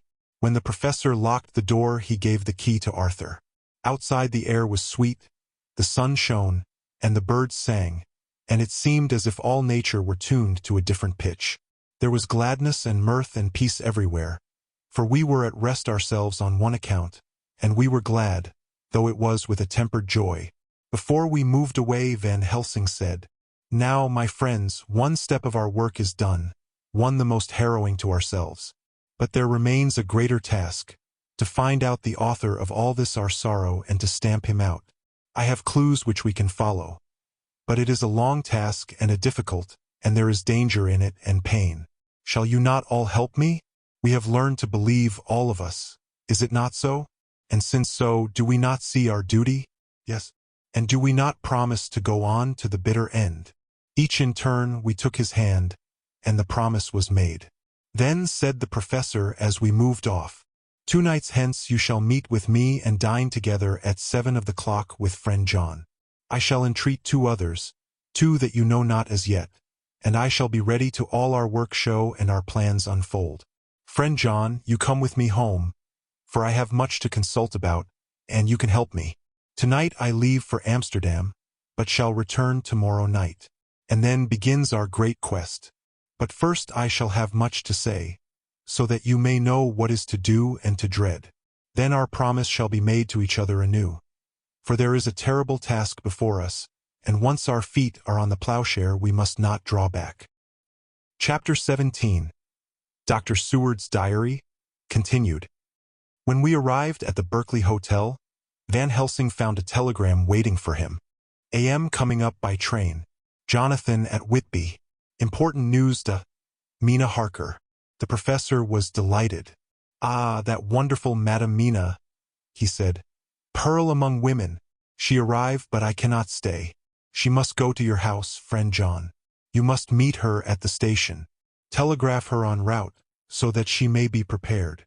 When the wire was dispatched he had a cup of tea.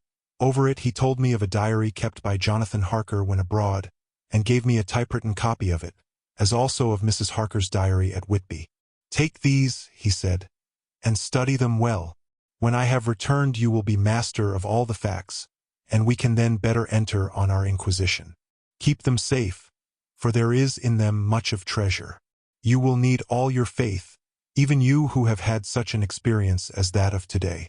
What is here told? He laid his hand heavily and gravely on the packet of papers as he spoke. May be the beginning of the end to you and me and many another, or it may sound the knell of the undead who walk the earth. Read all, I pray you, with the open mind, and if you can add in any way to the story here told, do so, for it is all important. You have kept diary of all these so strange things. Is it not so? Yes. Then we shall go through all these together when we meet. He then made ready for his departure, and shortly after drove off to Liverpool Street. I took my way to Paddington, where I arrived about 15 minutes before the train came in. The crowd melted away, after the bustling fashion common to arrival platforms, and I was beginning to feel uneasy, lest I might miss my guest, when a sweet-faced, dainty-looking girl stepped up to me, and after a quick glance said, Dr. Seward, is it not? And you are Mrs. Harker. I answered at once, whereupon she held out her hand. I knew you from the description of poor dear Lucy, but... She stopped suddenly, and a quick blush overspread her face. The blush that rose to my own cheeks somehow set us both at ease, for it was a tacit answer to her own. I got her luggage, which included a typewriter, and we took the Underground to Fenchurch Street, after I had sent a wire to my housekeeper to have a sitting room and bedroom prepared at once for Mrs. Harker. In due time we arrived.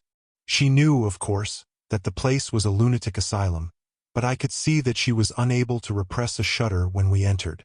She told me that, if she might, she would come presently to my study, as she had much to say.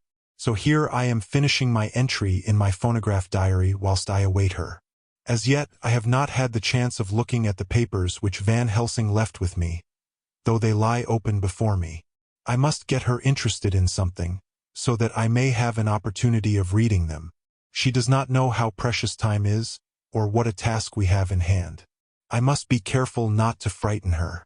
Here she is, Mina Harker's journal. September 29th.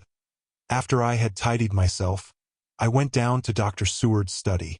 At the door I paused a moment, for I thought I heard him talking with someone.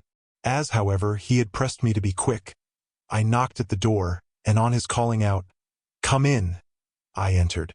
To my intense surprise, there was no one with him. He was quite alone, and on the table opposite him was what I knew at once from the description to be a phonograph. I had never seen one, and was much interested. "I hope I did not keep you waiting," I said. "But I stayed at the door as I heard you talking, and thought there was someone with you." "Oh," he replied with a smile. "I was only entering my diary." "Your diary?" I asked him in surprise. "Yes," he answered. "I keep it in this." As he spoke, he laid his hand on the phonograph. I felt quite excited over it, and blurted out, "Why, this beats even shorthand. May I hear it say something?" "Certainly," he replied with alacrity, and stood up to put it in train for speaking.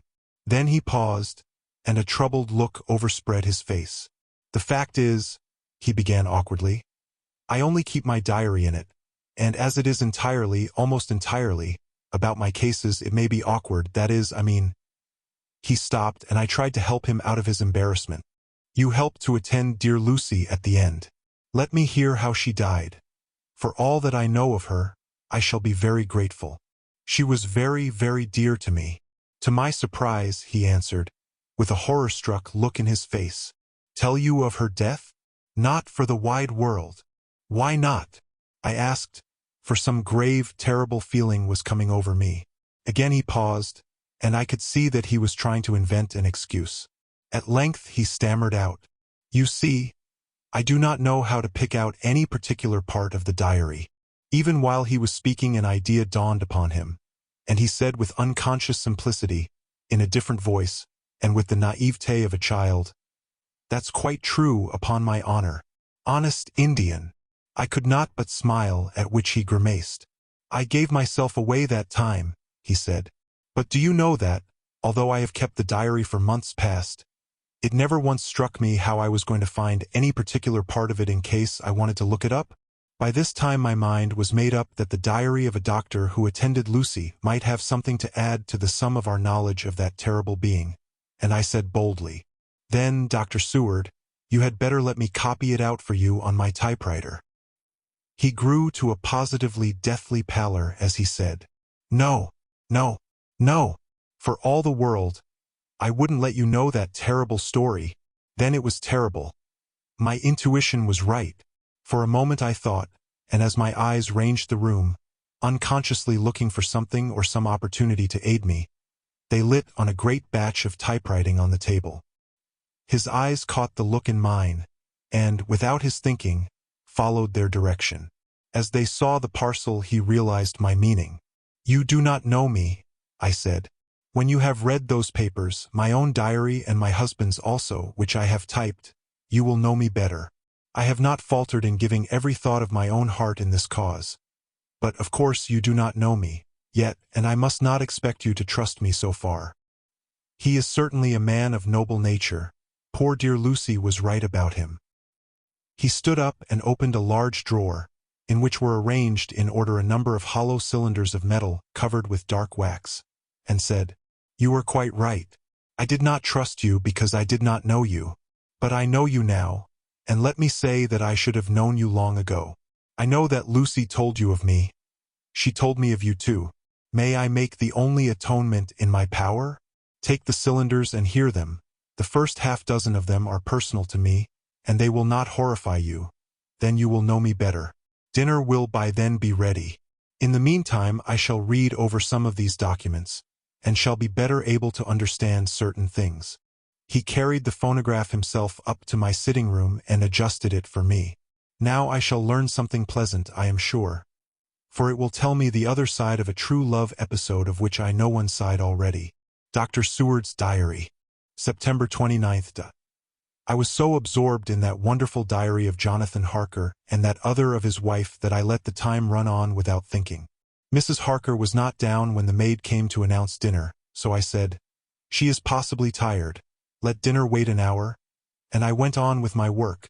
I had just finished Mrs. Harker's diary when she came in. She looked sweetly pretty, but very sad, and her eyes were flushed with crying. This somehow moved me much. Of late I have had cause for tears, God knows, but the relief of them was denied me. And now the sight of those sweet eyes, brightened with recent tears, went straight to my heart. So I said as gently as I could, "I greatly fear I have distressed you." "Oh no, not distressed me," she replied. "But I have been more touched than I can say by your grief. That is a wonderful machine, but it is cruelly true. It told me, in its very tones, the anguish of your heart. It was like a soul crying out to Almighty God. No one must hear them spoken ever again. See, I have tried to be useful. I have copied out the words on my typewriter, and none other need now hear your heart beat, as I did. No one need ever know, shall ever know," I said in a low voice. She laid her hand on mine and said very gravely, "Ah, but they must. Must. But why?" I asked. "Because it is a part of the terrible story, a part of poor dear Lucy's death and all that led to it. Because in the struggle which we have before us to rid the earth of this terrible monster, we must have all the knowledge and all the help which we can get. I think that the cylinders which you gave me contained more than you intended me to know, but I can see that there are in your record many lights to this dark mystery. You will let me help, will you not? I know all up to a certain point, and I see already, though your diary only took me to September 7th, how poor Lucy was beset, and how her terrible doom was being wrought out. Jonathan and I have been working day and night since Professor Van Helsing saw us. He has gone to Whitby to get more information, and he will be here tomorrow to help us. We need have no secrets amongst us. Working together and with absolute trust, we can surely be stronger than if some of us were in the dark." She looked at me so appealingly, and at the same time manifested such courage and resolution in her bearing, that I gave in at once to her wishes. "You shall," I said, "do as you like in the matter. God forgive me if I do wrong. There are terrible things yet to learn of, but if you have so far traveled on the road to poor Lucy's death, you will not be content, I know, to remain in the dark. Nay, the end, the very end, may give you a gleam of peace. Come, there is dinner. We must keep one another strong for what is before us. We have a cruel and dreadful task. When you have eaten you shall learn the rest, and I shall answer any questions you ask. If there be anything which you do not understand, though it was apparent to us who were present." Mina Harker's Journal. September 29th. After dinner I came with Dr. Seward to his study. He brought back the phonograph from my room, and I took my typewriter. He placed me in a comfortable chair, and arranged the phonograph so that I could touch it without getting up, and showed me how to stop it in case I should want to pause. Then he very thoughtfully took a chair, with his back to me, so that I might be as free as possible, and began to read. I put the forked metal to my ears and listened. When the terrible story of Lucy's death, and all that followed was done, I lay back in my chair powerless. Fortunately, I am not of a fainting disposition. When Dr. Seward saw me, he jumped up with a horrified exclamation, and hurriedly taking a case bottle from a cupboard, gave me some brandy, which in a few minutes somewhat restored me. My brain was all in a whirl, and only that there came through all the multitude of horrors, the holy ray of light that my dear, dear Lucy was at last at peace. I do not think I could have borne it without making a scene. It is all so wild and mysterious, and strange that if I had not known Jonathan's experience in Transylvania, I could not have believed. As it was, I didn't know what to believe, and so got out of my difficulty by attending to something else. I took the cover off my typewriter, and said to Dr. Seward, "Let me write this all out now. We must be ready for Dr. Van Helsing when he comes. I have sent a telegram to Jonathan to come on here when he arrives in London from Whitby. In this matter dates are everything, and I think that if we get all our material ready, and have every item put in chronological order, we shall have done much. You tell me that Lord Godalming and Mr. Morris are coming too. Let us be able to tell him when they come." He accordingly set the phonograph at a slow pace, and I began to typewrite from the beginning of the 7th cylinder. I used manifold, and so took 3 copies of the diary, just as I had done with all the rest. It was late when I got through, but Dr. Seward went about his work of going his round of the patients. When he had finished he came back and sat near me, reading, so that I did not feel too lonely whilst I worked. How good and thoughtful he is! The world seems full of good men, even if there are monsters in it. Before I left him I remembered what Jonathan put in his diary of the professor's perturbation at reading something in an evening paper at the station at Exeter. So, seeing that Dr. Seward keeps his newspapers, I borrowed the files of the Westminster Gazette and the Pall Mall Gazette, and took them to my room. I remember how much the Daily Graph and the Whitby Gazette, of which I had made cuttings, helped us to understand the terrible events at Whitby when Count Dracula landed. So I shall look through the evening papers since then, and perhaps I shall get some new light. I am not sleepy, and the work will help to keep me quiet. Dr. Seward's Diary. September 30th. Mr. Harker arrived at 9 o'clock. He had got his wife's wire just before starting. He is uncommonly clever, if one can judge from his face, and full of energy. If this journal be true, and judging by one's own wonderful experiences, it must be. He is also a man of great nerve. That going down to the vault a second time was a remarkable piece of daring. After reading his account of it, I was prepared to meet a good specimen of manhood, but hardly the quiet, businesslike gentleman who came here today. Later. After lunch Harker and his wife went back to their own room, and as I passed a while ago I heard the click of the typewriter. They are hard at it.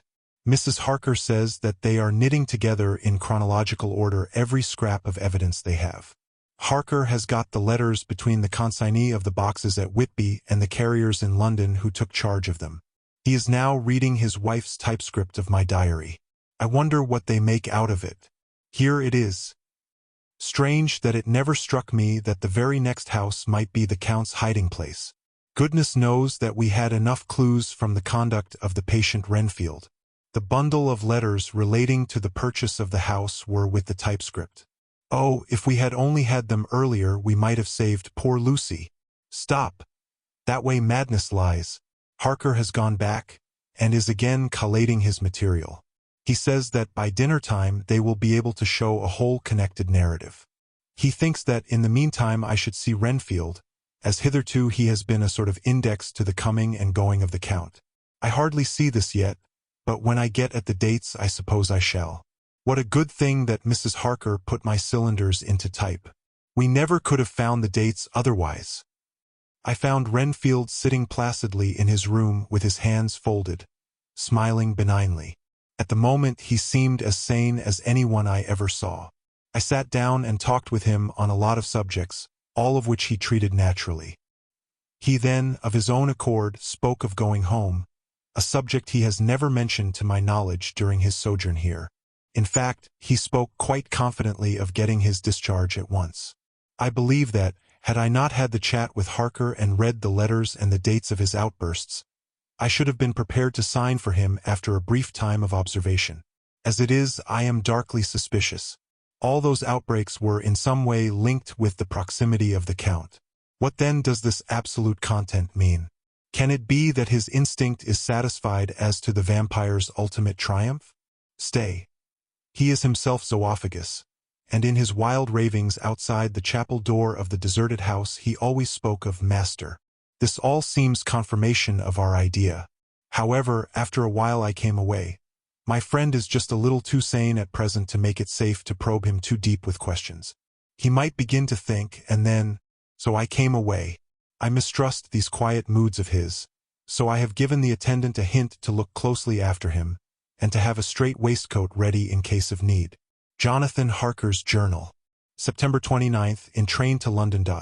When I received Mr. Billington's courteous message that he would give me any information in his power, I thought it best to go down to Whitby and make, on the spot, such inquiries as I wanted. It was now my object to trace that horrid cargo of the Count's to its place in London. Later, we may be able to deal with it. Billington Jr., a nice lad, met me at the station, and brought me to his father's house, where they had decided that I must stay the night. They are hospitable, with true Yorkshire hospitality. Give a guest everything, and leave him free to do as he likes. They all knew that I was busy, and that my stay was short, and Mr. Billington had ready in his office all the papers concerning the consignment of boxes. It gave me almost a turn to see again one of the letters which I had seen on the Count's table before I knew of his diabolical plans. Everything had been carefully thought out, and done systematically and with precision. He seemed to have been prepared for every obstacle which might be placed by accident in the way of his intentions being carried out. To use an Americanism, he had taken no chances, and the absolute accuracy with which his instructions were fulfilled was simply the logical result of his care. I saw the invoice and took note of it. 50 cases of common earth, to be used for experimental purposes. Also the copy of letter to Carter Patterson and their reply. Of both of these I got copies. This was all the information Mr. Billington could give me, so I went down to the port and saw the coast guards, the customs officers, and the harbor master. They had all something to say of the strange entry of the ship, which is already taking its place in local tradition, but no one could add to the simple description 50 cases of common earth. I then saw the station master, who kindly put me in communication with the men who had actually received the boxes. Their tally was exact with the list, and they had nothing to add except that the boxes were main and mortal heavy, and that shifting them was dry work. One of them added that it was hard lines, that there wasn't any gentleman such like as yourself, squire, to show some sort of appreciation of their efforts in a liquid form. Another put in a rider that the thirst then generated was such that even the time which had elapsed had not completely allayed it. Needless to add, I took care before leaving to lift, for ever and adequately, this source of reproach. September 30th. The stationmaster was good enough to give me a line to his old companion, the stationmaster at King's Cross, so that when I arrived there in the morning I was able to ask him about the arrival of the boxes.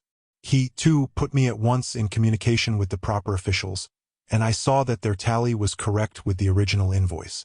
The opportunities of acquiring an abnormal thirst had been here limited. A noble use of them had, however, been made, and again I was compelled to deal with the result in an ex post facto manner. From thence I went on to Carter Patterson's central office, where I met with the utmost courtesy. They looked up the transaction in their daybook and letterbook, and at once telephoned to their King's Cross office for more details. By good fortune, the men who did the teaming were waiting for work, and the official at once sent them over, sending also by one of them the waybill and all the papers connected with the delivery of the boxes at Carfax. Here again I found the tally agreeing exactly. The carrier's men were able to supplement the paucity of the written words with a few details. These were, I shortly found, connected almost solely with the dusty nature of the job, and of the consequent thirst engendered in the operators. On my affording an opportunity, through the medium of the currency of the realm, of the allaying, at a later period, this beneficial evil, one of the men remarked, "That air ooze, governor, is the rummiest I ever was in. Blime, but it ain't been touched since 100 years. There was dust that thick in the place that you might have slept on it without 'urtin' of your bones. And the place was that neglected that yer might ave smelled old Jerusalem in it. But the old chapel, that took the tzika, that did. Me and my mate, we thort we wouldn't never get out quick enough. Lor, I wouldn't take less nor a quid a moment to stay there arter dark. Having been in the house, I could well believe him. But if he knew what I know, he would, I think, have raised his terms. Of one thing I am now satisfied, that all the boxes which arrived at Whitby from Varna in the Demeter were safely deposited in the old chapel at Carfax. There should be 50 of them there, unless any have since been removed, as from Dr. Seward's diary I fear. I shall try to see the carter who took away the boxes from Carfax when Renfield attacked them. By following up this clue we may learn a good deal. Later. Mina and I have worked all day, and we have put all the papers into order. Mina Harker's Journal. September 30th. I am so glad that I hardly know how to contain myself. It is, I suppose, the reaction from the haunting fear which I have had, that this terrible affair and the reopening of his old wound might act detrimentally on Jonathan. I saw him leave for Whitby with as brave a face as I could, but I was sick with apprehension. The effort has, however, done him good. He was never so resolute, never so strong, never so full of volcanic energy, as at present. It is just as that dear, good Professor Van Helsing said, he is true grit, and he improves under strain that would kill a weaker nature. He came back full of life and hope and determination. We have got everything in order for tonight. I feel myself quite wild with excitement. I suppose one ought to pity anything so hunted as is the Count. That is just it. This thing is not human, not even beast. To read Dr. Seward's account of poor Lucy's death, and what followed, is enough to dry up the springs of pity in one's heart. Later. Lord Godalming and Mr. Morris arrived earlier than we expected. Dr. Seward was out on business, and had taken Jonathan with him, so I had to see them. It was to me a painful meeting, for it brought back all poor dear Lucy's hopes of only a few months ago. Of course they had heard Lucy speak of me, and it seemed that Dr. Van Helsing, too, has been quite blowing my trumpet, as Mr. Morris expressed it. Poor fellows, neither of them is aware that I know all about the proposals they made to Lucy. They did not quite know what to say or do, as they were ignorant of the amount of my knowledge, so they had to keep on neutral subjects. However, I thought the matter over and came to the conclusion that the best thing I could do would be to post them in affairs right up to date.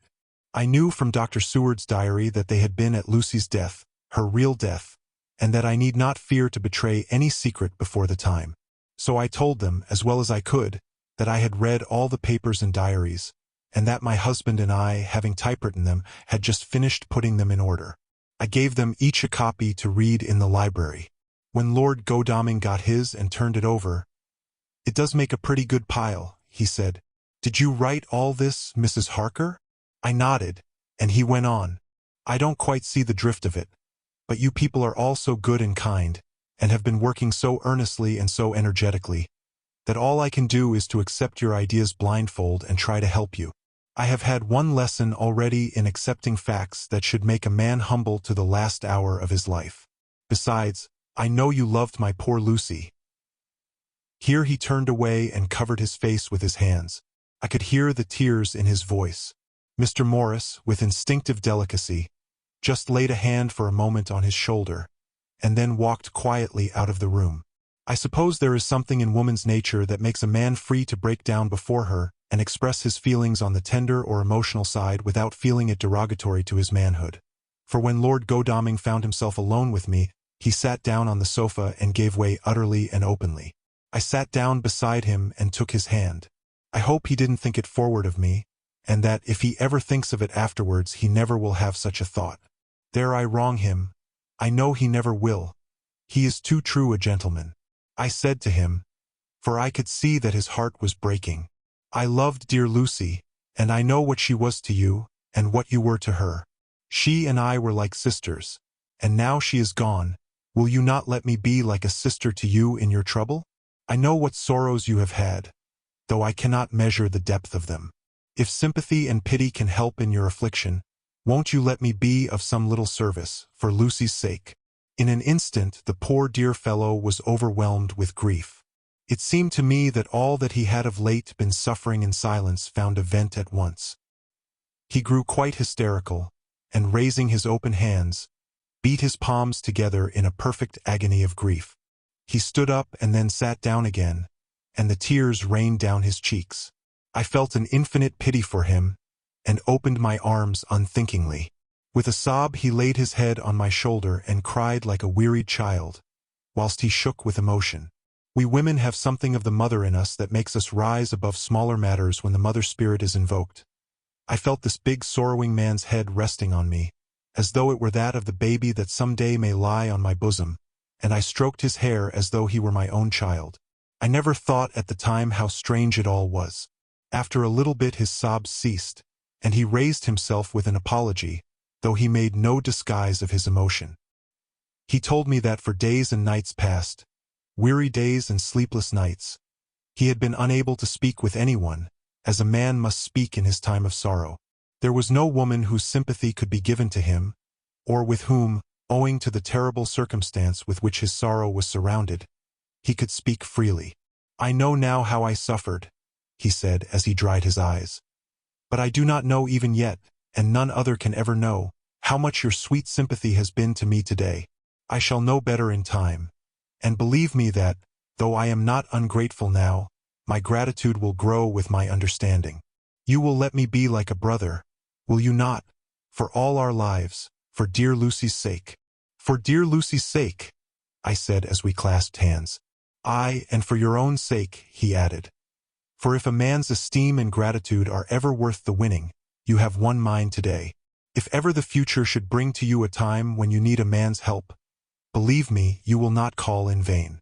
God grant that no such time may ever come to you to break the sunshine of your life. But if it should ever come, promise me that you will let me know." He was so earnest, and his sorrow was so fresh, that I felt it would comfort him, so I said, "I promise." As I came along the corridor I saw Mr. Morris looking out of a window. He turned as he heard my footsteps. "How is Art?" he said. Then noticing my red eyes he went on, "Ah, I see you have been comforting him. Poor old fellow. He needs it. No one but a woman can help a man when he is in trouble of the heart, and he had no one to comfort him. He bore his own trouble so bravely that my heart bled for him." I saw the manuscript in his hand, and I knew that when he read it he would realize how much I knew. So I said to him, "I wish I could comfort all who suffer from the heart. Will you let me be your friend, And will you come to me for comfort if you need it? You will know later on why I speak. He saw that I was in earnest, and stooping, took my hand, and raising it to his lips, kissed it. It seemed but poor comfort to so brave and unselfish a soul, and impulsively I bent over and kissed him. The tears rose in his eyes, and there was a momentary choking in his throat. He said quite calmly, "Little girl, you will never regret that true-hearted kindness, so long as ever you live." Then he went into the study to his friend. Little girl, the very words he had used to Lucy, and oh, but he proved himself a friend. Chapter 18. Dr. Seward's Diary. September 30th. I got home at 5 o'clock and found that Godalming and Morris had not only arrived, but had already studied the transcript of the various diaries and letters which Harker and his wonderful wife had made and arranged. Harker had not yet returned from his visit to the carrier's men, of whom Dr. Hennessy had written to me. Mrs. Harker gave us a cup of tea, and I can honestly say that, for the first time since I have lived in it, this old house seemed like home. When we had finished, Mrs. Harker said, "Dr. Seward, may I ask a favor? I want to see your patient, Mr. Renfield. Do let me see him. What you have said of him in your diary interests me so much." She looked so appealing and so pretty that I could not refuse her, and there was no possible reason why I should. So I took her with me. When I went into the room, I told the man that a lady would like to see him, to which he simply answered, "Why? She is going through the house, and wants to see everyone in it." I answered, "Oh, very well," he said. "Let her come in by all means, but just wait a minute till I tidy up the place." His method of tidying was peculiar. He simply swallowed all the flies and spiders in the boxes before I could stop him. It was quite evident that he feared or was jealous of some interference. When he had got through his disgusting task, he said cheerfully, "Let the lady come in," and sat down on the edge of his bed with his head down, but with his eyelids raised so that he could see her as she entered. For a moment I thought that he might have some homicidal intent. I remembered how quiet he had been just before he attacked me in my own study, and I took care to stand where I could seize him at once if he attempted to make a spring at her. She came into the room with an easy gracefulness which would at once command the respect of any lunatic, for easiness is one of the qualities mad people most respect. She walked over to him, smiling pleasantly, and held out her hand. "Good evening, Mr. Renfield," said she. "You see, I know you, for Dr. Seward has told me of you." He made no immediate reply, but eyed her all over intently with a set frown on his face. This look gave way to one of wonder, which merged in doubt. Then, to my intense astonishment, he said, "You're not the girl the doctor wanted to marry, are you? You can't be, you know, for she's dead." Mrs. Harker smiled sweetly as she replied, "Oh no, I have a husband of my own, to whom I was married before I ever saw Dr. Seward, or he me. I am Mrs. Harker." "Then what are you doing here?" "My husband and I are staying on a visit with Dr. Seward." "Then don't stay." "But why not?" I thought that this style of conversation might not be pleasant to Mrs. Harker, any more than it was to me, so I joined in. "How did you know I wanted to marry anyone?" His reply was simply contemptuous, given in a pause in which he turned his eyes from Mrs. Harker to me, instantly turning them back again. "What an asinine question!" "I don't see that at all, Mr. Renfield," said Mrs. Harker, at once championing me. He replied to her with as much courtesy and respect as he had shown contempt to me.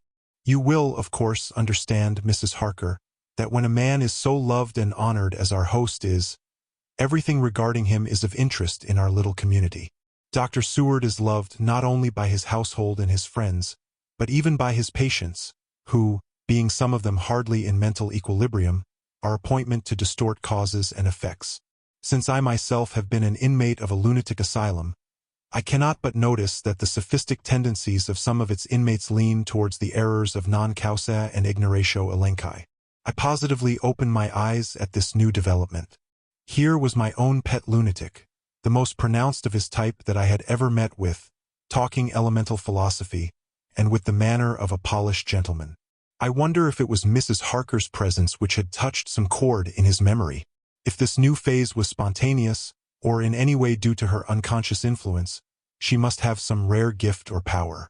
We continued to talk for some time, and seeing that he was seemingly quite reasonable, she ventured, looking at me questioningly as she began, to lead him to his favorite topic. I was again astonished, for he addressed himself to the question with the impartiality of the completest sanity. He even took himself as an example when he mentioned certain things. Why, I myself am an instance of a man who had a strange belief. Indeed, it was no wonder that my friends were alarmed, and insisted on my being put under control. I used to fancy that life was a positive and perpetual entity, and that by consuming a multitude of live things, no matter how low in the scale of creation, one might indefinitely prolong life. At times I held the belief so strongly that I actually tried to take human life. The doctor here will bear me out that on one occasion I tried to kill him for the purpose of strengthening my vital powers by the assimilation with my own body of his life through the medium of his blood, relying, of course, upon the scriptural phrase, "For the blood is the life." Though, indeed, the vendor of a certain nostrum has vulgarised the truism to the very point of contempt. Isn't that true, doctor? I nodded assent, for I was so amazed that I hardly knew what to either think or say. It was hard to imagine that I had seen him eat up his spiders and flies not 5 minutes before. Looking at my watch, I saw that I should go to the station to meet Van Helsing, so I told Mrs. Harker that it was time to leave. She came at once, after saying pleasantly to Mr. Renfield, "Goodbye, and I hope I may see you often, under auspices pleasanter to yourself." To which, to my astonishment, he replied, "Goodbye, my dear. I pray God I may never see your sweet face again. May He bless and keep you." When I went to the station to meet Van Helsing, I left the boys behind me. Poor Art seemed more cheerful than he has been since Lucy first took ill, and Quincy is more like his own bright self than he has been for many a long day. Van Helsing stepped from the carriage with the eager nimbleness of a boy. He saw me at once, and rushed up to me, saying, "Ah, friend John, how goes all?" "Well, so, I have been busy, for I come here to stay if need be. All affairs are settled with me, and I have much to tell." "Madam Mina is with you?" "Yes." "And her so fine husband? And Arthur and my friend Quincy? They are with you, too? Good." As I drove to the house, I told him of what had passed, and of how my own diary had come to be of some use through Mrs. Harker's suggestion, at which the professor interrupted me. "Ah, that wonderful Madam Mina! She has man's brain, a brain that a man should have were he much gifted, and a woman's heart. The good God fashioned her for a purpose, believe me, when he made that so good combination. Friend John, up to now fortune has made that woman of help to us. After tonight she must not have to do with this so terrible affair. It is not good that she run a risk so great. We men are determined, nay, are we not pledged? To destroy this monster, but it is no part for a woman.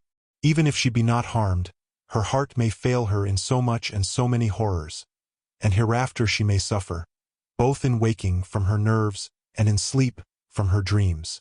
And, besides, she is young woman and not so long married. There may be other things to think of some time, if not now. You tell me she has wrote all, then she must consult with us. But tomorrow she say goodbye to this work, and we go alone."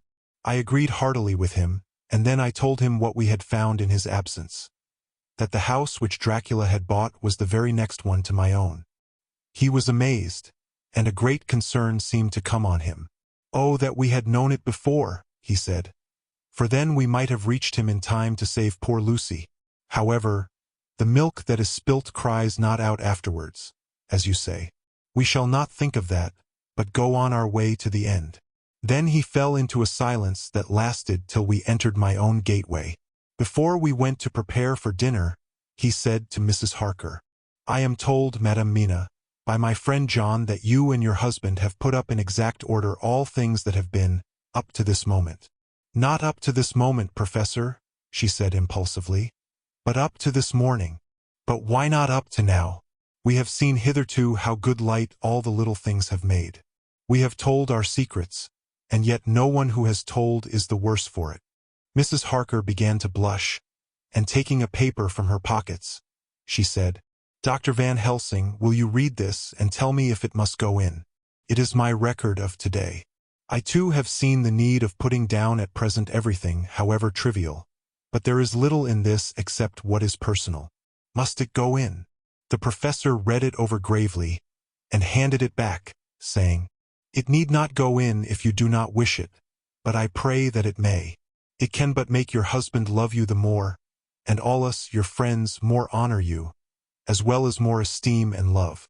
She took it back with another blush and a bright smile. And so now, up to this very hour, all the records we have are complete and in order. The professor took away one copy to study after dinner, and before our meeting, which is fixed for 9 o'clock. The rest of us have already read everything. So when we meet in the study we shall all be informed as to facts, and can arrange our plan of battle with this terrible and mysterious enemy. Mina Harker's Journal. September 30th. When we met in Dr. Seward's study 2 hours after dinner, which had been at 6 o'clock, we unconsciously formed a sort of board or committee. Professor Van Helsing took the head of the table, to which Dr. Seward motioned him as he came into the room. He made me sit next to him on his right, and asked me to act as secretary. Jonathan sat next to me. Opposite us were Lord Godalming, Dr. Seward, and Mr. Morris, Lord Godalming being next the professor, and Dr. Seward in the center. The professor said, "I may, I suppose, take it that we are all acquainted with the facts that are in these papers." We all expressed assent, and he went on. "Then it were, I think, good that I tell you something of the kind of enemy with which we have to deal. I shall then make known to you something of the history of this man, which has been ascertained for me. So we then can discuss how we shall act, and can take our measure according. There are such beings as vampires. Some of us have evidence that they exist. Even had we not the proof of our own unhappy experience, the teachings and the records of the past give proof enough for sane peoples. I admit that at the first I was skeptic.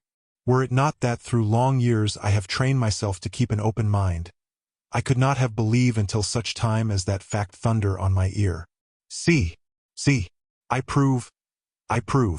Alas, had I known at the first what now I know, nay, had I even guessed at him, one so precious life had been spared to many of us who did love her. But that is gone, and we must so work that other poor souls perish not, whilst we can save. The Nosferatu do not die like the bee when he sting once.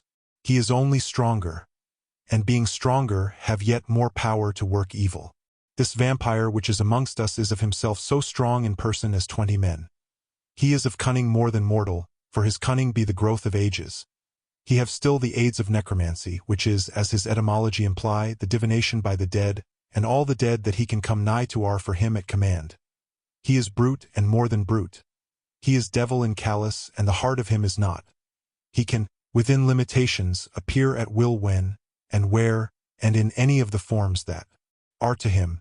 He can, within his range, direct the elements, the storm, the fog, the thunder. He can command all the meaner things, the rat and the owl and the bat, the moth and the fox and the wolf. He can grow and become small, and he can at times vanish and come unknown.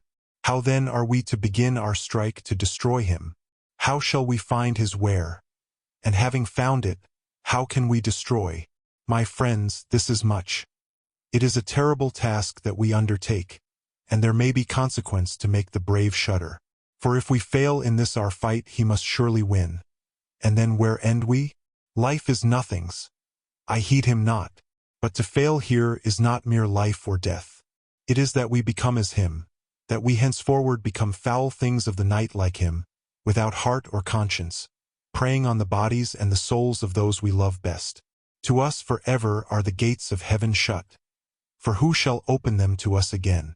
We go on for all time abhorred by all, a blot on the face of God's sunshine, an arrow in the side of him who died for man. But we are face to face with duty, and in such case must we shrink? For me, I say no. But then I am old, and life, with his sunshine, his fair places, his song of birds, his music and his love, lie far behind. You others are young.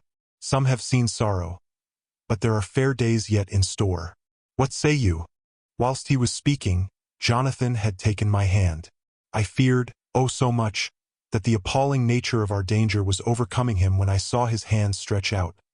But it was life to me to feel its touch, so strong, so self-reliant, so resolute. A brave man's hand can speak for itself, It does not even need a woman's love to hear its music. When the professor had done speaking, my husband looked in my eyes, and I in his. There was no need for speaking between us.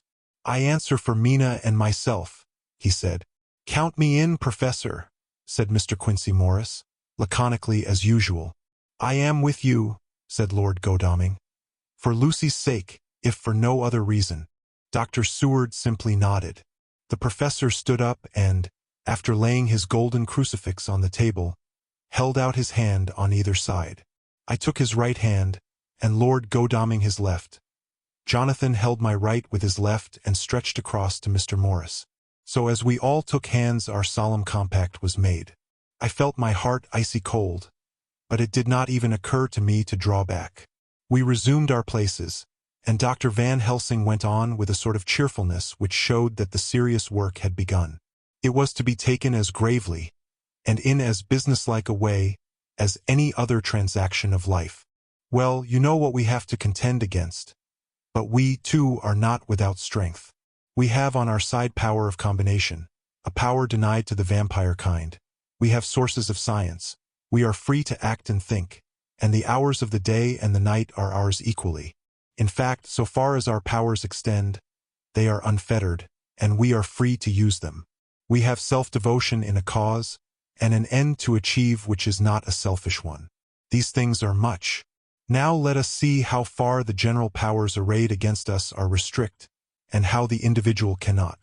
In fine, let us consider the limitations of the vampire in general, and of this one in particular. All we have to go upon are traditions and superstitions. These do not at the first appear much, when the matter is one of life and death, nay, of more than either life or death. Yet must we be satisfied, in the first place because we have to be, no other means is at our control, and secondly because, after all, these things, tradition and superstition, are everything. Does not the belief in vampires rest for others, though not, alas, for us, on them? A year ago, which of us would have received such a possibility, in the midst of our scientific, skeptical, matter-of-fact 19th century? We even scouted a belief that we saw justified under our very eyes.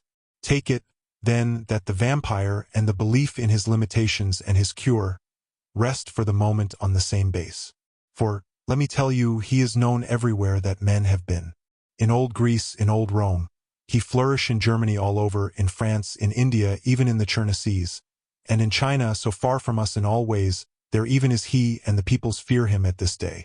He have follow the wake of the Berserker Icelander, the devil-begotten Hun, the Slav, the Saxon, the Magyar. So far, then, we have all we may act upon. And let me tell you that very much of the beliefs are justified by what we have seen in our own so unhappy experience. The vampire live on, and cannot die by mere passing of the time. He can flourish when that he can fatten on the blood of the living. Even more, we have seen amongst us that he can even grow younger, that his vital faculties grow strenuous, and seem as though they refresh themselves when his special pabulum is plenty. But he cannot flourish without this diet. He eat not as others. Even friend Jonathan, who lived with him for weeks, did never see him to eat. Never. He throws no shadow. He make in the mirror no reflect, as again Jonathan observe. He has the strength of many of his hand. Witness again Jonathan when he shut the door against the wolves, and when he help him from the diligence too. He can transform himself to wolf, as we gather from the ship arrival in Whitby, when he tear open the dog. He can be as bat, as Madame Mina saw him on the window at Whitby, and as friend John saw him fly from this so near house, and as my friend Quincy saw him at the window of Miss Lucy. He can come in mist which he create. That noble ship's captain proved him of this. But, from what we know, the distance he can make this mist is limited, and it can only be round himself. He come on moonlight rays as elemental dust, as again Jonathan saw those sisters in the castle of Dracula. He become so small, we ourselves saw Miss Lucy, ere she was at peace, slip through a hairbreadth space at the tomb door. He can, when once he find his way, come out from anything or into anything, no matter how close it be bound or even fused up with fire, solder you call it. He can see in the dark, no small power this, in a world which is one half shut from the light. Ah, but hear me through. He can do all these things, yet he is not free. Nay, he is even more prisoner than the slave of the galley, than the madman in his cell. He cannot go where he lists. He who is not of nature has yet to obey some of nature's laws, why we know not. He may not enter anywhere at the first, unless there be some one of the household who bid him to come, though afterwards he can come as he please. His power ceases, as does that of all evil things, at the coming of the day. Only at certain times can he have limited freedom. If he be not at the place whither he is bound, he can only change himself at noon or at exact sunrise or sunset. These things are we told, and in this record of ours we have proof by inference.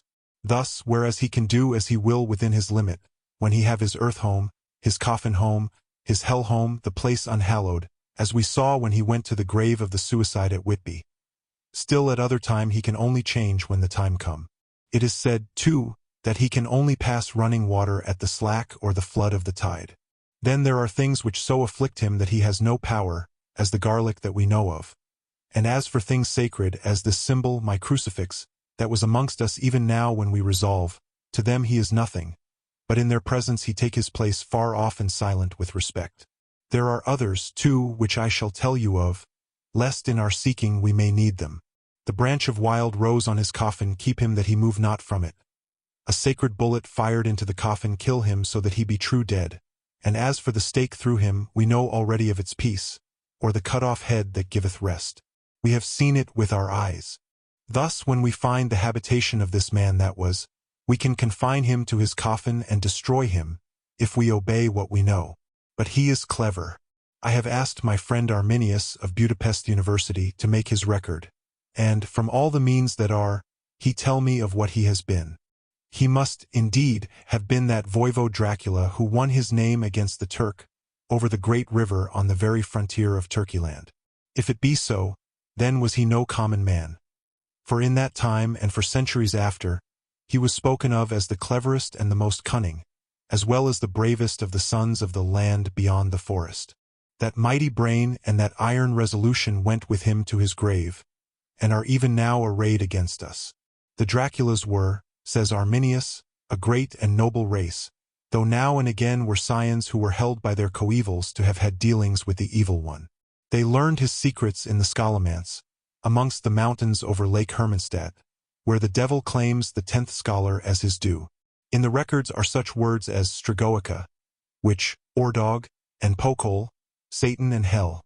And in one manuscript this very Dracula is spoken of as Wamper, which we all understand too well. There have been from the loins of this very one great men and good women, and their graves make sacred the earth where alone this foulness can dwell. For it is not the least of its terrors that this evil thing is rooted deep in all good. In soil barren of holy memories it cannot rest.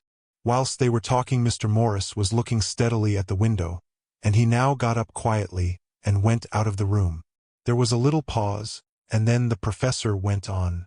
And now we must settle what we do. We have here much data, and we must proceed to lay out our campaign. We know from the inquiry of Jonathan that from the castle to Whitby came 50 boxes of earth, all of which were delivered at Carfax. We also know that at least some of these boxes have been removed. It seems to me that our first step should be to ascertain whether all the rest remain in the house beyond that wall where we look today, or whether any more have been removed. If the latter, we must trace. Here we were interrupted in a very startling way. Outside the house came the sound of a pistol shot. The glass of the window was shattered with a bullet, which, ricocheting from the top of the embrasure, struck the far wall of the room. I am afraid I am at heart a coward, for I shrieked out. The men all jumped to their feet. Lord Godalming flew over to the window and threw up the sash. As he did so, we heard Mr. Morris's voice without. "Sorry, I fear I have alarmed you. I shall come in and tell you about it." A minute later he came in and said, "It was an idiotic thing of me to do, and I ask your pardon, Mrs. Harker, most sincerely. I fear I must have frightened you terribly.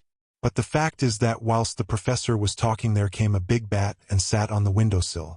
I have got such a horror of the damned brutes from recent events that I cannot stand them, and I went out to have a shot, as I have been doing of late of evenings, whenever I have seen one. You used to laugh at me for it then, Art. Did you hit it?" asked Dr. Van Helsing. "I don't know. I fancy not, for it flew away into the wood. Without saying any more, he took his seat, and the professor began to resume his statement. We must trace each of these boxes, and when we are ready, we must either capture or kill this monster in his lair, or we must, so to speak, sterilize the earth, so that no more he can seek safety in it. Thus, in the end, we may find him in his form of man between the hours of noon and sunset, and so engage with him when he is at his most weak. And now for you, Madam Mina, this night is the end until all be well. You are too precious to us to have such risk. When we part tonight, you no more must question. We shall tell you all in good time. We are men and are able to bear. But you must be our star and our hope, and we shall act all the more free that you are not in the danger, such as we are. All the men, even Jonathan, seemed relieved. But it did not seem to me good that they should brave danger and perhaps lessen their safety, strength being the best safety, through care of me. But their minds were made up, and though it was a bitter pill for me to swallow, I could say nothing, save to accept their chivalrous care of me. Mr. Morris resumed the discussion. As there is no time to lose, I vote we have a look at his house right now. Time is everything with him, and swift action on our part may save another victim. I own that my heart began to fail me when the time for action came so close, but I did not say anything, for I had a greater fear that if I appeared as a drag or a hindrance to their work, they might even leave me out of their counsels altogether. They have now gone off to Carfax, with means to get into the house. Manlike, they had told me to go to bed and sleep, as if a woman can sleep when those she loves are in danger. I shall lie down and pretend to sleep, lest Jonathan have added anxiety about me when he returns. Dr. Seward's Diary. October 1st for M. Just as we were about to leave the house, an urgent message was brought to me from Renfield to know if I would see him at once, as he had something of the utmost importance to say to me. I told the messenger to say that I would attend to his wishes in the morning. I was busy just at the moment. The attendant added, "He seems very importunate, sir. I have never seen him so eager. I don't know but what, if you don't see him soon, he will have one of his violent fits." I knew the man would not have said this without some cause, so I said, "All right, I'll go now," and I asked the others to wait a few minutes for me, as I had to go and see my patient. "Take me with you, friend John," said the professor. "His case in your diary interests me much, and it had bearing, too, now and again on our case. I should much like to see him, and especial when his mind is disturbed." "May I come also?" asked Lord Godalming. "Me too," said Quincy Morris. "May I come?" said Harker. I nodded, and we all went down the passage together. We found him in a state of considerable excitement, but far more rational in his speech and manner than I had ever seen him. There was an unusual understanding of himself, which was unlike anything I had ever met with in a lunatic, and he took it for granted that his reasons would prevail with others entirely sane. We all four went into the room, but none of the others at first said anything. His request was that I would at once release him from the asylum and send him home. This he backed up with arguments regarding his complete recovery, and adduced his own existing sanity. "I appeal to your friends," he said. "They will, perhaps, not mind sitting in judgment on my case. By the way, you have not introduced me." I was so much astonished that the oddness of introducing a madman in an asylum did not strike me at the moment, and, besides, there was a certain dignity in the man's manner, so much of the habit of equality, that I at once made the introduction. Lord Godalming, Professor Van Helsing, Mr. Quincy Morris of Texas, Mr. Renfield. He shook hands with each of them, saying in turn, "Lord Godalming, I had the honor of seconding your father at the Wyndham. I grieve to know, by your holding the title, that he is no more. He was a man loved and honored by all who knew him, and in his youth was, I have heard, the inventor of a burnt rum punch, much patronized on Derby night. Mr. Morris, you should be proud of your great state. Its reception into the Union was a precedent which may have far-reaching effects hereafter, when the pole and the tropics may hold alliance to the stars and stripes. The power of treaty may yet prove a vast engine of enlargement, when the Monroe Doctrine takes its true place as a political fable. What shall any man say of his pleasure at meeting Van Helsing? Sir, I make no apology for dropping all forms of conventional prefix. When an individual has revolutionized therapeutics by his discovery of the continuous evolution of brain matter, conventional forms are unfitting, since they would seem to limit him to one of a class. You, gentlemen, who by nationality, by heredity, or by the possession of natural gifts, are fitted to hold your respective places in the moving world, I take to witness that I am as sane as at least the majority of men who are in full possession of their liberties. And I am sure that you, Dr. Seward, humanitarian and medico-jurist as well as scientist, will deem it a moral duty to deal with me as one to be considered as under exceptional circumstances. He made this last appeal with a courtly air of conviction which was not without its own charm.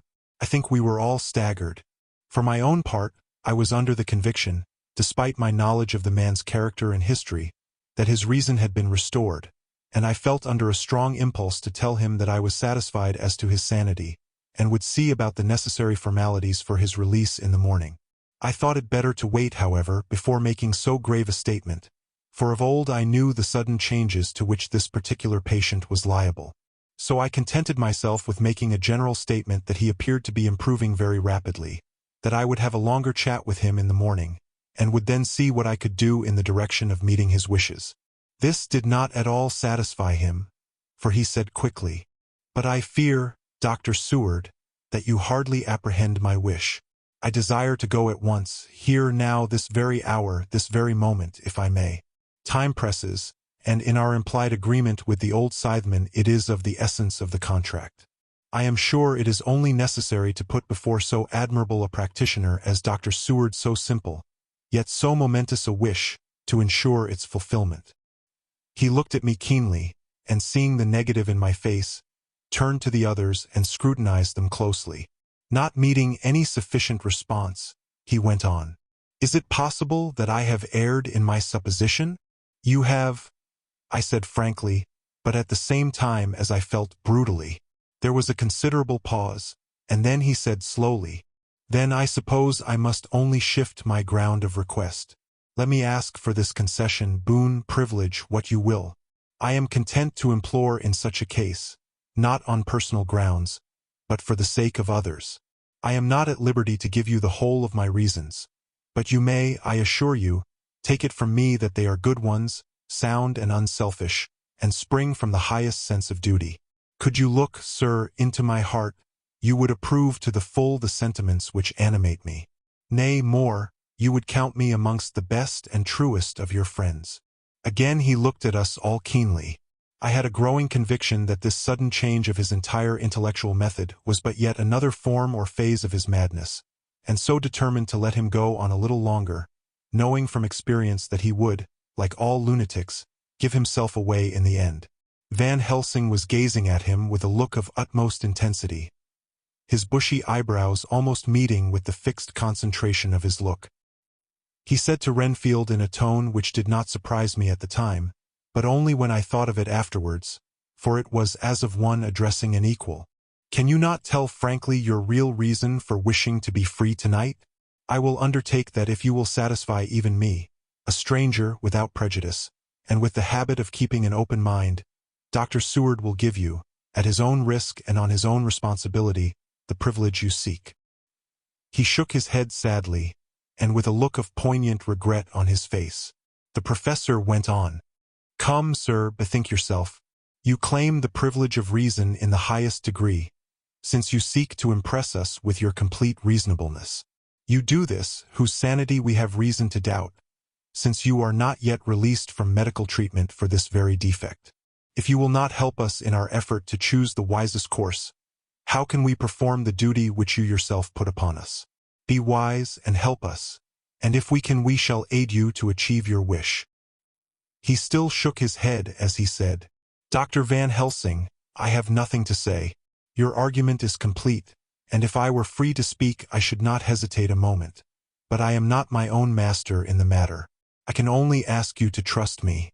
If I am refused, the responsibility does not rest with me." I thought it was now time to end the scene, which was becoming too comically grave, so I went towards the door, simply saying, "Come, my friends, we have work to do. Good night." As, however, I got near the door, a new change came over the patient. He moved towards me so quickly that for the moment I feared that he was about to make another homicidal attack. My fears, however, were groundless, for he held up his two hands imploringly, and made his petition in a moving manner. As he saw that the very excess of his emotion was militating against him, by restoring us more to our old relations, he became still more demonstrative. I glanced at Van Helsing and saw my conviction reflected in his eyes. So I became a little more fixed in my manner, if not more stern, and motioned to him that his efforts were unavailing.